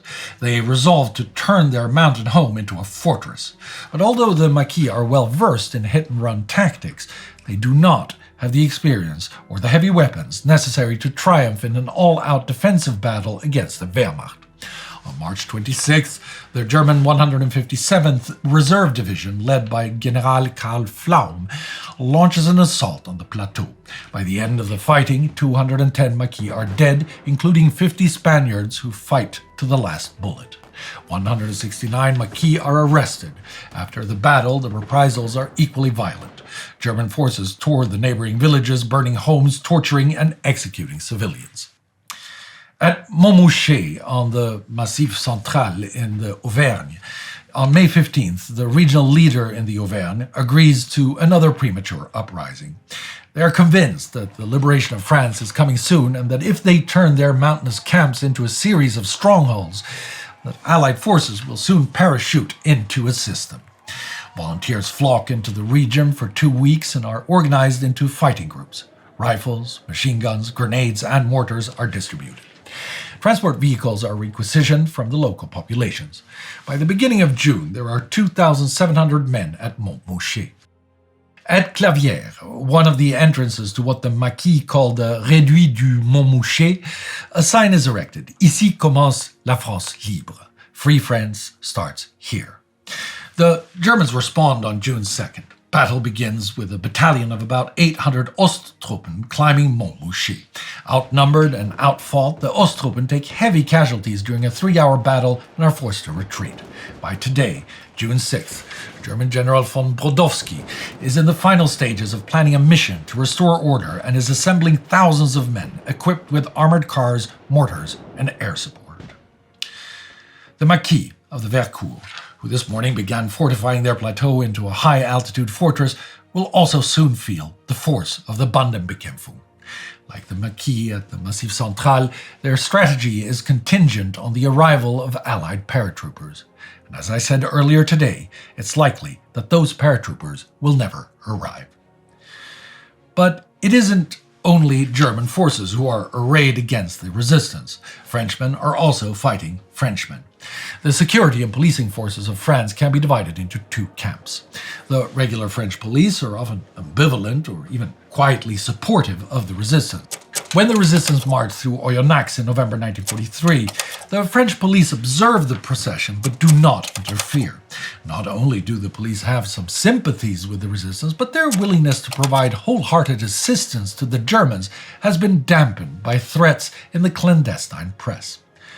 But there are plenty of willing collaborators. When General Karl Pflaum launches his first assault on the Glières Plateau, Frenchmen guard the entrances and seal the escape routes. When the Germans execute people after the battle, Frenchmen identify the targets. These are not regular police officers. They are not scared of the resistance or in any way sympathetic. They are sympathetic to the French fascists and German Nazis and have been recruited by the Vichy regime specifically to implement their authoritarian dictatorship. Some belong to the Groupe Mobile de Réserve, formed back in 1941 and independent from the regular national police. Others are members of the Fanatical Milice, a volunteer paramilitary organization which draws its force from the most ardent and sadistic fascist supporters of the regime. SOE and the resistance hate and fear the milice even more than the SD and Gestapo. A German may be spotted as a foreigner or fooled into revealing their foreign identity with some quick thinking and smooth talking. But as Morris Buckmaster will later write, the milice are indistinguishable from local people. They were able to permeate our organization with a confidence impossible to the Gestapo, and they had the power, like dry rot, of spreading their corrupting influence among both the discontented and the timid. The milice are happy to torture and execute resistance members. SOE agent George Mylar describes them as the scum of the jails brutalized of the most brutal cream of the awful. And as so often, brutality begets brutality. The Resistance's clandestine press publishes the names of collaborators and urges retribution. The communist newspaper writes, "To each new murder that they commit, expect immediate and merciless reprisals. The French resistance sends a warning. For an eye, both eyes. For a tooth, the whole jaw." In Nice and other towns and cities in the south, there is a near constant back and forth of attacks, assassinations, executions, and brutalization. So when the Allies are now securing a foothold in Normandy and SOE and the resistance have carried out countless acts of sabotage and preparation, they gear up to tie down German forces and obstruct their movement to Normandy. With the training, weapons, and ammunition they've received and their skills in sabotage, ambushes, and other hit-and-run tactics, they are placed to make a significant contribution to the Allied effort. But how successful the SOE and the guerrilla armies will be remains unwritten. The Germans continue to inflict a heavy toll on SOE's officers, and the events in the south of the country show that the resistance is clearly unable to match the Wehrmacht in open warfare. Whatever happens in the coming weeks and months, there will be a lot more pain for SOE and the French resistance to endure.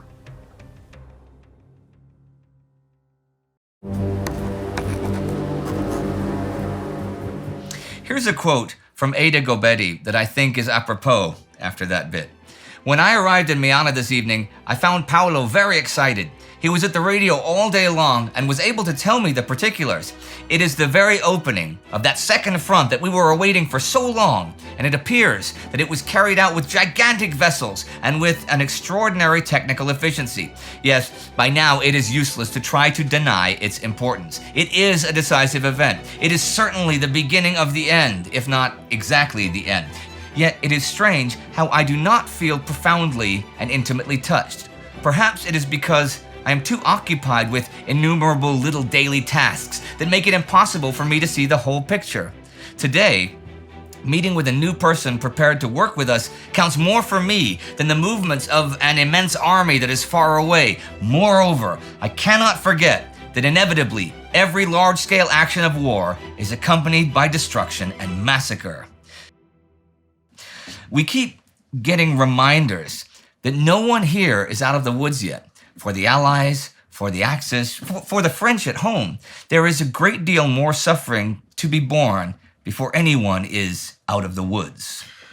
What about the people who intentionally put themselves in the woods again and again? The double agents. Yeah, them. Here are the stories of two of them, central moving pieces of Operation Fortitude. We begin with Dusan Dusko Popov, and we will focus on a somewhat controversial aspect of this agent. The reasons the Germans seem so easy to fool, it's a tale of double-cross of the double-cross, and betrayal at the highest level.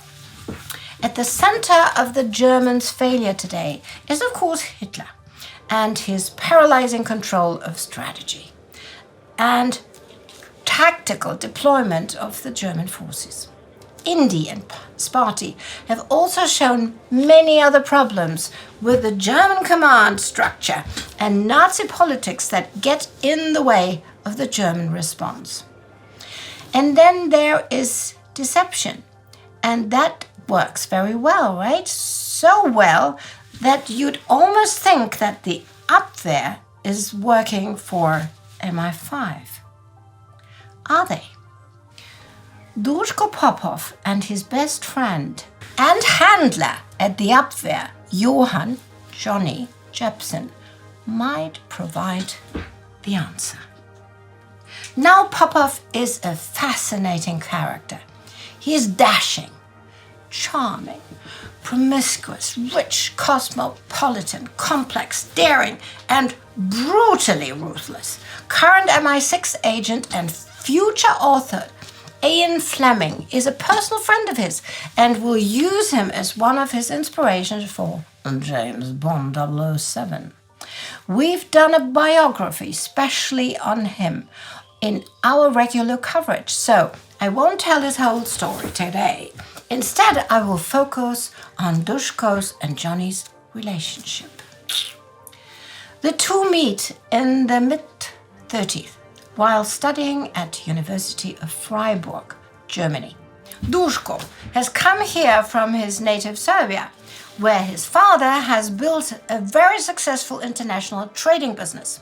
Johnny is 5 years younger and arrives after him and makes quite an entrance. Now listen to that. He rolls into town in his Mercedes 540k.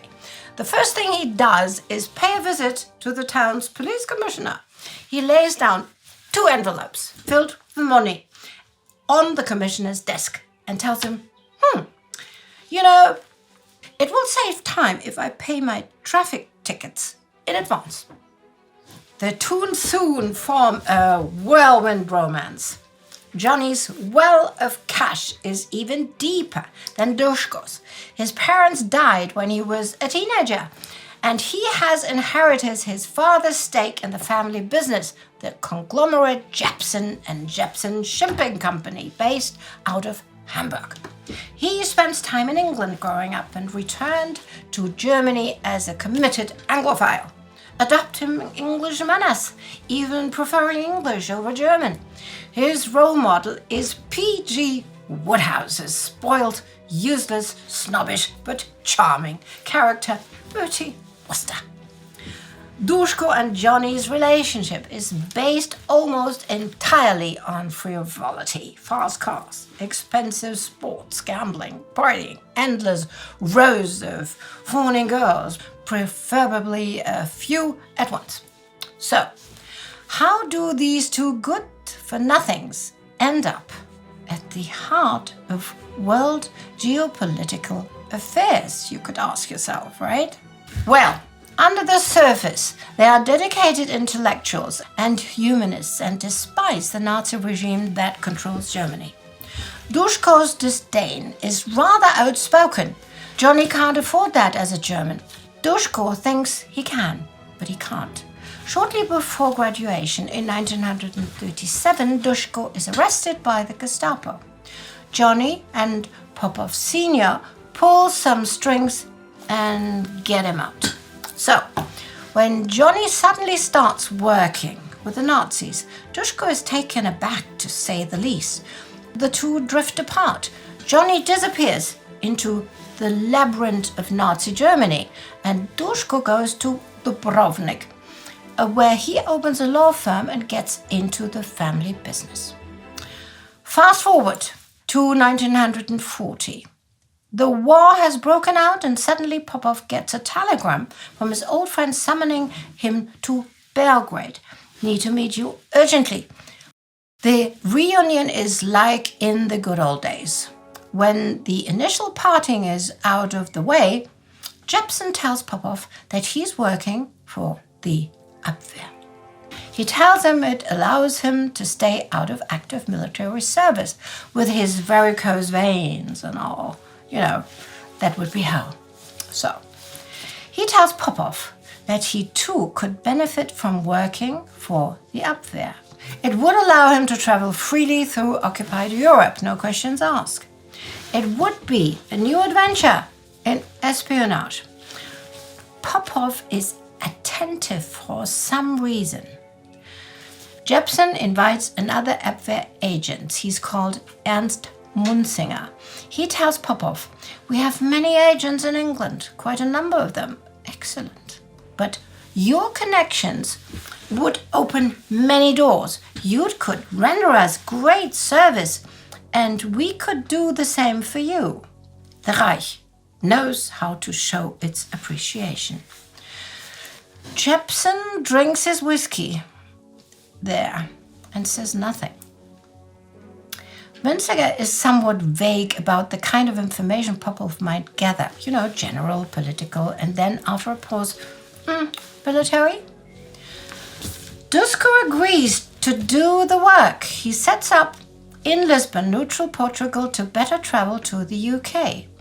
But before he leaves not yet occupied Yugoslavia, he contacts the British legation. He informs them of this situation. And he becomes a double agent for the British and the Allies, codenamed Scoot and Tricycle. His exploits as an agent are many and quite spectacular, but that's a story for another day. Much of it is told in the video I referred to earlier. For our purposes today, his main exploit is to feed the Germans a huge amount of bogus information to reinforce the idea of an invasion at Pas-de-Calais. But wait, this doesn't make any sense. How did Jepsen go from anti-Nazi to Nazi spy? Who the hell is Munzinger, and why is he so gullible? Why on earth did Popov betray his friend? In the immediate interactions between the three men, we have no clues. Nothing beyond the agreement to spy for Nazi Germany is spoken of as far as we know. Popov won't speak of it to anyone after the war. Not until he publishes a rather embellished autobiography in 1974, which also never explains this part of the story. So, let me speak the unspoken word. Jepsen was recruited to the Abwehr by a family friend, Hans Oster, who until April 1943 was the deputy head of the Abwehr. Oster worked for Wilhelm Canaris, who until February 1944 was the head of the Abwehr, and Munzinger was another deputy to Canaris. Now, Oster was ousted last year because it came out that a lot of things had gone wrong and there were traitors, double agents working for him. Canaris followed in February for the same reason. Munzinger left the service shortly after, officially for serving the required time, probably as part of their purge. After Canaris was ousted, the SS Sicherheitsdienst took over the Abwehr. Jepsen, by then also living in Lisbon, still working for the Abwehr, was drugged and kidnapped by the SD at the end of April. He is now languishing under torture in Sachsenhausen concentration camp. He has and will say nothing, if he indeed knows anything. With the records after the war, we know this though. Oster and Canaris are the heart of a conspiracy to ruin the German war effort and end Nazism. They also plotted against Hitler's life and tried to organize a coup. Canaris has deliberately led German secret leaks to the Allies, even secretly met them in Rome. Jepsen was recruited into a unit of the Abwehr that Canaris had set up as a dummy unit to save Jewish Germans by making them untouchable agents. Munzinger's record has been to recruit a row of useless or treacherous agents on Canaris' behalf. They have been playing a highly dangerous game. for which all 4 men will pay with their lives before the war is over. It has been based on an unspoken understanding of the united goal, and rests on that not one of them has known what the other ones are doing. The jewel of the crown of thorns they have slipped over Hitler's head is Popov, and although they are no longer in control, the cobweb of double agents they have woven into German intelligence continues to do its work to destroy Nazism from within. Today, on June 6, 1944, the openings they have given MI5 and the double-cross system have been instrumental to convince the German dictator and his minions that reality is fiction and fiction is reality.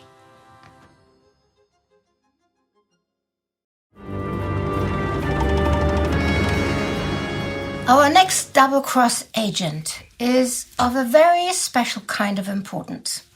Her long deception messages in her own cipher are re-enciphered by her handlers using an Enigma machine and broadcast to Berlin. MI5 captured that communication. That provides Bletchley Park with a plain text, her encryption, and the re-encrypted Enigma message. The cryptographers can then reverse the process to get a key to crack a massive amount of other German communications. For bodyguard and fortitude, she is central in convincing the Germans that the invasion is coming at Pas-de-Calais, with possible incursions into Scandinavia. So, who is it? She is Natalie Lily Sergeyev, codenamed Treasure, and in 1944 she is 29 years old. She is Parisian, born in Imperial Russia, and multilingual. Lily is famously eccentric, an artist, adventurer, and idealist. According to Tar Robertson, she is also exceptionally temperamental and troublesome, but oh, so valuable, truly a treasure. In March 1944, she goes to Lisbon to meet her German handler. Now listen to this. Lily looks at him. She has received a new radio transmitter to better report on troop movements in England. She has just learned to take it apart and quickly put it together again. She is so fast. You're very good at this, huh, my dear? Thank you, she says, her thoughts drifting to Beirut in 1939, where she had stopped to earn some money working as a nurse on her Arthur-on bike from Paris to Saigon. There she was, surprised by the German invasion of Poland. She stays in Beirut, where she gets news of the fall of France and imagines her beautiful Paris full of annoying boots and weird atmosphere. She thinks of what kept her sleepless during the nights there. Only one thought: liberate Paris from the Nazis. She remembers how crazy that felt when she woke up in the morning. But then again, it did not, because she came up with a concrete plan how to reach this lofty goal. She contacted a German friend, Felix Dassel, a journalist who wrote for different magazines about her unusual travels through Europe, who had actually written, "The girl has courage like 3 men, traveling this time on foot, next time on by bike, sleeping on the side of the road with only some laundry and a lot of drawing material in her backpack." Dassel had made her famous among other eccentrics, and then, out of the blue, one day in 1937 approached her to work for the Nazis as an informer. She had declined. But now it was different, and his offer became an integral part of her plan to liberate Paris. So, she bikes back to Europe and contacts Dassel. 2 years of extensive training follow. She learns Morse code, ciphering, microphotography, using transmitters and secret ink. The Nazis call her Tramp, and she is very good at every part of her education. She is set up with a German case officer, Emil Kleemann, finally in Paris. Soon she will be sent to England to spy on the British. Back to Lisbon, looking at Kleemann, she remembers how when they met the first time, he had watched her carefully as she enthusiastically recited her invented story with travels through Hitler's Germany, how impressed she was with the Nazi regime, her admiring articles for the Germans in the French press, even mentioning her interview with Göring, who had promised a personal interview with Hitler. How she told him, "It will be easy for me to travel to Portugal, to Australia, or England. I have relatives in all those places." Then she thinks of arriving in London in 1943, how the British custom official asked about her reasons for the stay. If she intended to visit family, yeah? No. She had said, "I'm going to spy for England." Soon she was face to face with Tar Robertson in his tartan trousers, smoking his pipe, asking a lot of penetrating questions while watching her. And then, a few days later, she was asked to join the double cross. Kleemann interrupts her thoughts and pulls her mind back to the present in March 44. Our only chance of winning right now is if we can throw them back into the sea. We have to know everything about the Allied plans for a landing on the European mainland. We will need accept weather reports from now on. It could be in Holland or Belgium or at Pas-de-Calais or in Normandy. You have to observe all troop movements.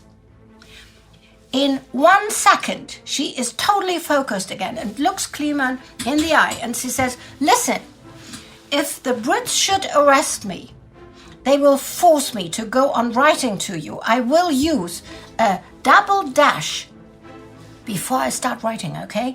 Then you will know everything I say is total bollocks."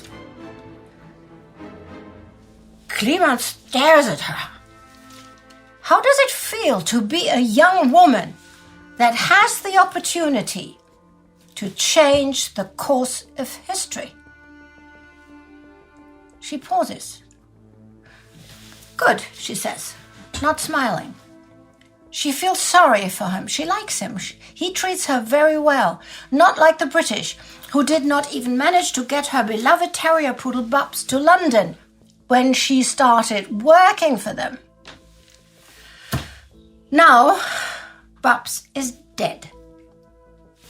She suddenly remembers what she had whispered in his little pink ear. "This is a very dangerous game I'm playing, my little darling. Very dangerous. I could die." She knew it then, and she knows it now. Bubs died without her having the chance to be there, and Lily herself has only 6 more months to live. Her doctor said because of her failing kidneys.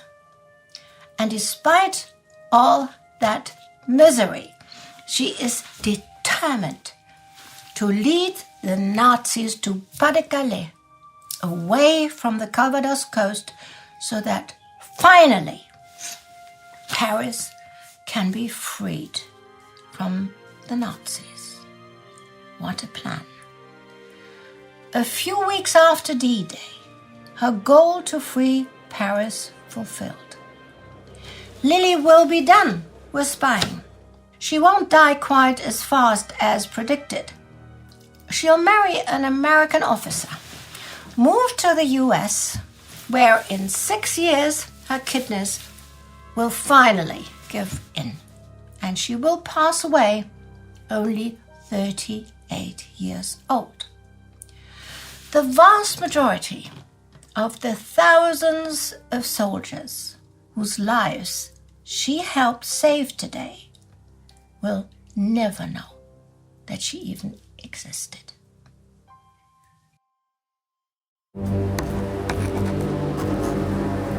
You may be wondering why we've devoted this time to individual spies. But you have to realize their importance. They are the conduits for an army of deception, an enormous invisible army that has affected the events of this day as much as the men on the ground have. But that is not at all to belittle the efforts of those brave men on the ground here today. And we'll take a deep dive with Paul into the deadliest beach of them all today, Omaha, when we return in hour 23. It's 10 p.m. on D-Day. The sun has gone down, and there are tens of thousands of Allied troops ashore in Normandy. The beach where the largest number of Allied soldiers met their fate was Omaha Beach, and now we'd like to really show it to you, what it really looks like, so you can imagine what it looked like this morning when the assault craft made their moves. This is Paul Woodage. Some of you may know Paul from World War II TV, which is a really awesome channel that if you don't know, you owe it to yourself to check out, and there'll be links down below. It goes in depth in a lot of aspects of the war that maybe we haven't gone so in depth into, but for our purposes today, Paul is an expert on, well, not just D-Day, but the entire Battle of Normandy. So Paul, first of all, thanks for being here with us. Thanks, I'm really thrilled to be with you guys. It's a big honor. Thank you. No, it's great having you. And I want you to tell them where we are, what we're looking at, like they don't already know. Well, of course, we're Omaha Beach, but we're the eastern end of Omaha Beach, Widerstandsnäs 60, one of the 15 German positions that overlook this stretch of sand. And the reason I wanted to bring you guys here is you don't need to do much more than look down there and you understand pretty much all the problems of Omaha Beach just by looking at it from here. It's the terrain advantage the Germans have. I mean, it also really brings home the scale of how big this beach was. I mean, if you look at films like Saving Private Ryan, you get this feeling that it's, a bunch of tight guys going in on a beach, but it's not. It's a really, really big stretch of land. But why was Omaha Beach specifically such a problem compared to the other beaches? Well, it's the shape is the main thing. It's this crescent moon shape. So we know that the German defences were mostly enfilading. The guns are firing sideways down the beach. So at this end, the eastern end, pretty much all the weaponry is firing down that way. The other end, it's all firing this way. In the middle, you have this interlocking series of defences. So the 88 at Dog Green up there can reach us. The 88 down there can reach down there. So the German firepower is just concentrated on this arena of hell, and the distances become greater because we're just an hour after low tide now, which means it's just exactly as it was when they came ashore at H-Hour on June the 6th. So we're talking 400, 500 yards of sand, the sandbars you can perfectly see here.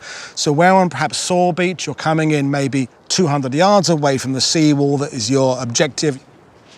No, it's interesting to me, since I actually have not been to Omaha Beach before today. I know people think that I get to travel to all of these locations, but because of the pandemic, and before that I was going to the World War I locations and stuff. So to me, a first impression is looking out there, looking out at sea and trying to picture that monstrous, vast armada and trying to be in, say, some German's shoes, seeing that and going, Yeah, well, I mean, that's it. From here, you'd be able to see 2,500, maybe 3,000 ships. You could even maybe see the 800 ships over there on the horizon, because that's Utah Beach over there in the background. So you are seeing a hell of a lot of ships. Then you turn your way that way to the east and you see the several hundred more off Gold Beach over there as well. So it would have seemed like every ship in the world that ever been constructed was heading right to your backyard. And speaking of the ships, I mean, today we have weather which is very similar to the 6th of June when it comes to, slightly overcast, a little bit of sun coming in and whatnot. We got waves out there, nothing like what happened on the 6th of June. But can you describe a little bit of why that specifically was a problem here on Omaha as well? Because, I mean, we had the sand, there were so many issues, right? Yeah, it's a little catalogue of individual mistakes, oversights, maybe errors that if just one of them had gone wrong, wouldn't have made a difference. When you added them all together, it just became this massive effect. So one of the things we still can't really satisfactorily explain is the distance from which the coast, the men were transferred from the troop ships to the landing craft. So they're doing it 10 miles offshore here. Yeah. So you're spending 3-4 hours minimum in a landing craft before you even get towards the beach, sometimes 7 or 8 hours. And at that time, when they boarded, it's still dark. It's pitching and rolling, 10-foot waves then. So now a question: when it's high tide, right? Does it come? It comes all the way up to the. It comes right the way up where you cannot see any sand at all. It comes right up to the green section down there. During the planning, were they aware of the difference? They knew when the high tide and low tide was, of course, but were they aware of the difference in distance? They were aware of the distance. What they hadn't really detected in Omaha is this sandbar situation that you get here. And it depends how strong the wind has been the previous days and what time of year it is with the tides. But the problem is, and it's not so exaggerated today, there can be as much as 12 foot in height difference between the bottom of one of those troughs of water and the top of the sandbar. And you got your full gear. And you got your full gear on, and they're coming in that morning. The coast is obscured by the naval bombardment. There's still the smoke and dust from the aerial bombardment, the bits that haven't missed the beach. So you're coming in there, then suddenly the coxswain feels that landing craft slam on the beach. But it often isn't at the beach. It's a sandbar before the beach. Then the men run out. Then they hit that trough of water because they've hit that bit of deep water there. You see that in that famous photo of the guys as they get out the landing craft, they're knee deep. And then as they move up the beach to where it should be getting less less deep, they're hitting the deep water there. And they've got 60, 70 pounds of gear. So those sandbars are where the first things started going wrong. And there you're still 300 yards maybe from the seawall. Under fire from the weapons like where we're standing. What was the water temperature like that morning? In Fahrenheit, it's mid-50s if you're lucky. Okay, you spend a few minutes in there and hypothermia starts kicking in. And we know now that the 7-hour ride in some of these guys they're standing up to their shins or knees in freezing cold water. So it's like 13. So your body temperature's dropping, your hypothermia is beginning to set in. And also, I always say, because of the Omaha veterans I know, is you've got that much longer to think about what's going to happen to me. The best way to take men from relaxed state to combat is to kind of throw them into it very, very quickly. These guys have hours to think about, is it going to be me? Is it going to be Jim? Is it going to be Fred there? Then they hit that beach. And honestly, one of the things that often gets kind of misreported is the movie idea gives us this sense that as soon as the ramp went down, they're hit in the middle of the landing craft there. That happened a bit, but the Germans had their machine guns mostly trained on a bit about halfway across the beach. So there's almost this lull before the storm aspect. When you get out of the landing craft, the gunfire doesn't start. Then you get halfway across the beach and then it all opens up. Here we're in a position that would have been largely artillery, not so much MG-42s. Yep. And how far down, like from here, where we have like a bit of a perspective, how far down were the closest German positions that were in any way, like, entrenched? Well, there's the top part of the bluff of the Widerstandswehr 60 where we are at, and there's another beach part down there at the bottom of the draw that had some open kind of earth emplacements with machine guns and rifles. So there's two parts of the same defence. Then Widerstandswehr 61 is just about 500 yards that way with weaponry coming this way. There's some more German defences over there. There's a 5-centimetre howitzer just down there to my right. There's a tank turret down there, 2 mortars there, another artillery piece over there. So half of the beach is within range from here. There's another position just down there. Now, what about the beach exits? Like, let's say when they were planning and thinking, okay, it's going to be smooth sailing, and in some alternate reality, it was smooth sailing and stuff. How do you get off the beach?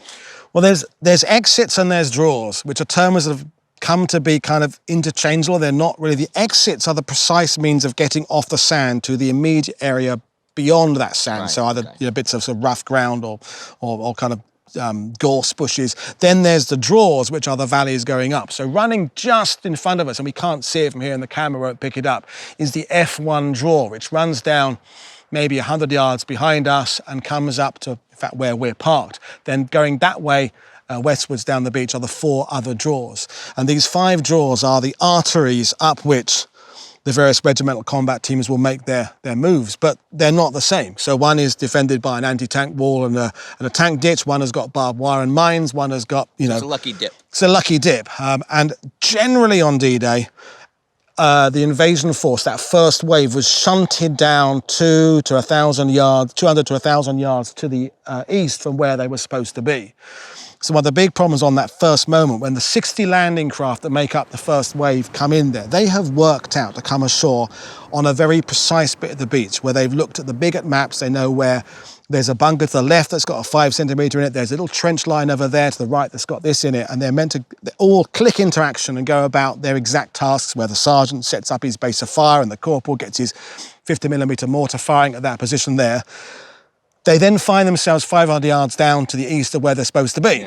Yeah. So someone has to go, so where the hell are we then, sir, sarge, whatever it is? And then the sergeant or the officer pulls out his map case, tries to work out where he is, field glasses. About 80% of the platoon commanders are killed or wounded in the first 10 minutes in that first wave. Wow. So then you've got a command situation because the guy is there who've only ever run up behind Lieutenant Smith.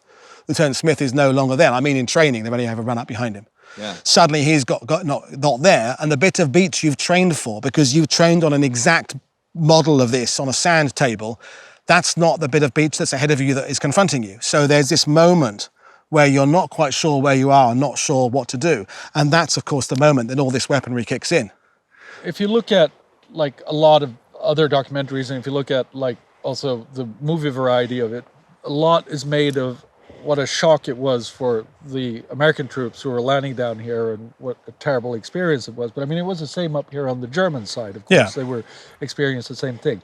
How much, in your opinion, did the human factor deteriorate the situation once it started going south? Or did it not? That's like a kind of provocative question, but... Yeah, well, I think you've got that first 30 minutes, hour maybe, where both sides are not sure what's happening. Because for Americans, it's kind of gone wrong a bit. And again, there's the Sherman DD tanks haven't arrived. There's another whole story that we can cover later on. At least they haven't arrived this end of the beach. They're starting to arrive the other end of the beach. There's no armoured support. The naval bombardment has either not started it or missed its targets. The rockets have missed. The aerial bombardment has missed. So there's a moment that lasts maybe 30 minutes while the Americans are, where the hell are we? What are we going to do? Let's get out of this. But the Germans, and this is, I think, one of the things I really want to get across, as confident as they are that they will stop this invasion at the water's edge, Rommel has basically told them that, is they don't have ammunition for a long fight. They don't have a huge amount. These mortars here might have 20, 30, 40 rounds behind them. So that first 30 minutes, they go boom, boom, boom. But then after that first wave, and it's the first wave that bears the brunt of everything. So the other end of the beach, A Company, 116th, 85% killed or wounded getting across the sand. That's the famous Bedford boys down there. E Company, F Company, 16th Infantry, bad losses. L Company down there, bad losses. But they're not completely eliminated. So then within 5-10 minutes, the second wave comes ashore. And their casualty rates drop dramatically to, it's still terrible, but maybe 40 to 50% killed or wounded. And the third wave comes in 10 minutes after that, 20% killed or wounded. So when the smoke clears, and I mean that literally and figuratively, after that first wave, the Germans look down there thinking, well, we should have stopped it all. But no, there were still landing craft going. And that's when the realization of how much is coming your way, because you can now see column after column that's bringing in second wave, third wave, fourth wave. And these Germans just don't have the ammunition to deal with that, which is why a lot of German positions run out of ammunition before they're overtaken. Now, where we're standing here, we're going off into that story. This was probably, despite its brilliant view down the coast, one of the very first German positions to be taken out from behind, in fact.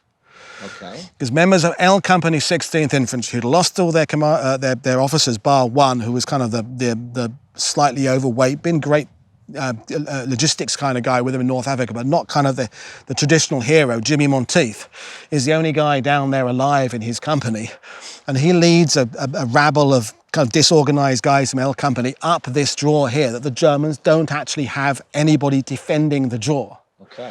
Their confidence is such that everybody, as I just said, will be killed in the first wave halfway across the beach. That hasn't happened. And over the next hour and a half, Jimmy Monteith leads these 30 or so guys up this draw there. He leads a tank that had come ashore on foot through a minefield at the bottom, knocking out the little group of Germans down there when the kind of the earthworks, and then actually attacks this. When I do this, normally I say, well, actually, not so much attack it as walked in from behind, By 8:30 in the morning, there's these 30 Americans coming in from behind the direction we ourselves came in from, almost tapping these Germans on the shoulder and saying, "Boo, you're taken." And boom, there's the American flags kind of up here. A few Germans down the front there held out till the next day. So despite its incredible view, The panorama is amazing. Yeah. within 2 hours, this has been eliminated. Although, to continue the story, his defense of the area over there was the key bit, because the Germans, the rest of the 352nd Division Land, who are now desperately racing towards the coast, realise there's a key position on Omaha Beach. They didn't call it Omaha Beach, that was our name for it, but their defensive sector. But they realised, it says it all on Omaha Beach. But they must get here, because they realise if there's one place they can get to now with perhaps a couple of half tracks and a couple of tow bits of artillery, there they can fire down there, because by midday or so, and there's still people pinned down on Easy Red, which is kind of the central part of the beach has come right up into 10 feet now. And there's hundreds, if not thousands, of Americans pinned down on that bit there. If the Germans had got back at that point with a couple of half tracks and 20 or 30 infantry here with a couple of MG42s and pushed back Monteith and his 30-odd guys back towards the beach, plonk an MG42 at midday, and you got hundreds of Americans pinned up on 10 foot of sand, you could have a very different outcome here. So Monteith received the Medal of Honor for this action up there, which was a testament to how important Eisenhower, when he saw that potential citation, said this is the guy that's going to be getting a Medal of Honor, because it's showing the aggressive spirit. There were 2 other Medal of Honors, but they were kind of life-saving, kind of people pulling others out of the water, and very important. But Monteith was that aggressive. Let's get it and get in up and get behind. So you kind of mentioned it already, but then you talked about how they were pinned down. But why exactly did it take so long to get off the beach at Omaha compared to Utah, Sword, Gold, Juno? I think the main reason is just overcoming that initial bit where it all started going wrong. It's communicators, getting the information back about, hey, we aren't in the right place, but we're progressing there, and we need to bring this. And so people having to decide, do we land people where they were supposed to, or do we join them down the beach to where the other people have landed in the incorrect place? So that type of thing takes a bit of time there. And people like Bradley, who's off the coast there on his command ship, by the time he's getting information, it's 2 or 3 hours out of date. So that aspect isn't really is something we need to consider as well. So it was worse, but everything takes time. And don't forget, the force is bigger here. It's 2 regimental combat teams. It's 36,000 guys eventually coming ashore here compared to 12,000 on Juno. So it takes longer to get that bigger sized organisation back on its on course again when things have gone initially wrong. And that's where the time is lost. So there's a moment where, although the Allies haven't got themselves sorted out yet, the Germans have already, in a sense, shot their bolt. So it has already changed in terms of the outcome has now changed, but you haven't noticed it yet as the American on the beach, because you're still pinned down. But I hope I'm making myself make sense there. There's kind of a moment has changed already. You mentioned the armor, and okay, we touch on it in the regular part of this series. Could you talk a little bit more about the armor and lack of armor and problems with armor and successes with armor at Omaha Beach? Absolutely, and it's one of the things that I get very frustrated at how badly it's told in a lot of other documentaries. So again, there's successive waves of different types of armor and technology that are going to be coming in later and later. So the first 2 bits are the 2 battalions of DD tanks. So they're fully amphibious, canvas screens around the outside, periscope, so-and-so, the power off. And there's a battalion at the other end of the beach, a battalion at this end of the beach. And at this end, the eastern end, is where the battalion, as we all know, 32 tanks in the battalion. I think 29 are released off the landing craft, and of them, I think 27 sink, and then the other 2 that do get to the beach get knocked out. The other end of the beach, the other battalion, actually get the majority of their tanks ashore, albeit behind schedule. And they do lose a few on the way in. But when a documentary says there was no armoured support at all on Omaha Beach, they're already wrong, because they're talking about one end of the beach. And again, what's happening is there are the dozer tanks and the slightly amphibious ones that have the wading exhausts at the back, and they're coming ashore within half an hour. So Monteith, who led this tank on, the tank he led up this beach here was one of the wading tanks from the same battalion, but another, so you've got A company, B company, so-and-so.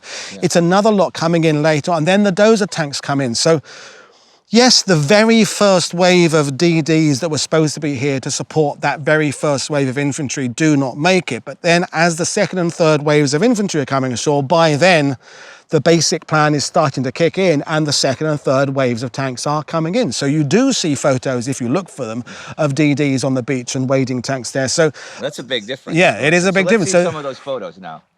Yep.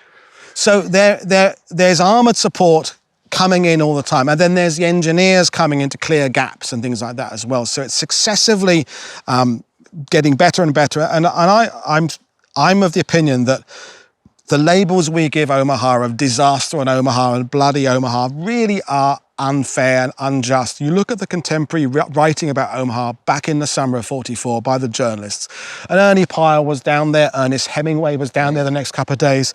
They're writing about Omaha Beach the same way as they're writing about Golden, Utah and the others. They're just talking about it as one of the successful landings of D-Day. And sure, the number of fatalities here was high, but the number of men landing was higher. And it's not the thousands people think it is. About 900 killed on Omaha Beach and about 3,000 wounded. Proportionally speaking, more Canadians died on Juneau than on Omaha Beach because it's a smaller force. So 390 killed there out of 12,000 is a higher percentage than the 8 to 900 here out of 36,000. So this most post-war idea of Omaha being that much worse than the other beaches is 1980s and 90s. That's Saving Private Ryan, video games, Call of Duty, Medal of Honor. That's the way we write about Omaha these days, and it annoys me incredibly. This will be interesting for a bunch of our fans because last year we did the special episode about the accuracy of the beach scene of Saving Private Ryan, which Markus Linke did most of the writing and research from. And it's really interesting to hear that because, yeah, you have different waves. Yeah. A wave can be a disaster without the operation being a disaster. Exactly, yeah. You're touching on a pet peeve of mine as well because of like how everybody focuses on this part of the beach. But I mean, if we're going to cover that in other parts of this series, but if we just go stone throw over in that direction and we look at what was happening behind Sword, Juneau, and Gold, right? We have just as fierce fighting going on there. Yeah. Why do you think that is? I mean, is it only because of the media coverage in the 80s or 90s, or do you think that there are other reasons for it? Well, the industry I have been in for the last 20 years has been part of it as well. In the story that tour guides tell to fit in with the time frame that tourists allocate to visit the beaches is all you have time to do on Omaha because you've already done the regular one-day American tour that 1.5 million people do a year is San Miguel's Utah Beach, Pointe du Hoc, Omaha Beach, American Cemetery. So within that time scale, all you've got time to do is the loss of life in the first wave, Bedford Boys, tragedy, 85%, twins losing their twin on the beach there, all that kind of stuff. Then it's straight off the cemetery. And cut, series over. All right. Well, that's pretty much and how it's it is. because, when I do an Omaha Beach tour, I basically spend 5 or 6 hours on Omaha Beach at various places of it, building up. So you go through how it all went wrong, and then you go through and then here's how it piles on and gets better and better and better. And the initiatives come in and the breakthroughs happen. And by even as early as 10:30, 11 o'clock in the morning, Omaha Beach was a very different place than how it had been at 6:30. Yeah. And by the afternoon, units are coming ashore with no casualties at all. They're coming straight ashore. They're setting up radios, things like that. And it's a very different thing. Beach barrage balloons being raised up and engineers, opening up roads and things, even by as early as, 2 o'clock, 3 o'clock in the afternoon. And it's interesting that you say that because, I mean, this hits close to home for us as well because when we started doing military history documentaries, one of the things that we spoke a lot about is to break up the national narrative, right? And to look at it from a more holistic perspective. Yeah, global perspective. And I think that, I mean, and I'm expressing my opinion here, but, I get a feeling that that's what we're looking at here. We're looking at, this is the American sector, so this is the only thing important to Americans. That's the Canadian sector over there, that's the only thing important to Canadians. And I mean, you're doing a fantastic job trying to break that up. But let me ask you this: do we need a new historical canon for D-Day? I think we do. Yeah, I think. But the only way to get there is to wipe away all the things we think we know and start again from scratch. And that is a very difficult process because at the age I am, I grew up watching Patton and Guns of Navarone and Dirty Dozen and Longest Day and all those, and they're all seeped into my consciousness and all the things I believe are factual. Yeah. And to kind of wash that all the way, all the 80s classic books, the Max Hastings and the Carlo D'Estes and that era there, which was good history then, but we now know a lot of that is out of date. We've moved on from it. It's old thinking. The idea of the Germans being incredibly efficient and we were hopeless and kind of blundered our way through. I mean, speaking as a Brit, is nonsense. You know, I mean, the British and the Canadians was a kind of pretty well-oiled machine by 1944, and sure, we had a few problems in the battling German armour, but you know, we bested them. And Omaha Beach has fallen victim to the way the story has been told. And you know, documentaries so often start with Omaha Beach with kind of, you know, misty fog and flapping flags and sad kind of trumpet and trombone music and flute music coming in. And some presenter walk across the beach talking about the tragedy and the bloody wave, red-soaked blood topped waves and all that, and all those parents that lost their sons, and that's not an incorrect way to do it, because that did happen to that first wave. But if you think about it from the other point of view, at the end of June the 6th, back in Portsmouth, Eisenhower's there. When he hears, I don't know he'd have had the exact figure of how many had been killed or wounded that day, but if he had been told it's less than 1,000 killed and 3,000 wounded, and we've basically held the beach out, he'd have been jumping up and down with glee. He got that report, because I mean they had estimated 3 times as much wounded and killed. So 3 times. You know, we're talking about a significantly difference. So I often, you know, I'm a hat wearer, and I say to people, you've got to sometimes wear your emotional hat and sometimes wear your analytical hat. And there's a moment to be on that beach and walk along it at low tide and think about the loss of life in that first wave, and it's tragic, and brothers lost their twin and parents lost their son there. But then there's the analytical hat you put on and go, but it was a completely successful landing that got off the beach, reached most of its objectives by the end of June the 6th, and 36,000 men to come ashore for less than 1,000 killed. I mean, this is really good going. In this war? Yeah, it's really good going, you know, and sure, we didn't reach all our June the 6th targets, but we've made 5 separate landings on 5 beachheads that have all been successful, and we're forging our way inland towards those next objectives. So it's gone very well. You mentioned, I mean, now we're talking a little bit about the post-war fog, right? But there's also the fog of war, and here was quite literally the fog of war. It was on all the beaches, but especially here because of all the vegetation as well that was burning. And we were talking about, and this also, every film fails to show us what was going on there, because visibility, for a while at least, was more or less zero, right? How do you, I mean, how much of that do you think impacted not just the difficulties, but also the human suffering that was going on here, being in the blind and everything that went on? Just, I mean, because they're not just dying, they're also blinded. They've got their gas mask on. It's almost like we're back to your kind of Great War situation, which is going on here. I mean, you've talked to veterans and things like that. Do you?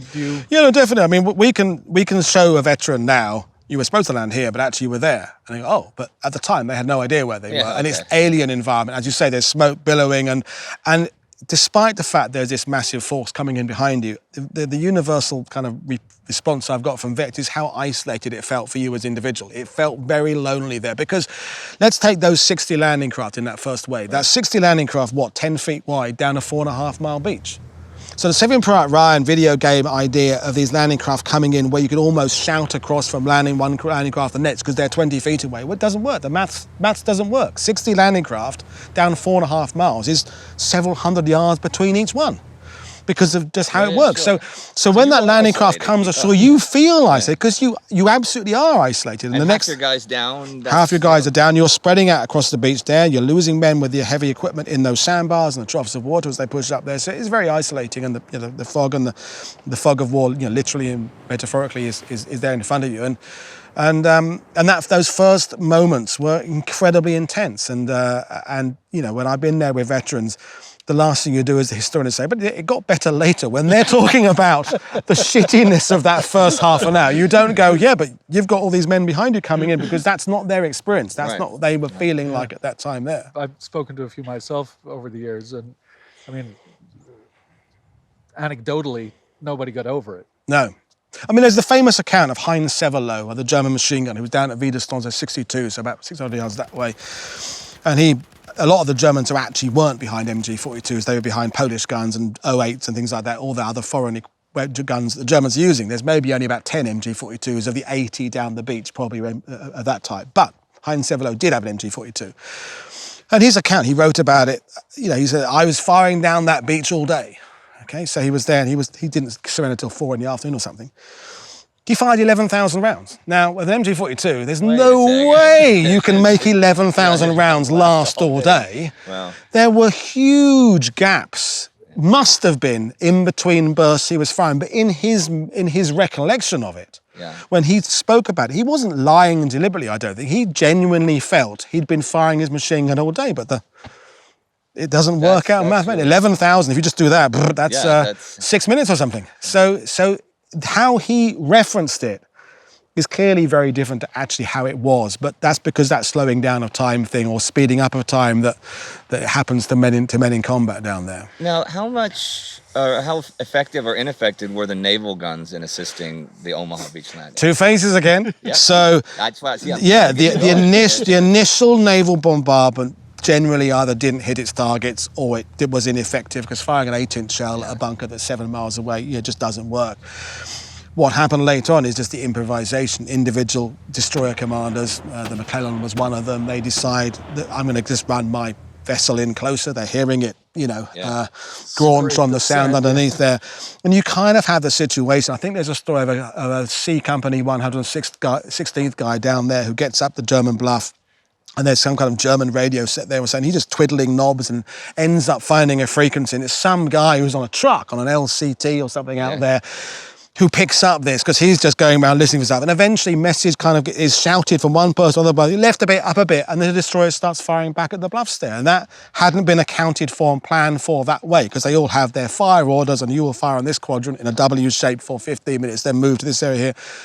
But it's the improvisation that happens. People just start realizing, hang on, I need to do something. And you get that NCO thing where the officers who are lost, they start saying, well, who's got a Bangalore torpedo? I have. Well, I think we should use it over there. And that's what happens. And I think when I try and make the point, and you do on your channel there, is that's the sense of, if in doubt, do something that the Allied army has. That as a rule of thumb, the Germans don't quite have that. I know there's the Auftrag-Taktik kind of thing, but the Germans in these positions here who aren't the best, they have been told, fire your gun on that angle there until you run out of ammo. They don't really start picking up their weapons and moving to other locations and thinking, hang on, there's a gap there. I should try and fill in that. So the interlocking nature of the German defences stays fixed. So what happens is when that gun there gets knocked out, there's a gap on the beach. Right. Okay. Some group down there realise that the machine gun fire that was swinging left and right in front of them has now stopped at a certain point, and they start going, well, hang on, if we go slightly to the right of where that gun swings round. And it's very hard to explain as a tour guide or as a documentary, is that where you end up landing with your boat team and you move forward and knock out a gun in front of you, you're not making the life of you and your company any easier. Because the gun you've eliminated isn't shooting at you. It's firing 1.5 miles to your left or right. But what's happened is someone 1.5 miles down to your left, their bit of beach has suddenly got a bit better for a reason they really can't explain why, but they feel, I think we can move. So they then knock out a bunker near them that then makes life better again for someone down the beach there. So ideally, I would be kind of TARDISing myself up and down the beach on a tour going, so this bit here connects to that bit over there, that then connects back here, but you obviously, by limitation, you have to stay in one place. So it's very hard for anybody to say to me as a historian of Normandy, so where's the moment the Battle of Omaha Beach broke? Which is the defining moment? Because it's not.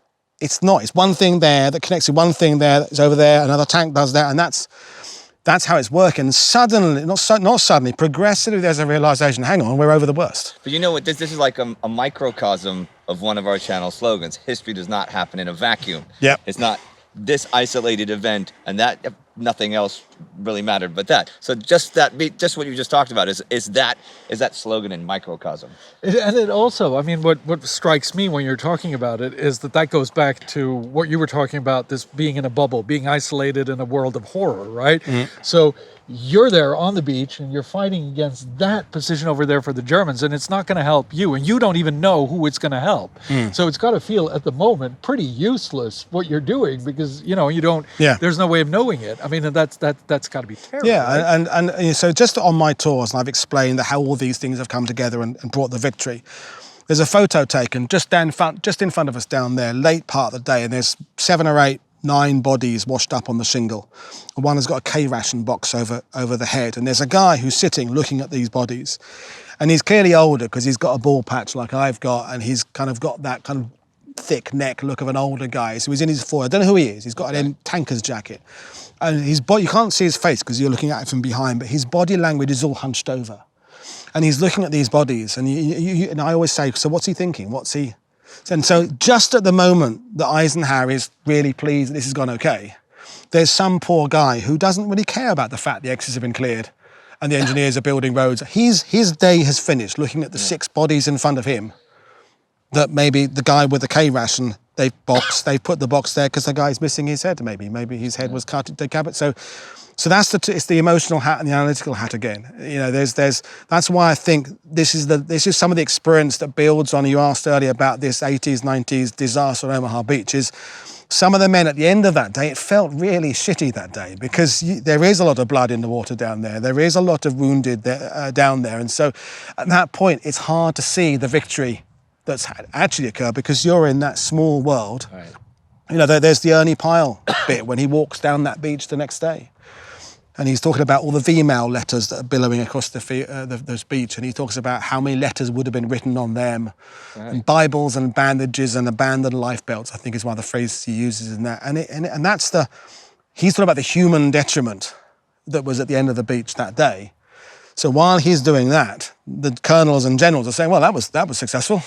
Off to St. Lo. And they're happening at the same time. Those two events are paradoxically different, but they're happening at the same time. And I mean, interesting. We covered this in our main episodes a lot. I mean, we have the story developing in media as well over the day, globally. I mean, it's really going out as it's happening. So, I mean, this happens to happen on Omaha. It's one of the infantrymen who gets word of what the reporting has been on CBS in America about great victory, about great, progress and everything. And he throws a fit because, that's not what's going on here. And of course, like you've said so many times, that applies to all of the beaches. That's not just Omaha. Every single beach had exactly the same situation. People died, people were mutilated, maimed. It was terrible.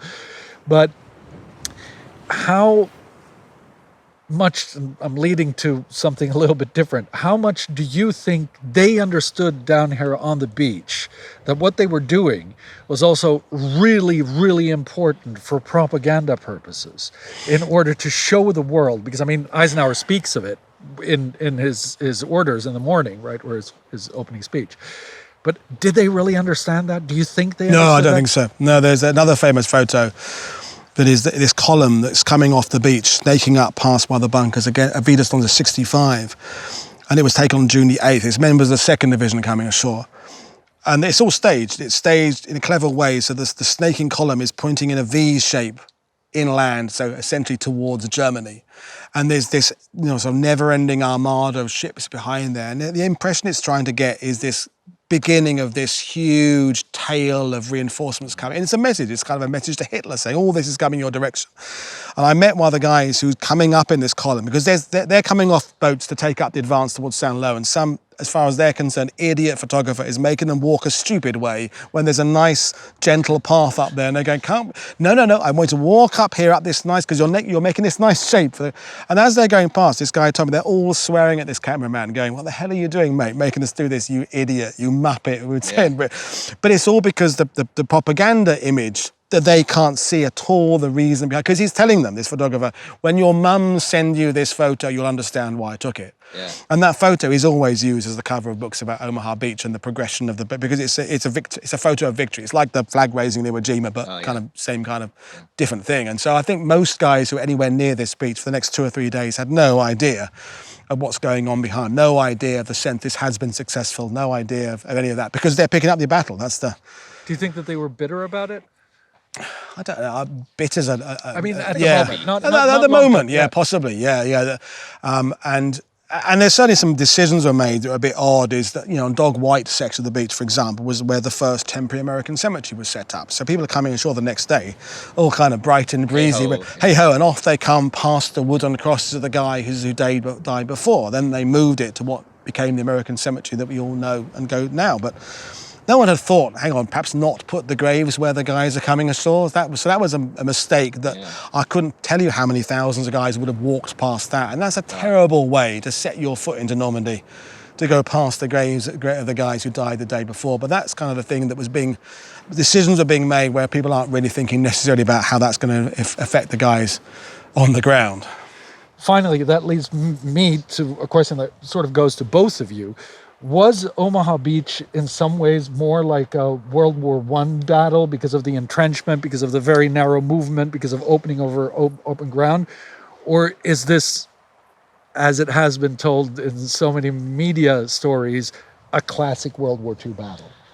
Okay, when you think of, say, amphibious invasions and stuff, there were some in the Great War. I mean, there were some majorly successful ones that people don't talk about today, like Riga and stuff in towards the end of the war.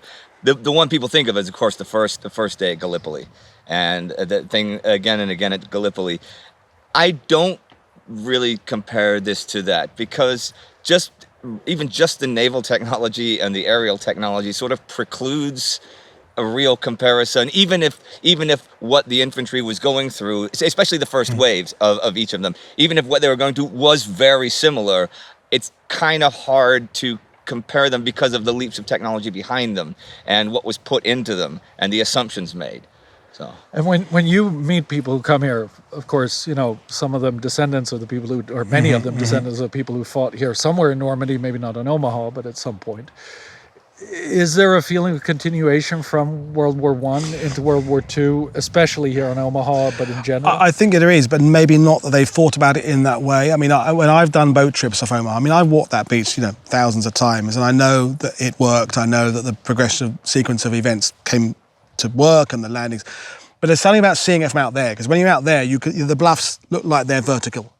And there's the crescent moon shape I talked about earlier. So I think there is that psychological kind of over the top, like in the trenches aspect of it. And I know there's a guy, I think it was in the 16th Infantry, who was one of the regimental historians, who referred to this after D-Day as the Gallipoli of World War II, but not necessarily about the entrenched, but the kind of the physical view. As you were coming in here, no matter how, if you'd attended 1,000 briefings about this, if you'd got a sight of this terrain over the front of the landing, you'd have thought, why the hell are we landing? This is a fishbowl of this crescent moon there. That for them, it would have maybe seemed a bit like going over the top. You also got to think, and the distances. For the planners, that would be very different, because, you know, when the British and French were really planning Gallipoli, they didn't think much of the Ottomans, who really showed the one thing you learn in the Great War is that every army could fight. Anytime it's always Romania is going to be a pushover, not a pushover. The Ottomans is going to be a pushover, not a pushover. The opinion of the German defenders by the planners was a lot higher than the opinions of the Ottoman defenders and stuff. So you have to take that into account for the planners. But as you say, sure, for the actual, for Joe Schmo who's getting off his duck, you know. I think there's the element of how small the force felt when you were at the front of it, and how small the German defences were when you were at the front of them. Yeah. So I think that bit, you know, if you were on the Somme in 1916, someone tells you there's how many X million numbers of British and French troops in this army. When you're there going across that, it didn't feel like that. Yeah. And I think the same thing applies there, those 60 landing craft in that first wave, because, as I said, there's 36,000 men going to be coming ashore here, but the first wave is 1,600.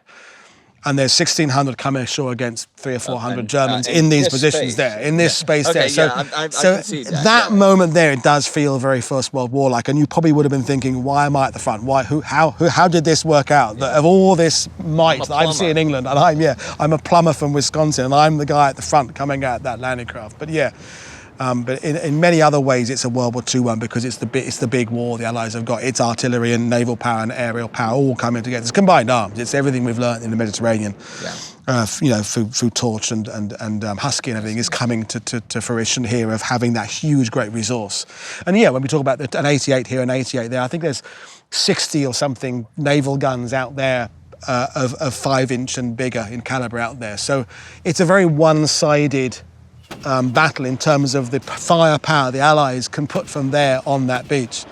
But yeah, again, that first wave, you don't feel that firepower behind you when you're getting out of a landing craft and crossing 500 yards of sand. Yeah, and I think that when you guys think, you wonder, why was Omaha so difficult? Why was every beach so difficult? I mean, you should just watch the aerial footage that we're showing you here, and now think of being just one little guy in the middle of this huge beach behind us, and I think you'll understand what hell it was to go through there and why it was so difficult for each and every one of them.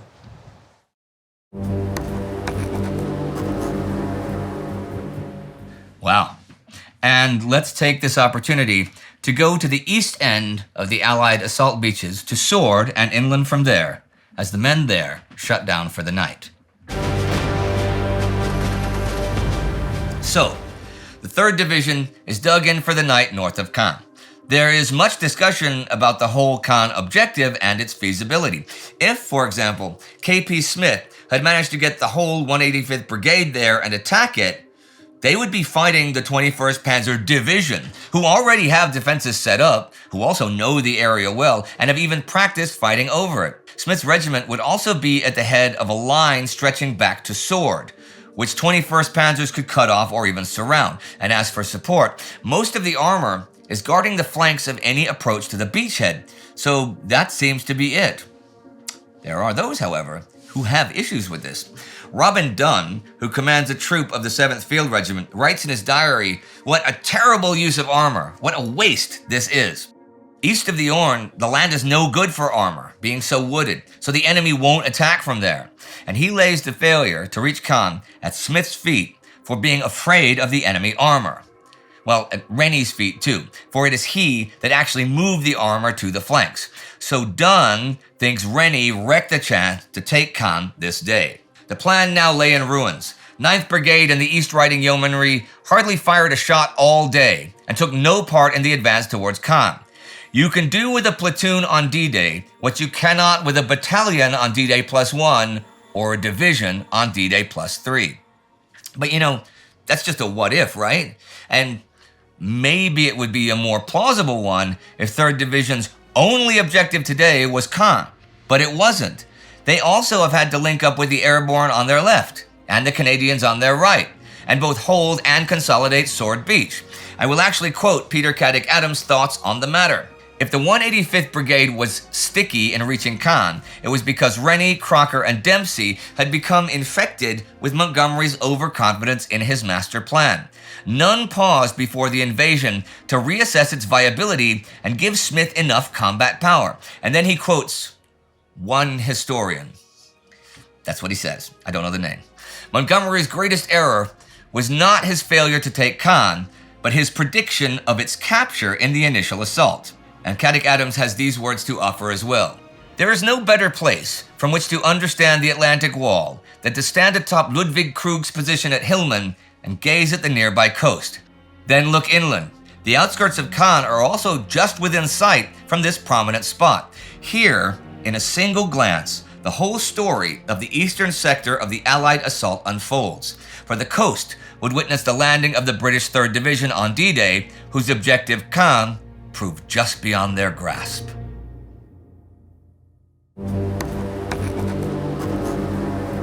So many of these segments seem to end with closing words, good words of finality. But we are not yet there, my friend. There is still an hour to go. The guns are still firing in many places. We mentioned the problem of friendly fire a couple of times today. One of the Canadians who landed at Juno Beach is a victim of it as the day comes to its end. Lieutenant James Dewan of the 13th Field Regiment of the Canadian Artillery is the man. And he is a bit too slow with the password when confronted by a jumpy sentry while crossing between two command posts. And he is shot 6 times. One bullet hits a cigarette case, which is a classic, they always do. But 4 of them hit his legs, and 1 blows off a finger. He will survive, though. In fact, I met him in London just last week, actually. Really? Yeah, that guy has a really nice voice, and he does a lot of accents, too. He could be a radio actor, maybe. Hey, you know what would be a cool show? What? If 20 years or so from now, when everyone's finished talking about this war, they're gonna finish eventually. If there was a show about an adventure in space. A show in space? Yeah. Like Flash Gordon? More like a final frontier. Like some kind of journey into space. Yeah, like Star Voyage or Space Trek or something like that. Yeah. That would be cool. What sort of character would Doohan play in that? Let me see. He's a pretty tough cookie. He shot all those times and stuff. He led his artillerymen well today, too. He took out a couple of snipers, even. So maybe he should be like a tough guy, like the spaceship's engineer. Well, that could work. What sort of accent would he have? A regular Canadian one? Nah. Something more, I don't know, stereotypically engineer, like he's from Ireland or he's from Scotland. Yeah. They could call him Irish or Scotty. I would listen to that show. Listen? My friend, if this is over 20 years in the future, it will not be on radio. It would be on television. Oh, yeah. Oh, that would be cool. Yeah, that would be cool. James Doohan. Wait. What do they do about his missing finger? I don't know. They could make like a flesh-colored glove with like a fake finger, or they could just avoid showing his hand in his scenes. Could work. Yeah. And actually, I'd like to talk about one more character, one who was not directly involved today, another double agent. The thing about double agents is that it can be hard to trust them. How do you truly know if their loyalty is genuine? And even if their loyalty is genuine, how do you know they won't change it once again? Things are even worse when you have a triple agent on your hands. Actually, MI5 are so worried about their triple agent that they bug his phone and open his letters. They call him Agent Brutus. Can he be trusted with the secrets of D-Day? Okay, Brutus' real name is Roman Czerniawski. He's a former Polish fighter pilot who escaped to France in 1939. After the fall of France, he set up Interallié, a Franco-Polish spy network centered on Paris and working for the British Special Operations Executive, SOE. He ran the network with Mathilde Carré, who he called La Chatte because of her soft footsteps.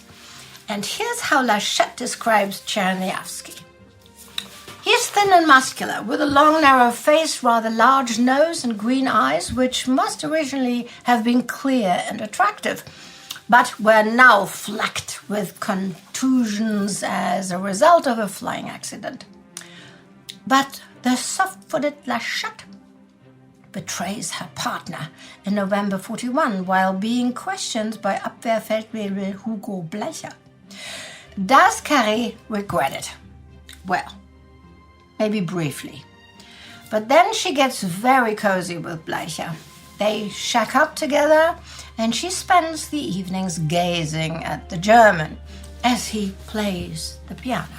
Meanwhile, Czerniawski stews in prison, waiting for the firing squad. But he comes up with a plan. Collaborate! His motivations are a bit murky, though. He will later claim it was a trick to get out of jail and rejoin the Allies. On the other hand, Czerniawski is a fearsome anti-communist, and the Germans tempt him with a leadership role in some sort of future Polish vassal state. So, he makes a deal with Bleicher. Go to Britain and spy for Germany. Okay, so, in August 42, he reconnects with Polish intelligence service in Vichy, France. He tells them that he managed to escape during a traffic accident of his prison transport and then travels to London to a hero's welcome from the Polish government in exile. It takes him 6 weeks to reveal that he's an Abwehr agent. He does so in typical flamboyant style and proudly presents Colonel Stanislaw Gano of Polish intelligence with a 64-page report. This report describes his agreement with Bleicher, his Abwehr mission in London, and his scheme for turning the table and becoming a triple agent. He calls it the Great Game. But why wait 6 weeks for the big reveal, other than being a slow typist, perhaps? Well, Czerniawski claims that he needed to figure out whether the Germans had penetrated Polish intelligence in London. But some suspicious Polish and British intelligence officers rather think that Czerniawski needed those 6 weeks to conclude that the Germans' promises were hollow in order to rediscover his loyalty to the Allied cause. We'll never know the whole truth, but Colonel Garno will forever maintain that Czerniawski should have been shot as a traitor. There's a debate within the 20 Committee about what to do. Chairman Masterman is cautious. He thinks Czerniawski is too risky to recruit. But the Abwehr have been trying for weeks to contact him, and Tar Robertson reckons this is too good of an opportunity to miss. He recruits Czerniawski and assigns Christopher Harmer to be the case officer. Harmer keeps a very close eye on the Pole. It is he who comes up with the codename Brutus. It's a playful nickname that hides a very real fear of being stabbed in the back. Brutus makes his first transmission to Germany shortly before Christmas 42, and the Abwehr are very happy to hear from him. He sets himself up as a military observer and sends the German details of the Polish armed forces in Britain. The information is all very carefully controlled by the 20 Committee. Harmer and Brutus travel across the country collecting content for the transmissions. On these trips, Brutus first tours an area and draws up his genuine observations complete with maps, unit insignias and details of commanding officers. Then Harmer waters it down and adds some fake information. As the months go on, Brutus gains the Abwehr's complete confidence. The Germans describe him as a very valuable wireless agent. He also wins over the British, and their suspicions gradually fade. But Brutus has more trouble with the Poles. He is furious after the April 43 discovery of the Khartoum Forest massacre, where the Soviets murdered over 25,000 Polish officers, intellectuals, politicians, businessmen, and community leaders. Czerniawski is so angry that in June he prints out hundreds of leaflets attacking the Polish government in exile for its relationship with the Soviet murderers. He is sent to prison for 6 weeks as punishment for distributing these leaflets across London. This causes a problem because his radio goes off air. He tells the Germans that he's been arrested for anti-Bolshevik activities. When he starts transmitting again later in the summer, the Germans are suspicious.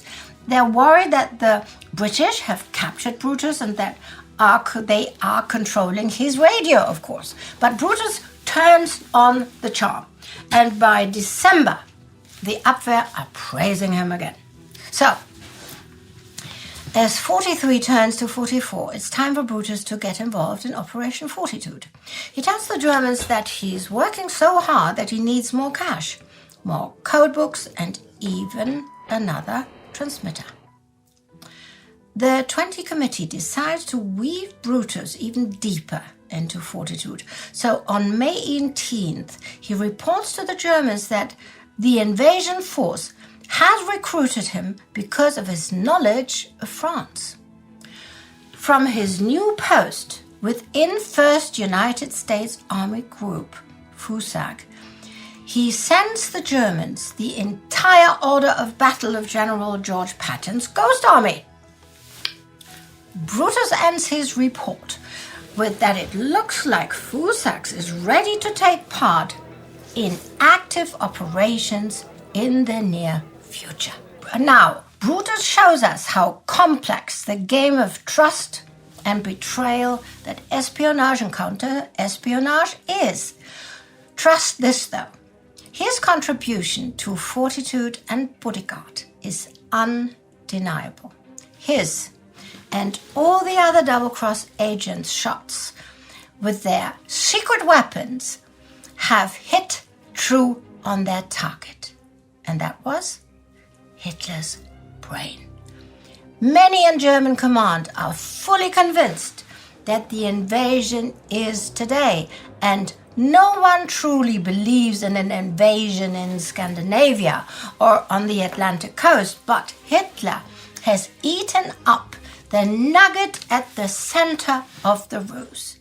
Against all evidence, in defiance of clearly visible reality, the Nazi dictator will stay convinced for several weeks that the real event is still to come at Pas-de-Calais. And that is crucial in the fight ahead because Hitler controls the Panzer reserves. And although he will commit them, he will do so slowly and hesitantly. So after D-Day, Operation Overlord will slow down, and it will become an even deadlier battle for the Allies. Without double cross, it might very well have become a meat grinder with many more, tens of thousands more being killed.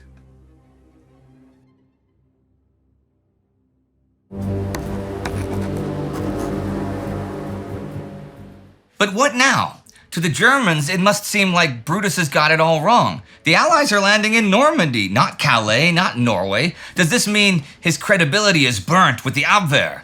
Well, we shall have to see. But already, the Double Cross Committee is working on salvaging the situation. In the aftermath of D-Day, Brutus will send apologetic messages with excuses for missing the forces sailing for Normandy. We know the Abwehr are addicted to Brutus's intelligence, so they might just accept these apologies. I hope that's the case, because Brutus is set to have a crucial role in the ongoing deceptions planned for the days and weeks after D-Day.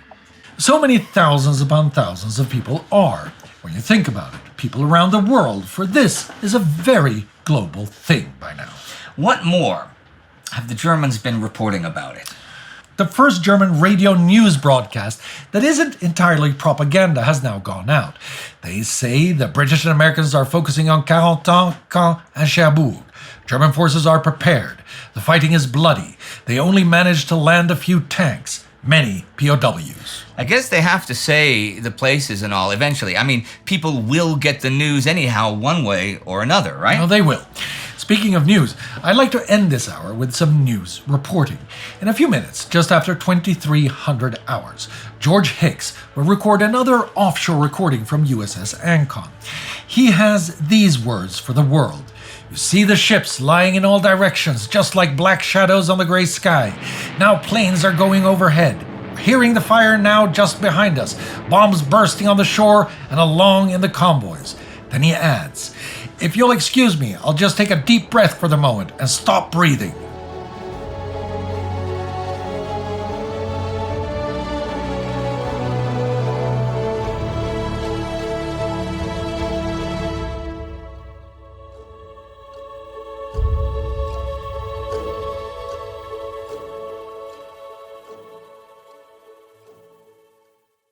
It's 11 p.m. on D-Day.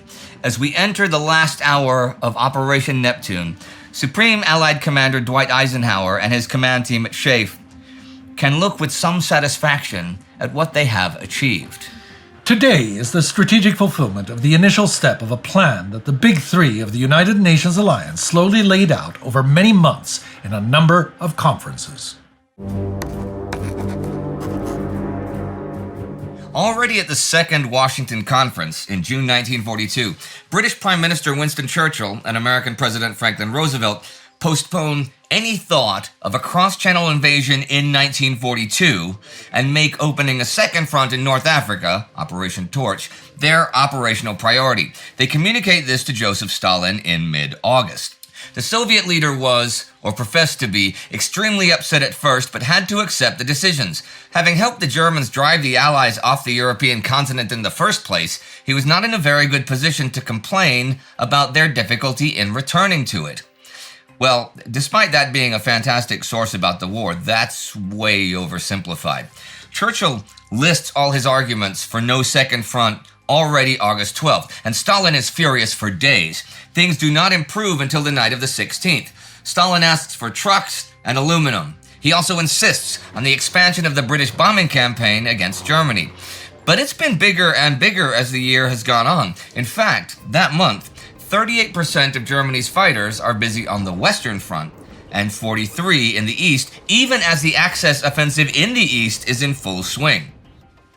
Fast forward to the Casablanca Conference in January 1943.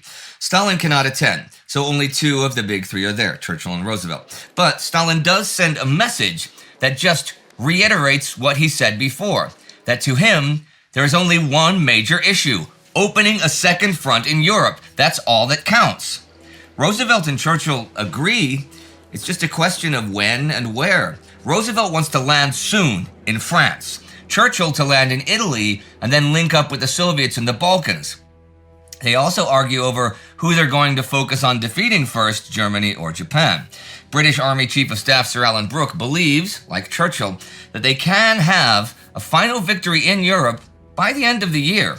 Repeating arguments he had made in earlier sessions, he also maintained that Japan's offensive power had already been blunted and that Tokyo's defeat was certain once Germany surrendered. But if the Germans were allowed to defeat the Soviet Union, the Third Reich could become impregnable. Therefore, the Allied strategy should be not just to defeat Germany first, but to put the overwhelming weight of Allied resources into the European theater. But that's a big theater. The American thoughts revolve around attacking directly across the Channel. But the Germans have 46 divisions in France, Belgium, and the Netherlands, 11 more in Germany itself, and a rail system that can bring in even more pretty quickly. The Allies would be able to maybe get 25 divisions total in Britain by late September 1943, after which weather would prevent a large-scale Channel crossing. And that's not even addressing shipping and landing issues. Sicily, on the other hand, has 800 kilometers of unfortified coastline. Italy also does not have the rail system Germany does and is vulnerable to aerial attacks. Knocking Italy out of the war, the British estimated, would cost Germany 54 divisions and more than 2,000 planes. And reopening the Mediterranean and the Suez Canal would save the Allies the equivalent of 225 ships, Brooke concluded. A huge bonus in a global war where shipping was often more precious than manpower. Well, American Naval Chief Ernest King does not agree with this. Okay, to be fair, he doesn't dismiss the Sicily idea, but he just doesn't think the British have any overall plan for the war.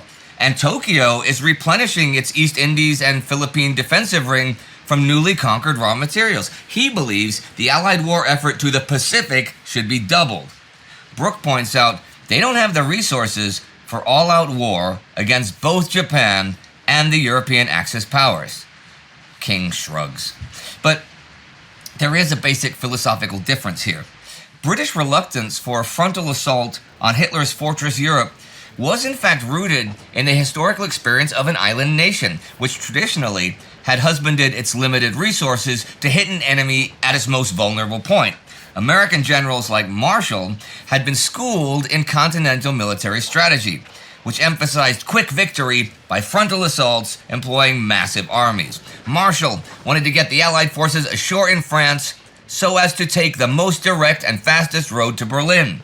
Everything else to him was just a drain on resources. The Western Allies issue the Casablanca Directive to the Strategic Bombing Force about future bombing priorities, and Churchill and Roosevelt send a telegram to Stalin that reads, "We believe an increased tempo will lead to greatly increased material and morale damage in Germany and rapidly deplete German fighter strength. We are already containing more than half the German Air Force in Western Europe and the Mediterranean. We have no doubt our intensified and diversified bombing offensive will compel further withdrawals of German air and other forces from the Russian front." The strategic priorities that they agree on there for 1943 are: 1. Focus straight off on the U-boats and the Battle of the Atlantic. 2. Sustain the USSR with supplies. 3. Build up in Britain for an invasion of France in 1944. 4. Step up the bomber offensive against Germany. 5. Get the plans ready for the invasion of Sicily. 6. Without impairing the United Nations plans for fighting Germany in 1943, extend Pacific operations to recapture the Aleutians and attack the Marshalls and Carolines. And 7. something the British only reluctantly agreed to, plan for a Burma offensive by November 1943.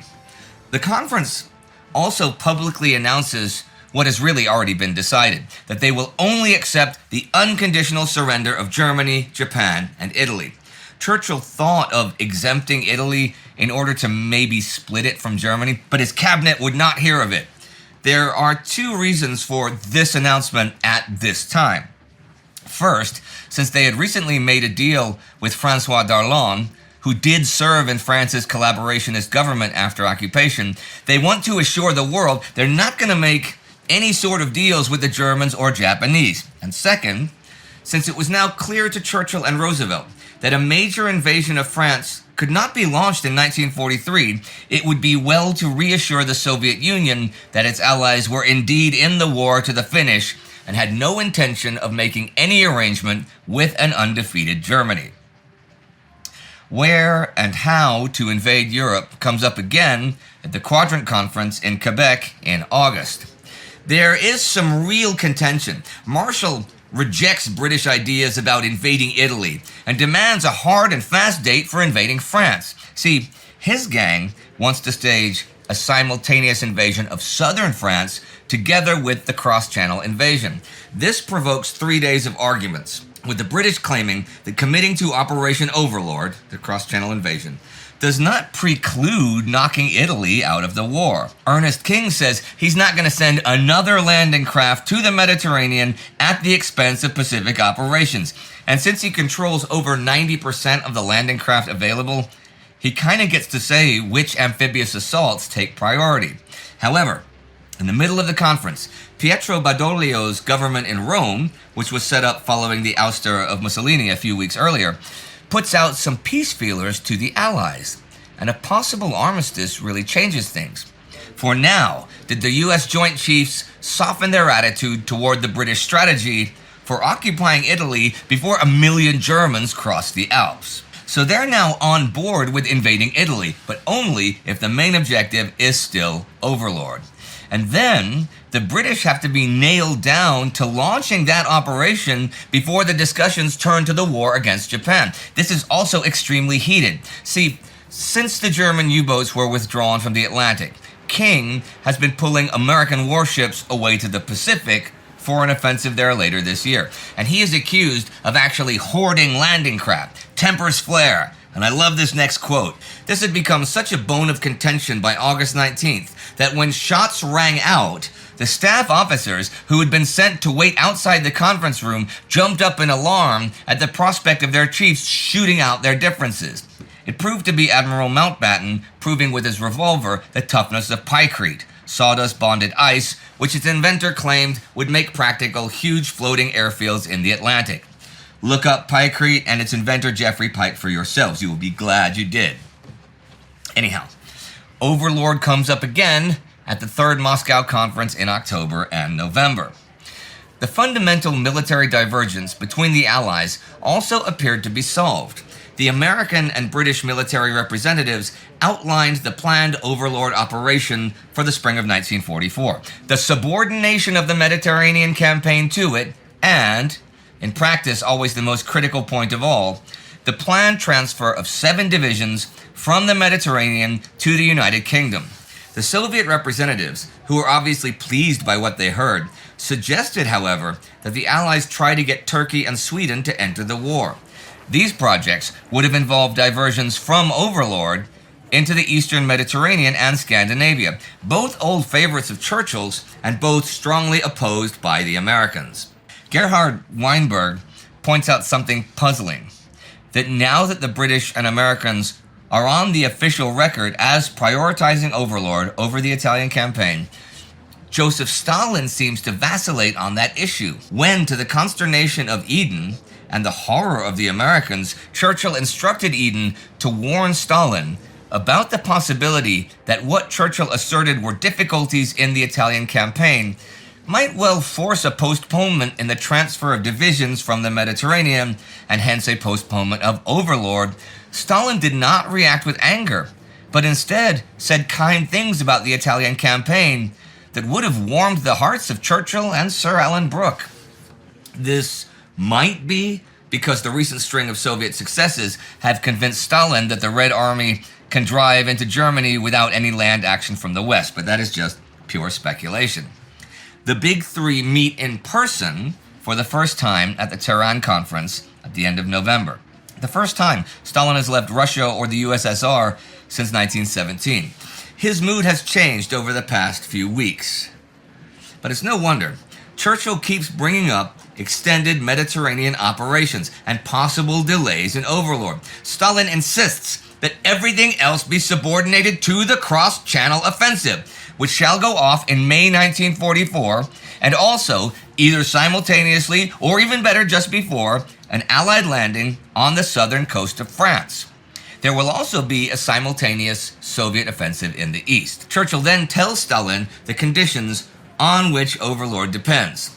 First, there must be a satisfactory reduction in the strength of the German fighter forces in Northwest Europe before the assault.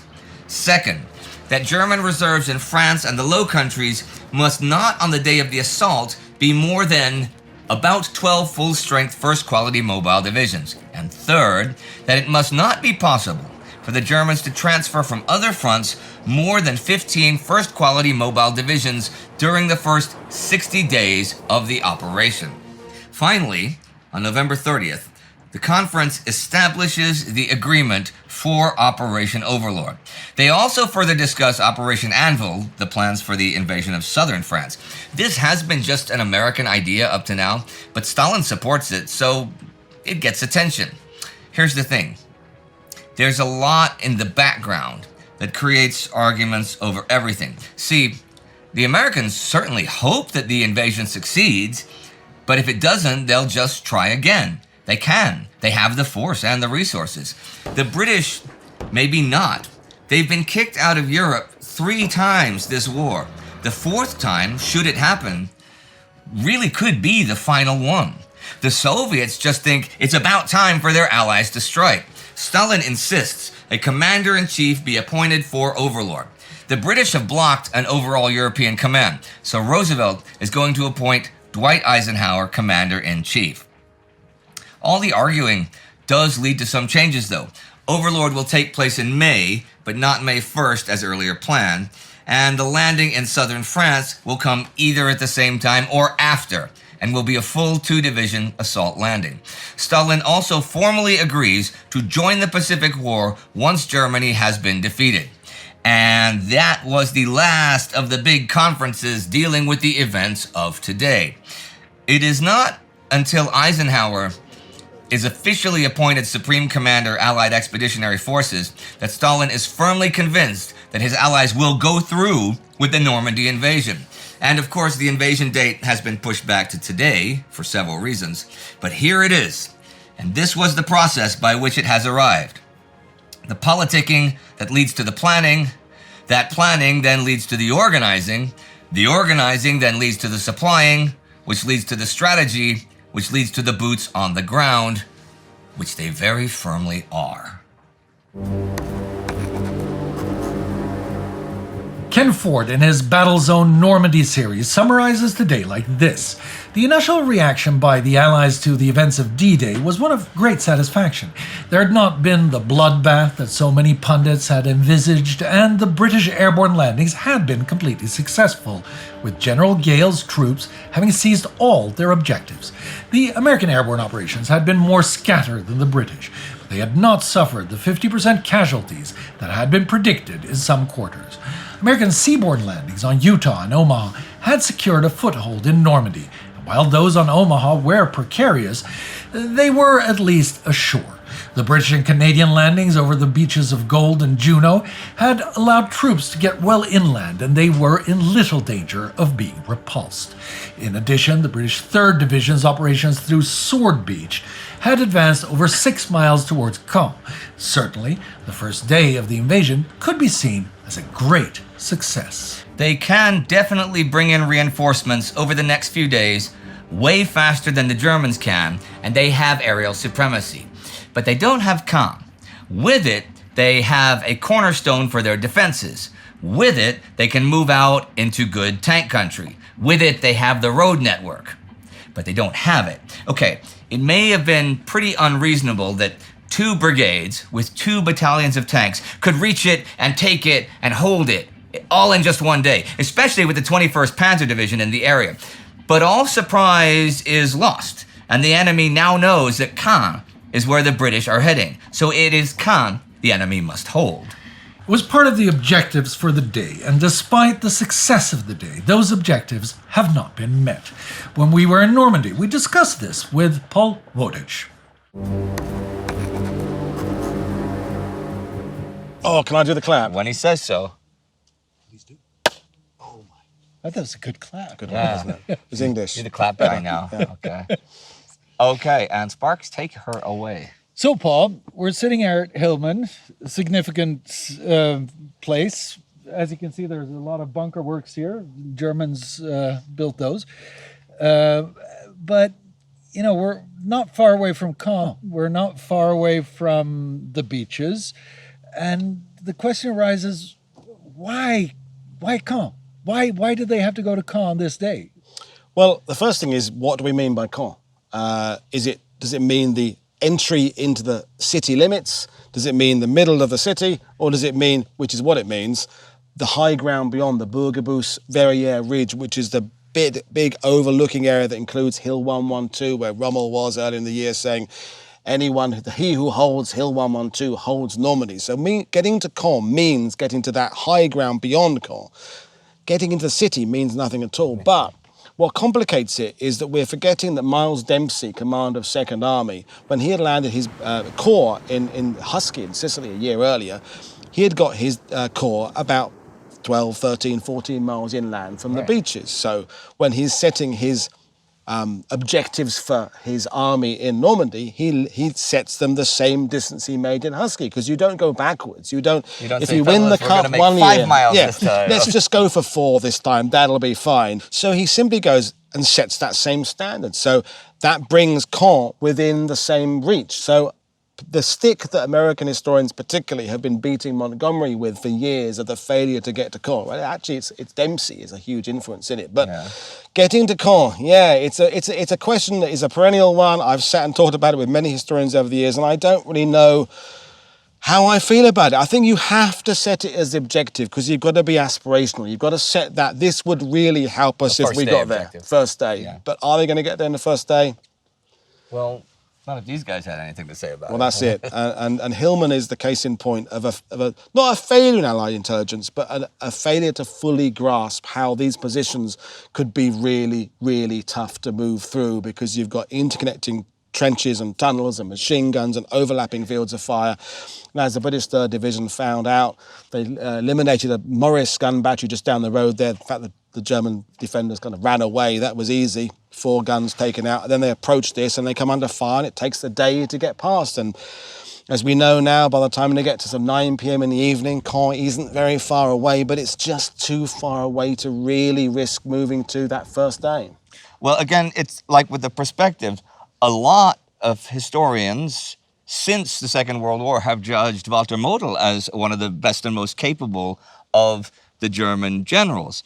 The way he cautiously used his men at Kursk, and the way he, in the face of the counteroffensives, he held better than just about anyone on the line and stuff. But if to some really respected, great historians like Robert Citino and stuff, to him, Model is a failure as a German general, because set pieces and static battles is the exact antithesis of entire German military theory. That means you are going to lose. If you are fighting, if you are in Stalingrad fighting, you're going to, that's not what you're supposed to do. It's mobile warfare. It's Bewegungskrieg. It's, that's it. So it's a great argument. Was Model a successful general, or was he an utter failure?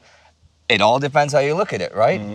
But I mean, you mentioned that also earlier when we were talking about it. Whenever the Germans are at the butt end of Bewegungskrieg, they lose. They lose. Yeah. That's you saw that. Yeah. Well, you really see that in September, October 1943, when it is hold and bite periods, just getting to the Dnieper and then Kremenchug, the Bukrin Bend. They can't handle their own tactic.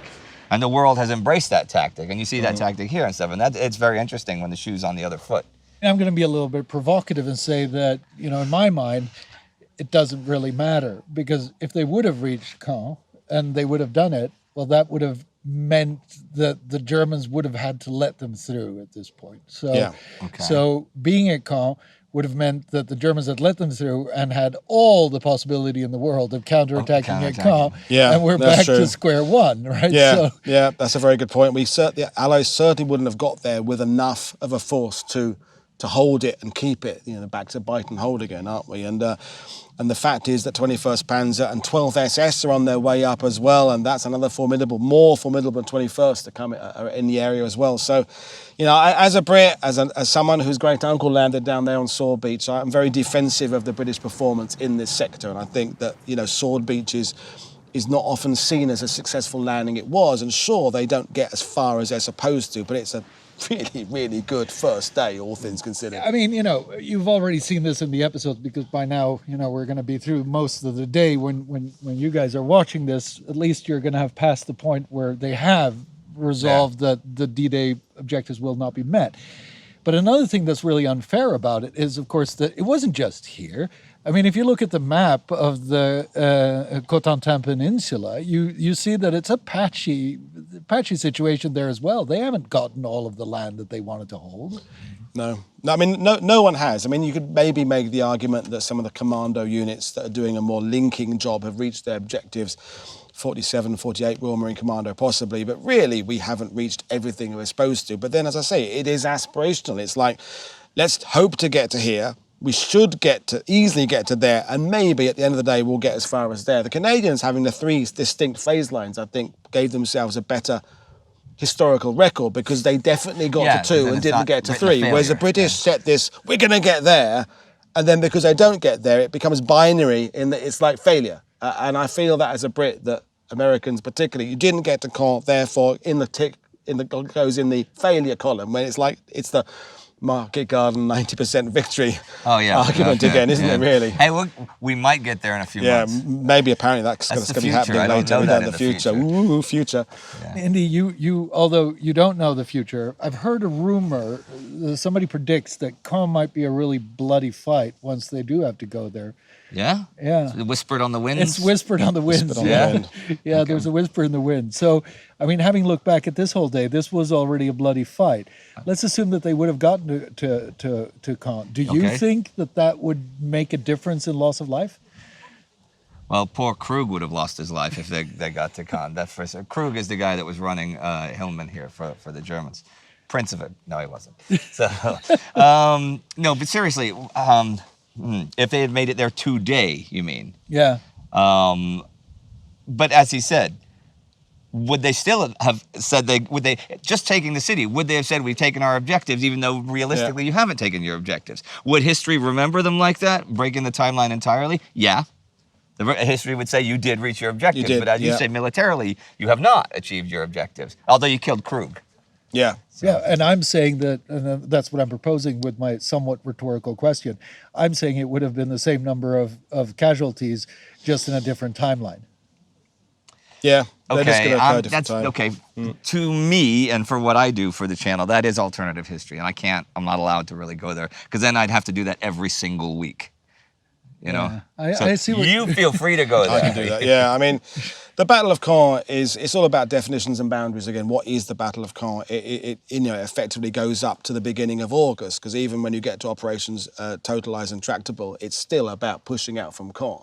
And I think the key thing for me to always get across is that yes, this idea that British and Canadians were slow has been established in historiography from back what I call the dark days of the Carlo d'Este, Max Hastings era, is that all the time the British are, I'm going to use the word failing for the benefit of this conversation, failing to move out from Caen. What the Germans are doing, and the 1st SS Panzer Corps and everybody else, is they're blunting their attack against us. They are attriting themselves against the Allies for those 3 months. So when the Falaise Gap, which apparently is an event in the future, which you don't know about yet, You'll look that up in Falaise. Isn't that where William the Conqueror's from? Anyway.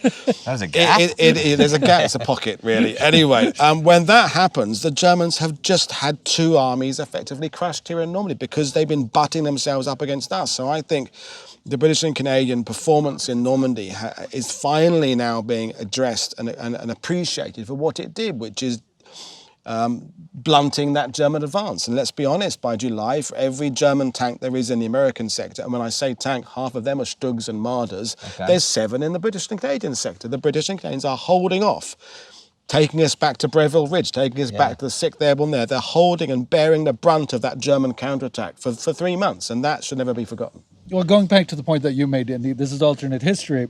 I'd go a step further. I would say it doesn't really matter because with the foregone conclusions and spoilers, the campaign is a success at the end of the day. And whether or not we got 12 miles further or shorter on the first day, it's a little bit like discussing how many angels can dance on a pinhead, right? But discussions like that can be very useful, particularly when talking we've studied a great deal of history. When talking to someone, they say that attack was a failure or this tank is the best. And it depends what perspective you're looking at it from. What's the best tank of the war? Well, I don't know. I mean, you're fond of the Churchills? I'm very fond of Churchills. But if you were going through a jungle track in Guadalcanal, Stuarts.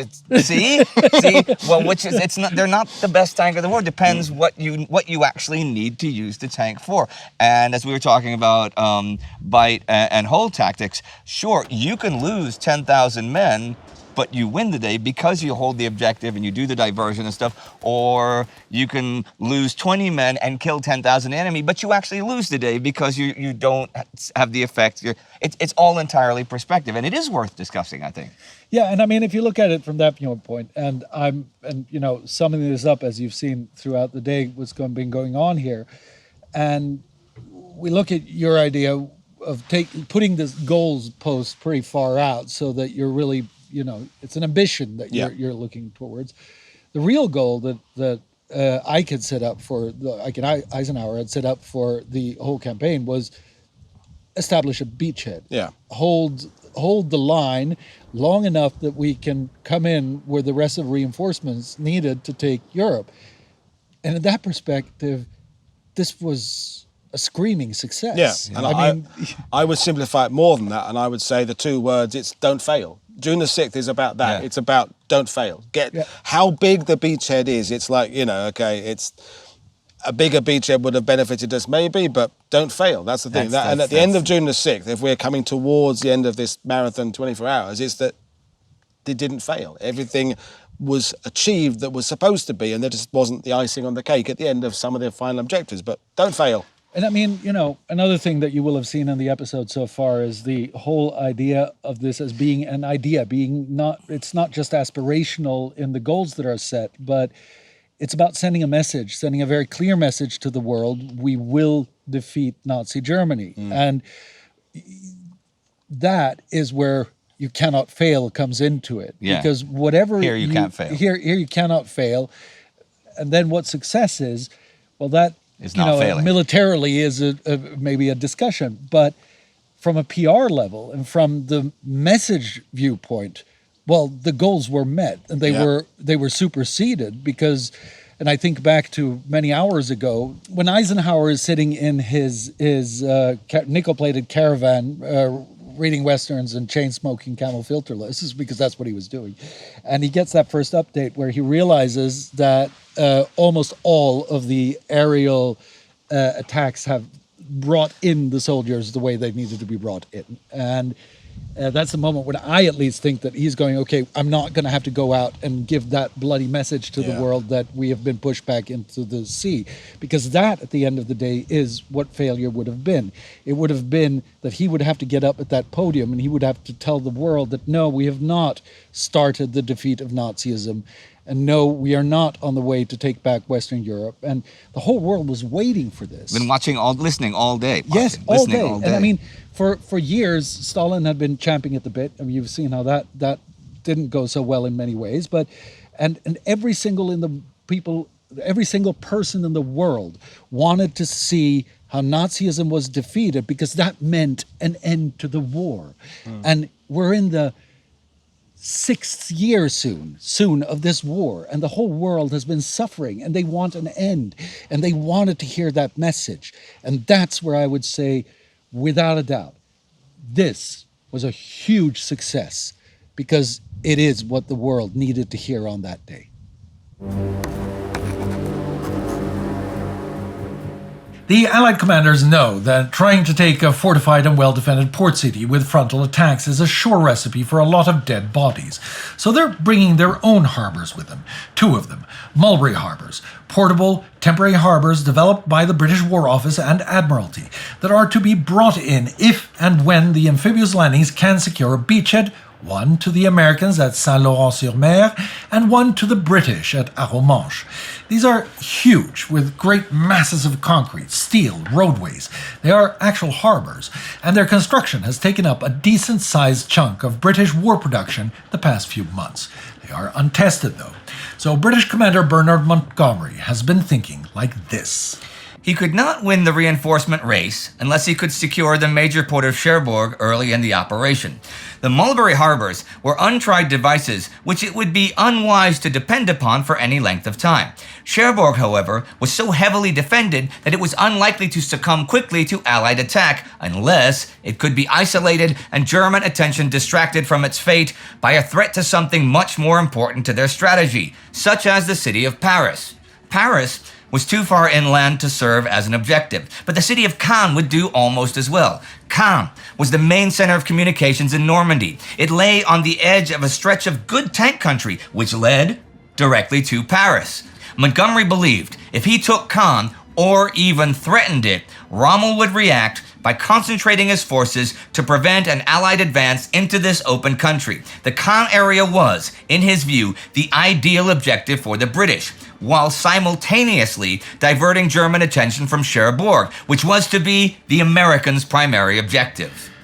For the men on the ground, it looks somewhat different. They have been fighting for hours, some for 24 hours. They are exhausted, wounded, under shock, and as they will later tell, not aware of their greater achievement. They have lost friends. They have killed other human beings. They have gone through the gates of hell. And what they have seen and done will be their baggage for the rest of their lives. The same goes for their enemy, who has the added burden of shock and loss of faith. But that enemy has been fighting for Nazi Germany, and an ideology based on falsehoods, a mythology of hatred, and a chauvinist ideology of subordination. Today only spells the beginning of their defeat, and that is the shot that has rung out through the world. Through radios and newspapers and discussions across the world, the past 18 hours of these 24 hours have given hope to a world bereft of hope and wrapped in a dark cloth of war for almost 5 years. It is success that has come at high price, although a far lower price than the Allies themselves expected. 23,250 men landed on Utah for under 200 casualties. They are linked with the airborne units. 34,250 men landed on Omaha with 2,000 or so casualties. They have a tiny beachhead, 9 kilometers wide and a bit under 3 deep. 25,000 men landed on Gold with under 1,000 casualties. They have a large bridgehead, 10 kilometers wide and 10 deep. They are also linked with the Canadians from Juneau. 21,400 men landed on Juneau Beach, under 1,000 casualties. They have not been able to connect with Sword or take Carpiquet Airfield. 29,000 men landed on Sword, also under 1,000 casualties. They have reached 10 kilometers inland. The airborne took proportionally far higher casualties, but at the end of this day, it is unclear just what they are.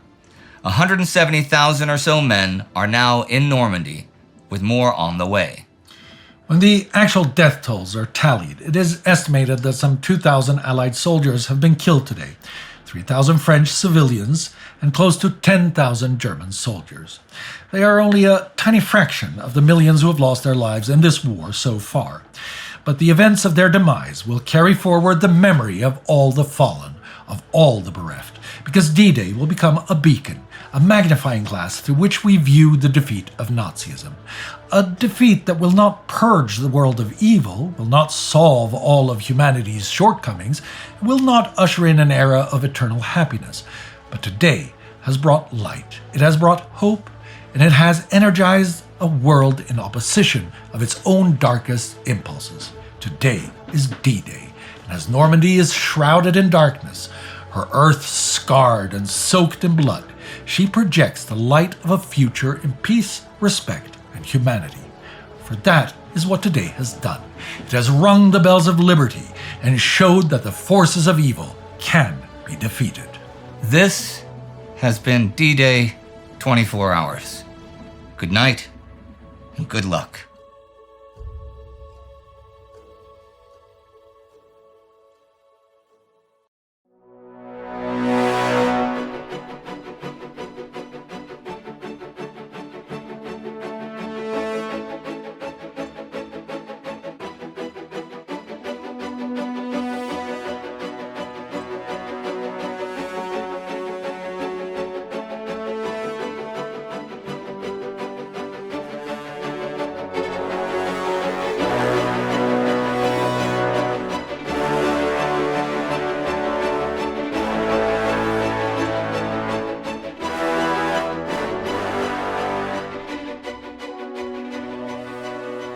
So Paul, I noticed that just off in the bushes here, there are some unusual structures. What's the story with that? Well, everything we've seen already has been really very much kind of the support defense of this position. The real threat here, the real major part of the German position, were a couple of larger caliber guns. One was a 50mm or 5cm. And the Germans incorporated these particular bunkers into an existing French quarry that was here. So there already were earthworks in place. The Germans just really expanded on it, dug it out and made it more extensive. So what we're seeing here is we're seeing the support network for what would have been in front of us, all overgrown now, a 50mm essentially anti-tank gun. Yeah. And that gun will be able to fire 3 or 4 miles, and we can't quite see from this angle, but we've got a brilliant view westwards down the beach. So this gun could fire halfway down what became Omaha Beach. Well, I'll tell you something. Coming here in particular really gives you an appreciation for how steep the terrain is. Oh. Case in point, what became of these bunkers? Well, I mean, once this position got overrun, the Americans moved inland and essentially they got forgotten about for years. And there's a local museum here that is trying its best to kind of gradually open up these pathways. So where you are now you'd have been going through a trench system there into that bunker set up there that would have ammunition inside it, and the gun itself is maybe 20 feet to your front left, or would have been 20 feet to your front left. Now I see that it's all collapsed and it goes down steep here. It looks like there would have been a staircase. How far would this have gone? How deep would this have Well, that one is actually because been? that particular entrance is to the existing quarries. So that would have gone down maybe 50, 60, 70 feet in there. Then the Germans then built on that inside the existing structure for their own fortifications. The whole point is to try and keep these sites camouflaged from the air. So if you've got an existing structure and you incorporate your defences in that, you're making less of a presence for the Allies to take photos of from above. I'll tell you this, considering how mysterious this place looks in particular, leads me to wonder how much more there may have been within that quarry that perhaps wasn't documented. We definitely, when I say we, I mean the historical community, have not fully finished in uncovering this particular site here at Widerstandswert 60. Whether it ever will be done, I don't know, but some of the positions have been finished off. Everything that was ever there has been dug out. Here, there is more, or potentially more, archaeological work to be done if someone wants to go ahead and do it.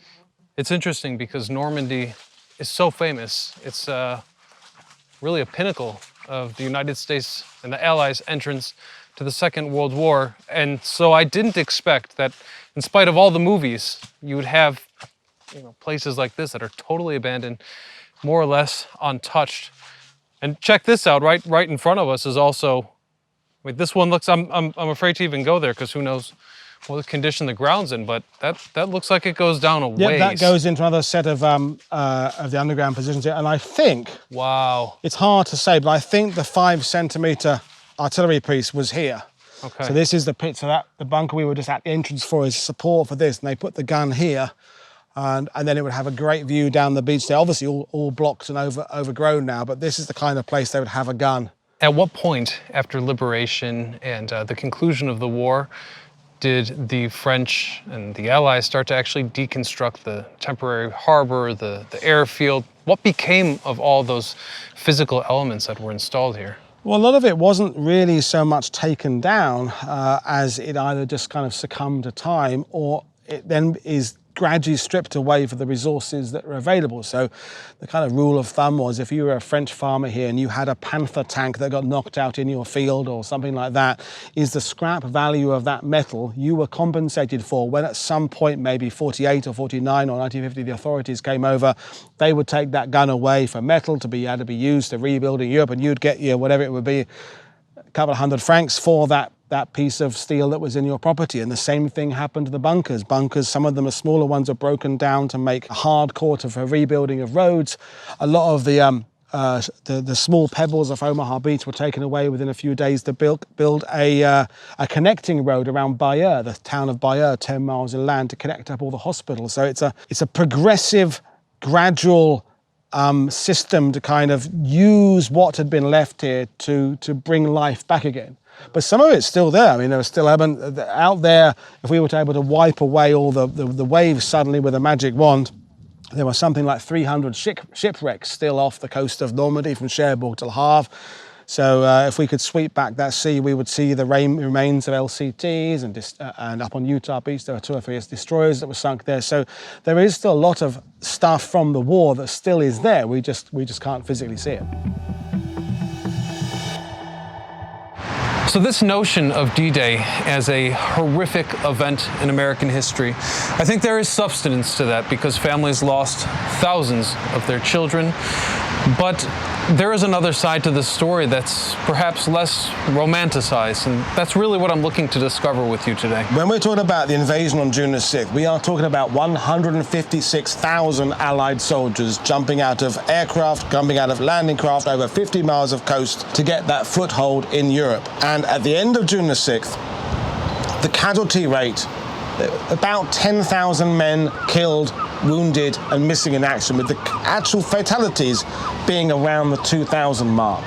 Now, if you are the parents of one of the 900 men killed on Omaha Beach, or the 300 or so killed around us on Juno Beach, D-Day, June the 6th, is a tragedy. You're receiving that telegram saying your son, your brother, your child, your husband has fallen in that event. But from Eisenhower's point of view, and Schaeff, who are back 85 miles away in Portsmouth at Southwark House, all the uncertainty is over, because you've got your foot in the door. And the fact is, attacking is hard. Amphibious warfare is difficult. There are Germans with mortars and machine guns and artillery pieces. We're sitting in front of a 5-centimeter pack howitzer that could fire down this beach here.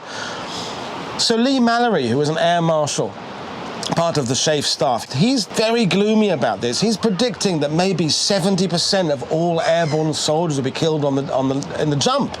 Well, before you even hit the ground, it was much, much less than that. The projected losses on Juno and Omaha were higher than what actually occurred. So at the end of June the 6th, D-Day is an incredibly successful amphibious operation that, yes, cost some lives. And the question we need to ask ourselves 78 years on is, was that loss rate acceptable for the gains we got? And the gain was a foothold into Europe to move on, get to Berlin, essentially kill Hitler and end this Nazi tyranny. And the answer to that is a resounding yes. Now, Paul has a very unique perspective, not only because he studied these events throughout his entire life, but because you guide hundreds, maybe even thousands of people through these events locally. And you mentioned that part of the reason people have a doom and gloom perspective on D-Day as opposed to a celebratory, successful feeling is that the tours are really restricted. Yeah, it's the American sector particularly, that people who come, a lot of them have got a day. And they come on a bus or a train from Paris, or they come by other means. And within the day, they want to see the airborne landings, they want to see Utah Beach, they get to Omaha Beach, and there's concentration is And we are living in the post-Saving Private Ryan world of that being many people's visual representation. And that's the first wave, or the second wave, in terms of the Rangers there. That moment when the Germans have not yet been eliminated. They've still got ammunition for their machine guns. The artillery is still firing. And that's when the loss of life was, that first wave, 85% losses on Omaha Beach in some of the assault companies, killed and wounded. But then the movie kind of skips to the end of the day. And then that's how tours end up doing. They skip from that first wave off to, go and acknowledge the graves at cemetery. They don't do the next phases, which are the regrouping of American troops, the pushing up the bluffs, the getting over the German defenses, the eliminating of the German defenses, and the victory phase seems to get ignored. So it's the narrative has become the tragedy of that first wave, which is tragic, and if you're a parent of that son, we said that, it's awful. But the victory that followed often gets overlooked because of the constraints of touring and because of the imagery with the video games, Medal of Honor, Call of Duty. The images are always about that first moment on D-Day, but D-Day is a day. The first landings were at dawn, and they're still coming ashore late in the evening on June the 6th. And if you walked ashore on any of the 5 beaches in the afternoon, late afternoon, your day was a hell of a lot better than those that landed at that first moment, because the objectives had mostly been secured. The German positions are most eliminated. And so D-Day isn't just that first wave, but that is the focus of the general public. So just going back to the big day, we would have seen thousands of ships, hundreds of thousands of people. What would the beach and the surrounding area look like with all those people on it once the land was conquered and the troops settled in a bit? Well, there's a famous photo of about 6 LSTs, landing ship tanks, coming ashore. The photo was taken from a little bit further up from us, but pretty much the same view. And within 3 or 4 days of D-Day, this is unrecognizable in terms of how it had looked at the end of June the 6th, when it is still very much a combat zone. Within 3 or 4 days, this looks like a harbour. This is now marshalling yards and MPs and depots and trucks unloading supplies. They're building an artificial harbour here. Mulberry A was sited here, that was never fully finished because a storm hit on June the 13th that lasted a few days. But even within a few days of D-Day, you're talking this as being an artery for now the feeding of the supplies into Normandy. So LSTs, LCTs coming in almost round the clock, streams of trucks driving inland. An airfield had been built on the bluffs over there. That was operational by the June the 7th, so there were already C-47s landing there. A few days after that, P-38 Lightning fighter bombers are landing, and this area here would have been unrecognizable a few days later from how it had been on D-Day.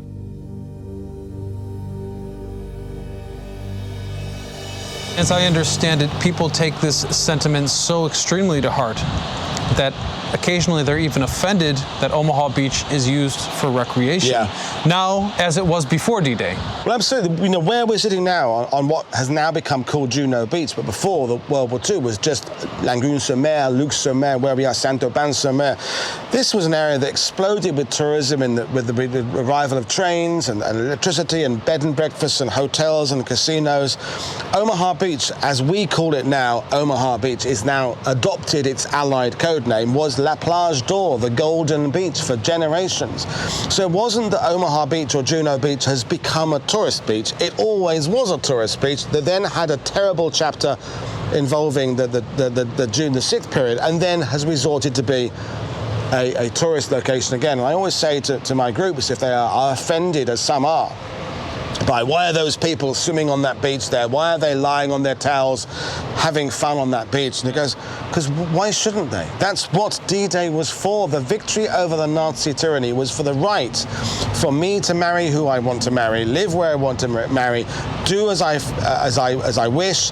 And if you live here in Normandy, why the hell should you not be able to use these beaches for what they are not intended for? They were not, they are a geographical feature, but they're beautiful. If you live here, and so what are we supposed to say to the French here? No, you must never go on that beach again. You can't walk your dog there in the morning. You can't go and have a barbecue in there in the evening. You cannot, play with your kite when it's a windy day, because you must show respect for the Allies who lost their lives.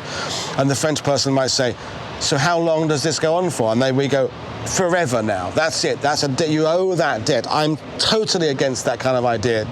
When I've been on these beaches with veterans, which has happened to me many times, The veterans are taking photos of families playing. They don't want to see the bunkers. They let their families see the bunkers. They might see the monuments. They want to go to the cemetery to see what their friends are buried. But they are usually joyful to see people using the beaches because they can now have a new memory to take back to the USA or Canada with them. Their memory of D-Day was maybe their best friend dying beside them or coming up the beach later on and seeing graves registration units piling up bodies. And now they're here. There's a family having a picnic. They're passing the mustard around and having saucisse frites on the beach there, or they're playing with a kite and a dog is playing with a frisbee and a little kid is building a sandcastle, burying his dad in the sand. And that's what these beaches should be used for. And so I love when in the summer you have people like myself and my partner as a tour guide. There we are doing our stuff, talking about June the 6th and aerial air supremacy and bombardments. And there's a kind of a local family quizzically looking at the weird guy speaking English while they're eating their ice cream. And I long may those two worlds exist together. In fact, we were just sitting with a lovely French lady who told us that her parents' sentiment towards these bunkers was extremely negative, that the French wanted these ugly German Nazi bunkers off the beach, but it would have simply been too expensive. So the difference in perception from a local European point of view to an American point of view, it's like two completely different sides of the coin. And it is a very strange irony that something like a bunker that was used to fight the incoming Allied troops could be held sacramental in a sense. Yeah, I mean, they're not memorials. The memorials are the plaques and the statues to Allied units and generals and figures with the names of those who fell. These just happen to be here, and they are incorporated into the tourism remembrance field, but they're not memorials. The bunkers are not memorials. If there's a graffiti on a bunker, that's not a memorial. I've never encountered, for example, graffiti on a monument to an Allied unit in Normandy in my 20 years of living here. Are bunkers sometimes got graffiti on? Yeah, sure, because the French say, well, we didn't ask for them. The Germans built them there. They were there built to stop Allies and indeed French troops coming to the liberation of Europe. And if they're there now and we want to stick a picture of Bart Simpson on it, well, what the hell? And so I have no problem with there being graffiti on bunkers. It's just like, they're ours now, and we can do what we want with them. So there's a tapestry of remembrance, acknowledgement of the occupation. Sometimes you see buildings with damage that's been unrepaired. Sometimes they repair the damage. It's down to the individual to decide what they want to do with that. Do they leave the bullet holes as a story, or do they cover the scars? It's like individuals and people who survive cancer. Sometimes they use their scars as a badge of I survived this. Other people are like, no, I hide it. I want to cover it. There's no correct response. It's how you as an individual, and the French, the British, the Americans, Canadians all have different feelings, and all this is going on in the same space. And I love the fact there are restaurants here, and there are also people visiting for the D-Day sites, and all those worlds are coexisting. It's fantastic. From this vantage point in the modern day, I can see people bathing in buoys that outline a recreational area. And I'm curious, for the French, is this a place of solitude and remembrance for those who perished, or a place of celebration for a successful liberation of the coastline? So you get the situation here where a French family would come here and they would maybe spend a couple of hours lying on the beach and reading newspapers and playing, with their football on the sand, and then they would go to the cemetery and perhaps visit a grave they adopt. And to me, and someone who is resident here, those two worlds live together very harmoniously. You can respect and acknowledge the loss of life and also enjoy the beach for what it is. And if you ask the veterans, I've been on that beach with many men who served there and who lost friends there, is that the greatest thing they can see when they return is the beach being seen as something beyond just a place of tragedy and loss. Of course you can stand there and acknowledge the fact that here's where some of my friends were killed, here's a monument to this particular tank battalion that lost its tanks here, whatever that is. But to not be allowed to go there and enjoy that beach would seem to be not what World War II was about. So the French, like the Belgians and the Dutch, would appreciate the fact they can enjoy that beach, they can swim on in the sea there, they can go and play football on that beach, because it is, as you can see from here, a gorgeous bit of sand. So why not? So to me, I defend the right for the French to have a multiple set of reactions to that beach. It is a place for remembrance, it's a place for enjoyment, it's a place for all of those and many other things as well. I'll tell you what I take away standing here with the beautiful sound of the rolling waves and the breeze and stunning view. The war, it is really the ultimate perversion of the beauty of the earth and mankind, because that is no place for a bloodbath.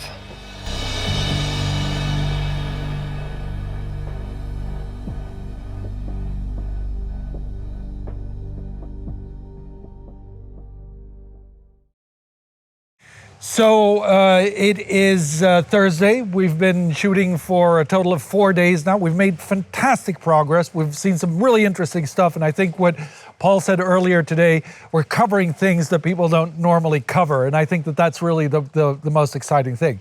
Right now, we're standing in front of a house that might look insignificant to the casual observer, but it is not. It is central to the story that we're telling, the story of how the world found out about D-Day during the day it happened, but also central to the fighting, because we are at the journalists' headquarters behind Juno Beach, which is very close to Sword and very close to Gold, or not, because it's a really long stretch of beach. And one of the really underestimated battlegrounds of D-Day was right here, where the British and Canadian soldiers had to fight house to house and go through it. And the journalists were right in the middle of that. I mean, in the evening we see, spoilers, the 21st Panzer comes driving down just a little bit further back here. And so they're right here. They're hearing the gunshots and they're reporting, and the world is finding out. And this is really our starting point to do this documentary. Although it is the fourth day of shooting, this is where we begin. This is our moment of genesis. And how do you feel about that on a day like today? I feel really contrasting emotions. On one hand, I know the story of D-Day from the movies, from the cinema, which is very cinematic, very intense. But what I've seen here, the battle scars were severe, but in a way they were far and few between, especially since the French have taken such efforts to restore their town as it was before the war. This leads me to another contrast. Paul was telling me that American visitors here treat the bunkers on the beach as sacramental sites, whereas the French lady we were sitting with last night described it as a heinous obscenity, a Nazi bunker on their recreation beach. So, every place that we've been has been a strong contrast of emotion for me, and this is no exception. Well, I've said it before, and I'll say it again, that all of these places and people that I've talked about and we've talked about over the hours, particularly the journalists Ernie Pyle and Hemingway, and coming ashore with the troops and being in the action and stuff, you read about it and you think about it and you see pictures, but until you're actually here on the ground, you don't really understand it. And we are so close to the beach. We're so close to where things came off. And you'd think, okay, finally I can have a break, but you can't have a break. I mean, sure, it's a central location, but again, the 21st Panzers are knocking at the door. There's still action. There's still people coming in. There's still, we'll talk about it many, many times, there's traffic jams coming to and from the beaches, and you don't see that. You don't get that. You don't really see what it's, particularly now, what the journalists were going through until you're actually standing here. So that's what I see. And I mean, you do this every day of the year, every working day of the year. It seems like it. Yeah. And I mean, what is it like to live in the middle of it? It's just, I mean, if you like World War II, in the sense of you like studying World War II, it's a mecca, isn't it? Normandy is such an iconic place that we think of, even though there are other battles that had maybe more significance. The Battle of the Bulge was maybe was larger. Italy, perhaps, more diverse in terms of nationalities. But Normandy is the one that drives people's interest. And when I come here on my tours and see this house, I like to think about the layering of information, because the first reports that came out of here were basically an Allied force has begun landing in France, and it's going, we think, okay. I mean, that's about the information they're giving at the beginning. And what we're doing 78 years later is we're layering up the levels of information we understand about the significance of 21st Panzers and what they're doing, and the geography and the terrain and the gaps. So we can now look at the war diaries and the after-action reports and say, okay, so if this element here had gone slightly differently, this reaction over here would have been different, and we're now having a much more complete picture than we had there. In the years I've been doing it, the information we have from those websites where you can work there, it'll tell you the time of the sun was out at what height, so you can work out the shadows and angles, so you can work out that aerial photo must have been taken at 11:50 in the morning because the shadow off that wall is coming 6 foot across the road. And we now know that was D Troop of that unit there, so that guy in that tank probably was Private Smith. And that's what I love, the development of our information.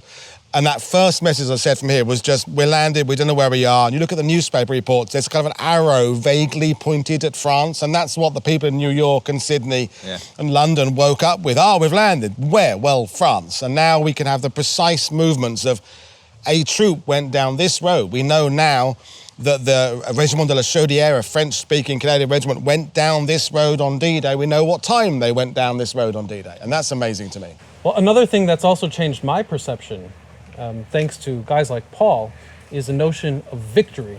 Whereas D-Day had been presented to me throughout my life in media as a tragic event. Tragic it was, but it led us to freedom.